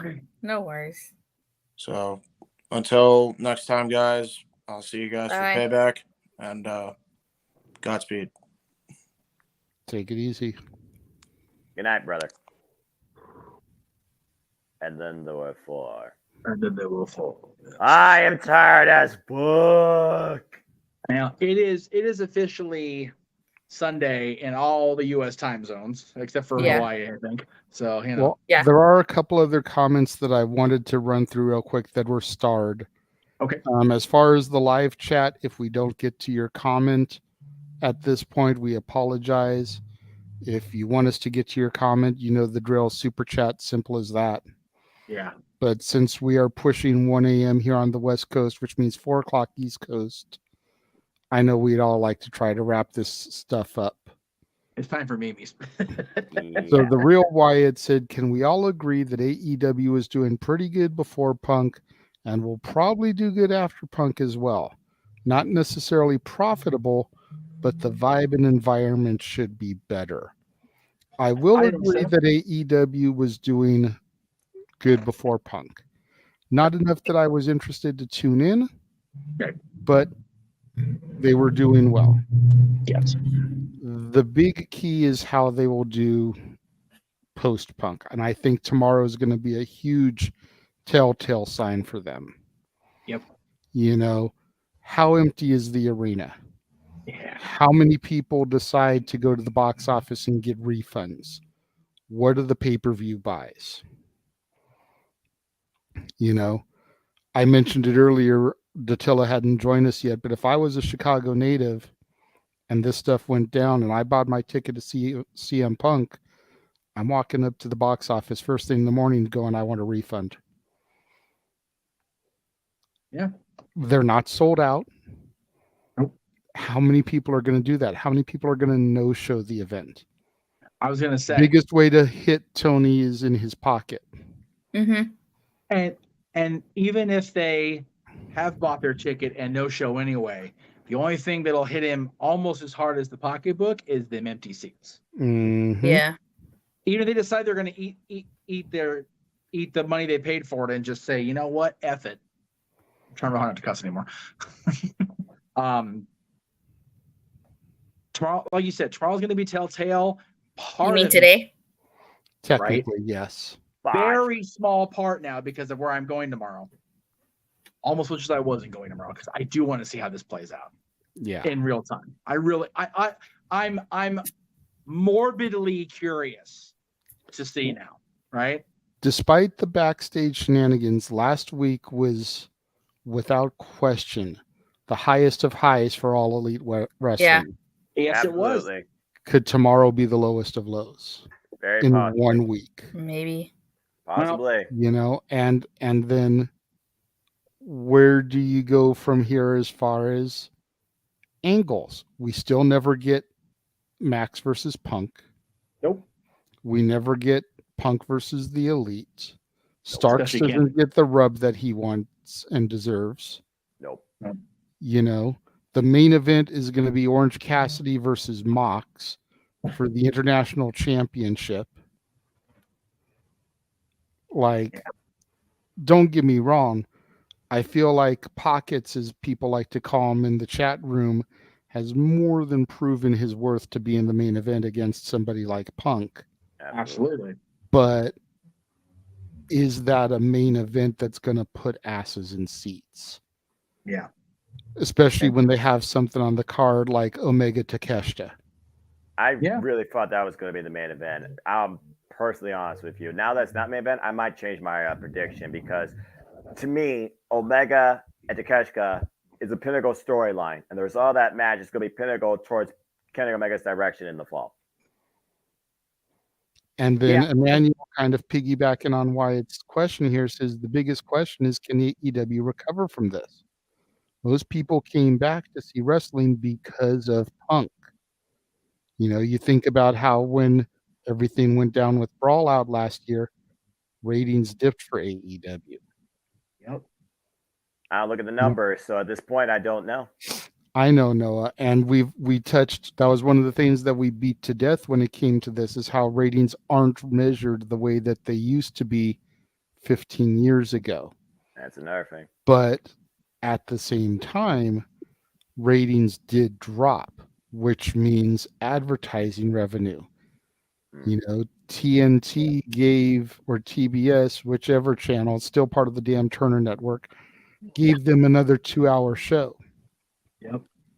Does Collision go away after a year? Yeah. You know, that was $1 billion deal. Yep. You know, there's income lost. I think this is Income that definitely going to can't be- affect. Oh, sorry. I was going to say income that can't be used to sign more name talent like Punk. What's the stipulations as far as Punk's contract? Does he have a 30-day, 90-day no-compete clause? Or because he was terminated, can he go anywhere?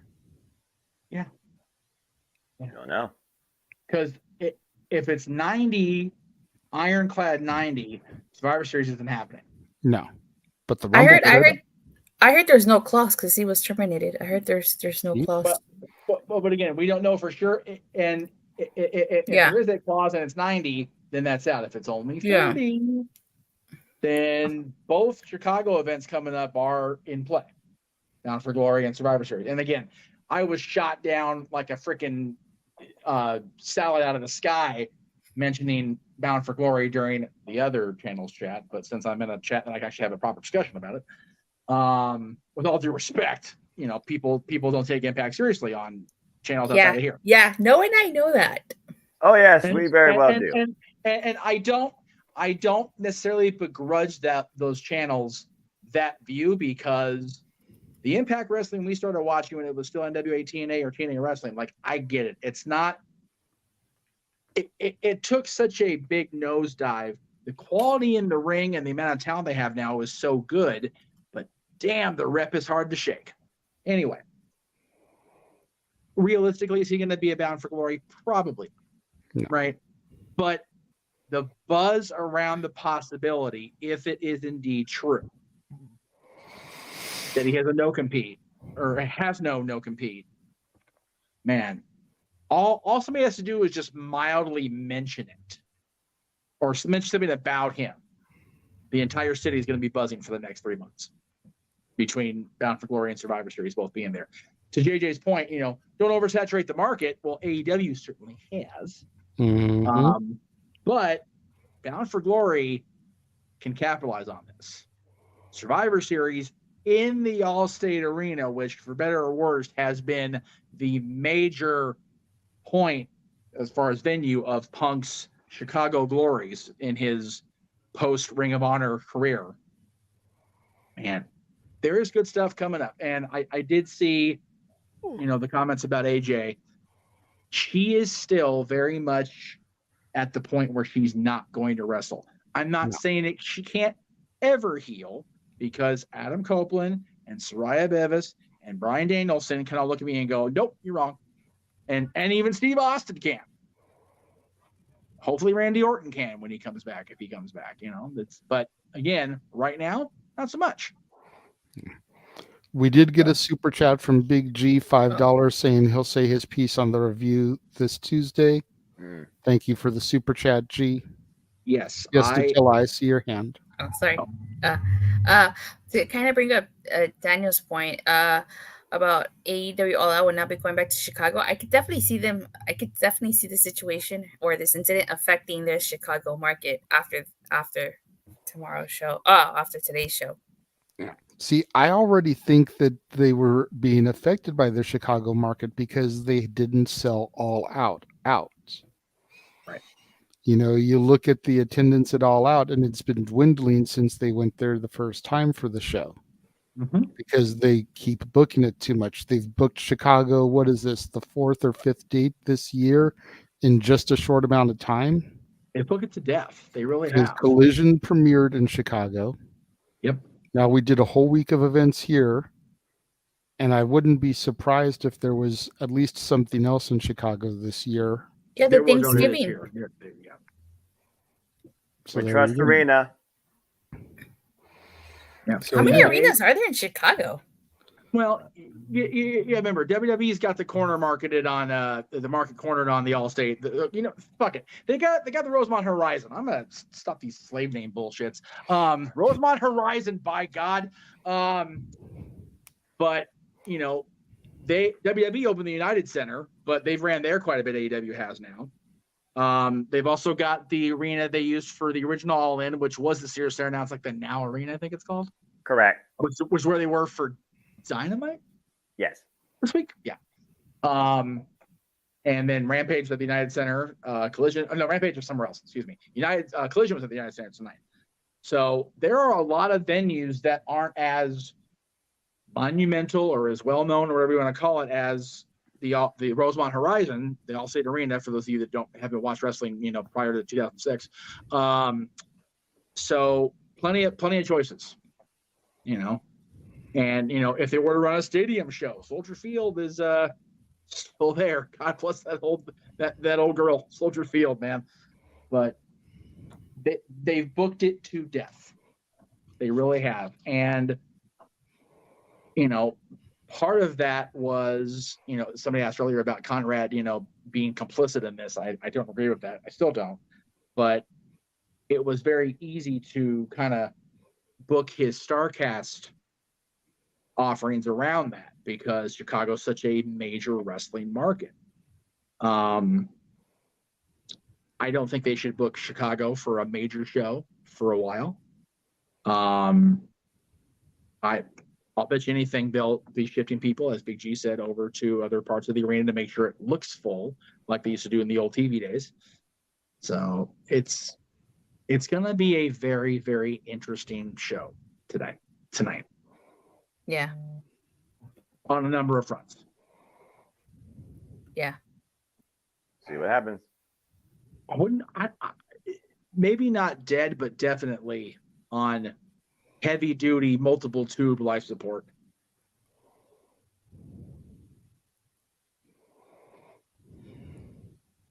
You know, I mentioned That this would be earlier. crazy, Emmanuel. I mean, Yeah. Usually you don't post stuff negative. That's why I went ahead and threw that up. But that would be crazy where everybody said that NWA TNA, now Impact, would never survive. And they went 2 years, 5 years, 10 years. Then the Bischoff Hogan thing said, oh, they're dead in the water. They'll never recover from this. Arguably the greatest women's division in professional wrestling right now. Damn it. Highly entertaining characters and storylines. Yes, even Joe fucking Hendry is entertaining. Yeah. Believes! Noah, would you agree with me that freaking the Victory Road card is stacked? Absolutely. Jordan Gracie on Prazo 5, the friggin' generational rivalry running back. We believe in Joe Hendry. Might get Joya there. You got Josh Alexander versus Steve freaking Macklin. PCO versus Bully Ray. And we got also Chris Sabin. It is a hell of a card coming up. Yeah. Can't get the graphic. Can't get the graphic up fast enough. I'm trying. Lord knows And I'm of course, trying. the following week, because even though it gets, live shown, hashtag spoiler free here on the JMN Multiverse of Media, the following after that, we're covering Impact 1000, and they're bringing back Feast or Fired. You just, never a break around here. And I'm a little happy that JJ finally believes in Joe Henry. It took a tear to my eye to hear that. Well, okay. I need to quantify that statement. He believes in Joe Hendry more than believing that a Blue Thunder will actually end the match. That was what he said. Yeah. If we're being real, we're being honest, because Lord knows it's been on this show. But yeah, this company will never last. It'll never be freaking 1,000 episodes next week of Impact Wrestling on television. And then we've got the watch along on Friday. Hey. So, they're not edited. I threw them up real quick. I'm trying here. But you're fine, brother. And then Impact. Yeah, it's granted, should there be more 1,000 episodes of Impact? Yeah, there's been a few stutter steps along the way. But they still made it. What's got And not to mention, I heard that they might do a show with Deepa in November too. So with what? With Deepa. Impact might be doing a show with Deepa in November. What is that? Deepa? AAA? Triple A. Sorry, you can't, like, every time you would say it, it would go. Blah, blah. I'm like, why is she like? It kept pixelating. It kept pixelating, so I couldn't understand what you were saying. I'm sorry. That's hey, fair. you know what though? Triple A is definitely still a viable promotion. It's awesome. I love it. So I'm. Yeah, what Conan done with that promotion, trying to get rid of all the politics and cultivate a more positive locker room environment, and what Scott D'Amore and Gail Kim have created since 2020, particularly with Impact Wrestling, is truly something to behold in 2023. I'm very happy for both companies. JJ, one of our favorite television shows based on one of our favorite singers. The title track of the show was "I'm a Survivor." One of the songs she said, "Is there life out there? So much she hasn't done." It's like there is life beyond this night for professional wrestling. Are you talking about Reba McEntire's "I'm a Survivor"? I love you for that. Yes, very much so. I like that song. There's life for AEW beyond this night. There's even life for Phil Brooks in professional wrestling if he so desires. Or sports entertainment. Yeah. Or sports entertainment. That's right. That is a very true statement. If he wants to go that route, we talked about it earlier today with Aaron, or I did anyway. We did more on this there. Every single person that the true naysayers of wrestling, they'll never come back. Superstar Billy Graham went on Phil Donahue and lambasted the WWE. He came back. Bruno Sammartino spent 30 years running down the company. He came back. Sable left the company, lost her job, and sued over being asked to expose her breasts on television and have an angle where she was Vince McMahon's mistress. She not only came back, she did all of that shit. Warrior. Just warrior. There you go. Brett, I'll never make an angle out of Montreal. And he did it with a smile on his face and hugged Shawn Michaels in front of God and everybody. Made peace with Hunter after he said in his book he would never make peace with either one of them. The one thing we have learned about wrestling is never say never. Sting also went back even after saying he would never sign with WWE. I mean, Sting went to WWE after even saying. I talked to Steve Borden 3 months after that last Nitro. And he told me to my face as I wore my Blockbuster Video uniform, probably not going to happen. What would they do with Sting? I'm afraid what they would do with Sting. He said that to my face in front of his wife and children. There he was 13 years later. It took a while. It took a hell of a run with TNA first, but he went. There is, and Vince even said on the Stone Cold podcast that he's open to it. And we know that Punk and Hunter have made at least nice enough. Punk said some very apparently flattering things about Hunter at the Call Power Club this week when he received his induction or whatever they call it at CAC. I've never been. I want to go so bad. There is life beyond this night. And I think we all need to remember it. And, the two of you will apparently, and James will be covering whatever comes out of the United Center tomorrow, today.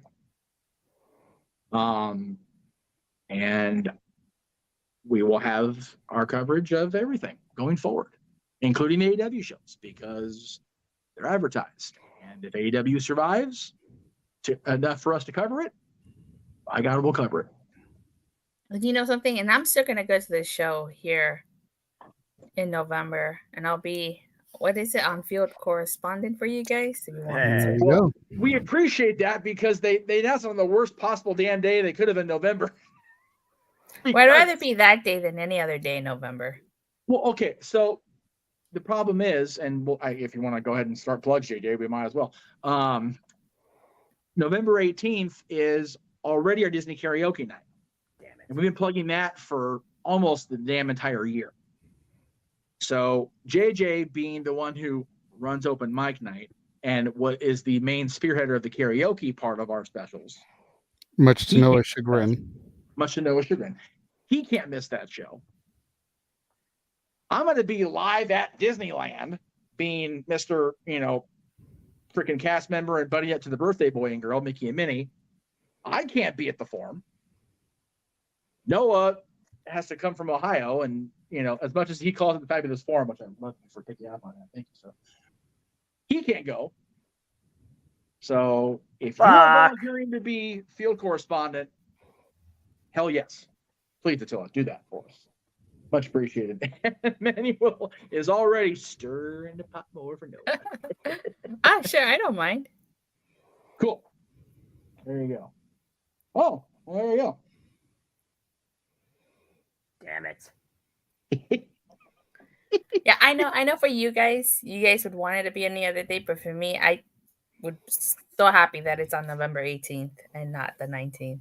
Well, okay. Well, the 19th is a Sunday. It's a little Sundays are difficult. The 11th Veterans Day, the 25th Survivor Series. So the only other thing is the 4th, and there'll probably be some sort of other special on that day anyway. So. Oh God. Oh, well, there you go. Good job. Freaking good job in James' neighborhood, you freaking drunken idiots. Why don't drive? Anyway. So that's in November. We got a lot of stuff coming up this week. Yeah. Senior Williams. Yeah. Yeah, we do. And there may be some stuff that I don't have loaded in here because my focus was obviously on the topic at hand tonight. Yes. So I'm just going to start running through these things. Tilla, tell There you people go. about your channel.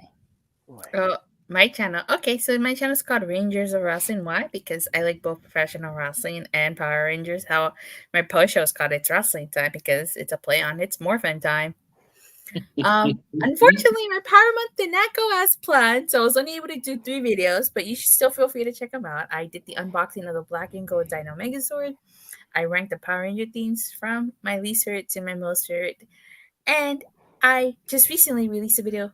Well, I'll also say today, but it's Sunday. So yesterday, where I talked about the anniversary specials. As you know, Power Rangers has had the 10th, the 15th, 20th, 25th, and most recently 30th anniversary specials. So I talked about that. So make sure you check that out. And if you like professional wrestling, I cover Raw, SmackDown, AEW Rampage, AEW Dynamite, sometimes Collision, and I cover all the Impact Plus and pay-per-view events.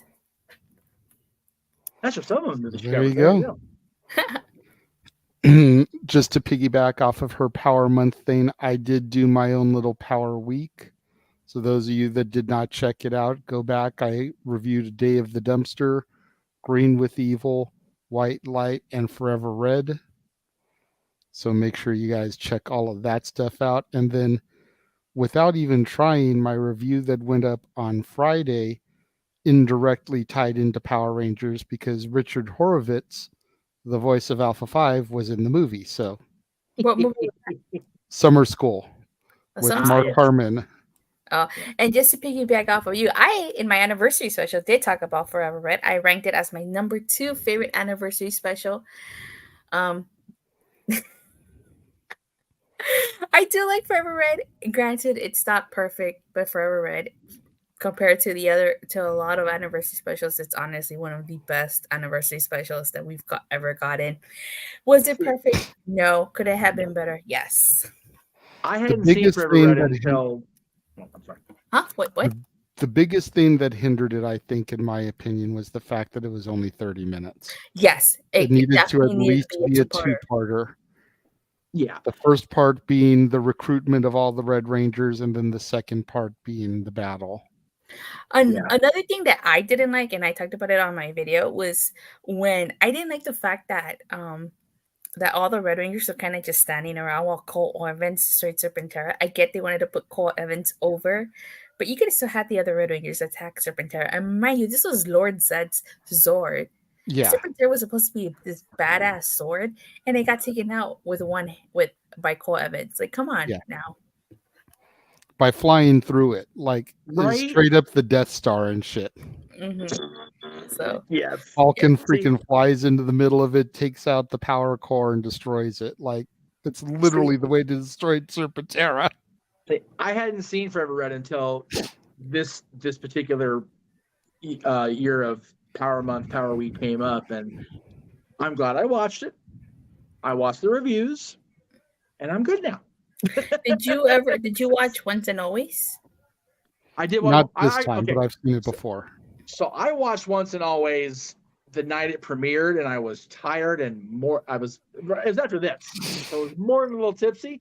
I'm gonna watch it again because I wasn't impressed. But then again, I'm blaming my exhaustion and the intoxication. So I'll give it a fresh, sober watch a different time.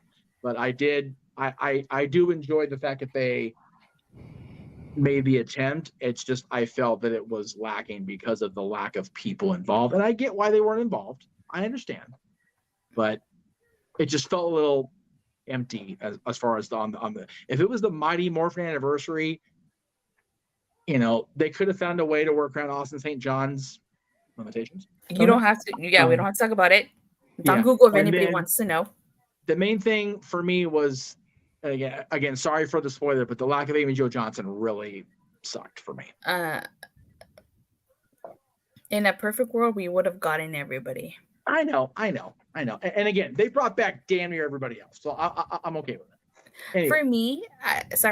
For me, like my biggest issue was all the missed opportunities. They had, there were so many opportunities where you could have incorporated so many more things, and it's just a handful of missed opportunities. And now it's just sitting there like, what are we talking about? But yeah, we got away from plugs and talking about a freaking Power Rangers breakdown. So, But yeah, I will definitely give the new one a rewatch because it deserves it, quite frankly. It's the 30th anniversary. It's crazy that, talking about something that shouldn't have lasted, 20 years like Impact did. Power Rangers enduring in multiple incarnations over 30 years is awesome. Yeah. And something like how we were talking about earlier, people should just watch what they watch. The Ranger Nation, which is, I guess you could say, the equivalent to the IWC, the Internet Wrestling Community. Like there Right. are a lot of them are so negative about the upcoming season, like Cosmic Fury. There's just so much complaining. It's honestly, I'm honestly sick and tired of all the complaining about Power Rangers Cosmic Fury. The season isn't even out, and people are already complaining.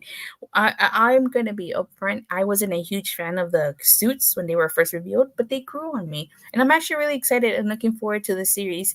And I cannot believe that so many people are complaining about the littlest things. It's really annoying. I'm like tuning out of Ranger Nation because of that. There you go. All right. So going on from Datilla's channel. Yes, the boss man. So, always appreciative of Aaron being able, the platform he originally provided me. Check out his recaps of Raw, Dynamite, and SmackDown every week. Collision is on here because Collision is live every week, but there may not be a Collision after this week anyway. So I think the graphic will be okay. I hope I'm wrong. I really do, for AEW's sake. But yeah, check those out every Monday, Wednesday, and Friday, unless he's not there, and then I'm there sometimes. So there is that. Oh, you guys don't cover Impact? No DQ hasn't covered Impact in years. Just again, the Hogan era really hurt Impact and No DQ's eyes. It really did, and I can't blame Aaron for not wanting to deal with it. So, and plus Thursday is generally the predictions day, and there's a pay-per-view coming up, so he just kind of leaves it open, honestly. Okay, understandable. Yeah. From there, don't forget to tune in to Stat Boy Sports Bar featuring Dory Lou every Tuesday. Yes. Where the food is hot, the beer is ice cold, and the seats are warm. So pull up a bar stool and engage in some professional sports conversation with your barkeeps, Stat Boy Mike and Dory Lou. Yes, I'll be on the button on Tuesday because my work shift doesn't start until after they're done. Wednesday, the Greg Cherry Show. I think I'm on that show too Wednesday because I have time. 7 o'clock Eastern, 4 Pacific. Generally speaking, every Wednesday. I'm sure Mr. Cherry and Matty Laws will have more than their fair share to say about the bullshit going on this week in AEW. So we will look forward to that on. What happened? I said, gee, you think? As they should, by God. Although, you know what? To be fair, the next day's kickoff of NFL. So that'll be probably a prominent feature on Greg Cherry Show because NFL kickoff is literally the next day. So, speaking of the next day, yes. So, okay, I'm plugging this. There may not be a show this Thursday because I'll be at Disney until 7, which is 10 Eastern. But if I can get myself detangled from costume and get in front of a camera, I may do it at 10:30 Eastern or even 11 Eastern. We'll see. I am going to be at Disney literally all day as a guest and a cast member, so we'll see. But every other Thursday that I'm on Disney property, it's now officially a Thursday night show because Tuesdays have been delegated as the alternate day for the No DQ review. When we're like tomorrow, because there'll be no DQ review tomorrow because of the pay-per-view, and Aaron will be providing a recap of that. So Tuesday's the alternate day for the No DQ review going forward, which is why I moved to Thursdays. There you go. And then this coming Friday. Yes. So excited about this one. And we agreed this is going to be at 10 a.m. Pacific, which I believe is 1 o'clock p.m. Eastern time. Correct, sir. Yeah. Top 10 Intercontinental Champions. Reason we're doing it that early is because I have to pick up the kids from school at 3:30. Yep. And then there's the Impact pay-per-view. So yeah, Victory Road. It's going to be an awesome pay-per-view. Damn right. And just we'll have need to everybody make sure we can. Yeah, we just got to make sure we can get our shit in before all the other shenanigans. So, just that I am sad that Joya isn't going to be on the card. Doesn't seem We like don't know that yet. We don't know that yet until the car's not fully booked. We don't know that yet. JJ will never get away from Joe Hendry or Joya again. That's true. If we don't find out this Thursday, which is a go home show, then they're probably not going to be on. It's going to be a battle of the wills to the bitter death between Noah having to do Disney karaoke and JJ having to deal with Joe Hendry. It's going to be from now on. Legit. At least the karaoke's only one fucking night. So, good question, Emmanuel. He is the reigning, defending Intercontinental Champion, is Gunther. If he gets past Chad Gable on Monday, that day, Friday, will be the record-breaking day on the honky tonky meter. So the honka meter? God damn it. I can't do nothing. Hey! Joya. Can I get a Joya? I love it. No. I love it. Do you believe? I believe. I believe. You know the only thing we need, Noah? You know what's the only thing we need? The little triangle. That's right. I ended with a triangle. I mean, yeah, you need more What's talent wrong, Jeff? with Blue Oyster Cult. Joya, you need the triangle. What's wrong, Trying to Jeff? plug in a Continental Championship. They're fucking Joy in over here. All right, Get off that's the air here and go scheduled my ass to programming. bed. Anyway. But yes, Gunther, Walter, whatever, is definitely in consideration already. If he gets past Chad Gable on Monday, fucking top 10 at least. Top 5. Legit. Shit. Legit. If he beats the honky tonk meter, JJ and I are going to have a discussion. Faux show before we hit live. I mean, as you should. You would be hard pressed to say that anybody is better. Yeah. You know, yeah, Jericho had more reigns. Other people may have had longer reigns when you count all their combined reigns.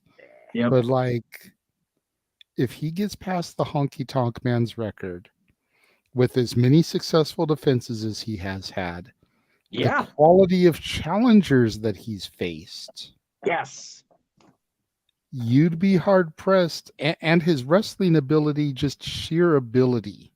And his You'd be hard first pressed. reign. Yeah. Far surpasses Wayne Ferris's. Sorry, Honky. Just saying. Sorry, not sorry. Noah. Sorry, not sorry a damn bit. Yeah. Accurate. Noah. Please check out my friend, shout out to the W family, Amara Jade. She continues her wrestling journey where she always out to prove that Jade is worth more than gold. Check out her home promotion, Wood Green Wrestling.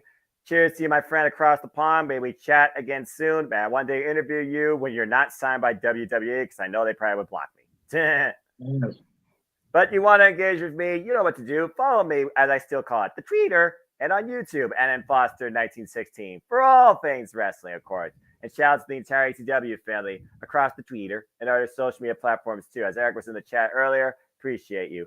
Please stay tuned for the community tab. You'll get simple assessments, simple updates regarding all the prediction leagues that I host and do, as well as a simple hello and a positive reinforcement to kick off the new week in wrestling too. So stay tuned for more on that.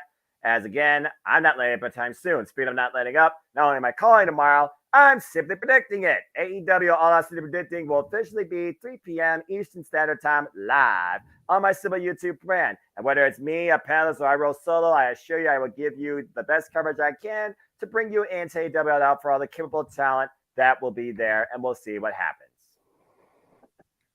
There you go. And just to piggyback on his simply predicting, even though the show is now on the record books, go back and check out our panel on Payback, and then go back and rewatch the show and see how we did.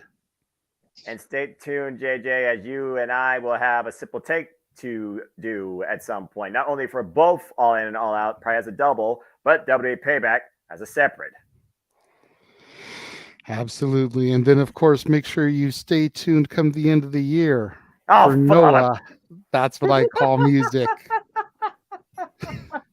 Noah, that's what I call slow jams. And now that's what I call open mic night. That's right. That's right. That's where we all throw everybody under the bus on that album. Damn it. I love how he sticks his head out so that he can actually be seen as the graphic is up. You know how much that infuriates So me. verklempt. Tremendous. Okay. Is there anything else that we need to run through, sir? I don't know. Or have we covered everything? Again, just want to reiterate tomorrow. Watch along right after Simply Predicted, pretty much. We're going. Noah's just going to run his voice fucking ragged for you people. So love him and appreciate him, by God. As the Lower Third suggests, I will be. Let's see. By the time the show starts, I'll probably be over California Adventure anyway. But I'll definitely be at the Oogie Boogie Bash after the show because we're Or getting it's a cast Halloween preview time then. at Disney time? On the first, darling, every year. Well, I wouldn't know because I don't go to Disneyland. I know. Yeah. We actually closed the Haunted Mansion for the Jack Skellington overlay on August 14th. They opened her up yesterday. Yay. Tomorrow, yesterday, and today, excuse the hell me, are the cast preview of the Oogie Boogie Bash, which is kind of like the very tame trick or treat, friendly kid version of Halloween Horror Nights. Fright Scary Fest, Farm. Not Scary Farm, Halloween Haunt, all those things. So I've never been to Disney's version before, so I'm curious, and I get to do it as a cast member, so it'll be just us, which is nice. Nice. So yeah, it's gonna be one of those.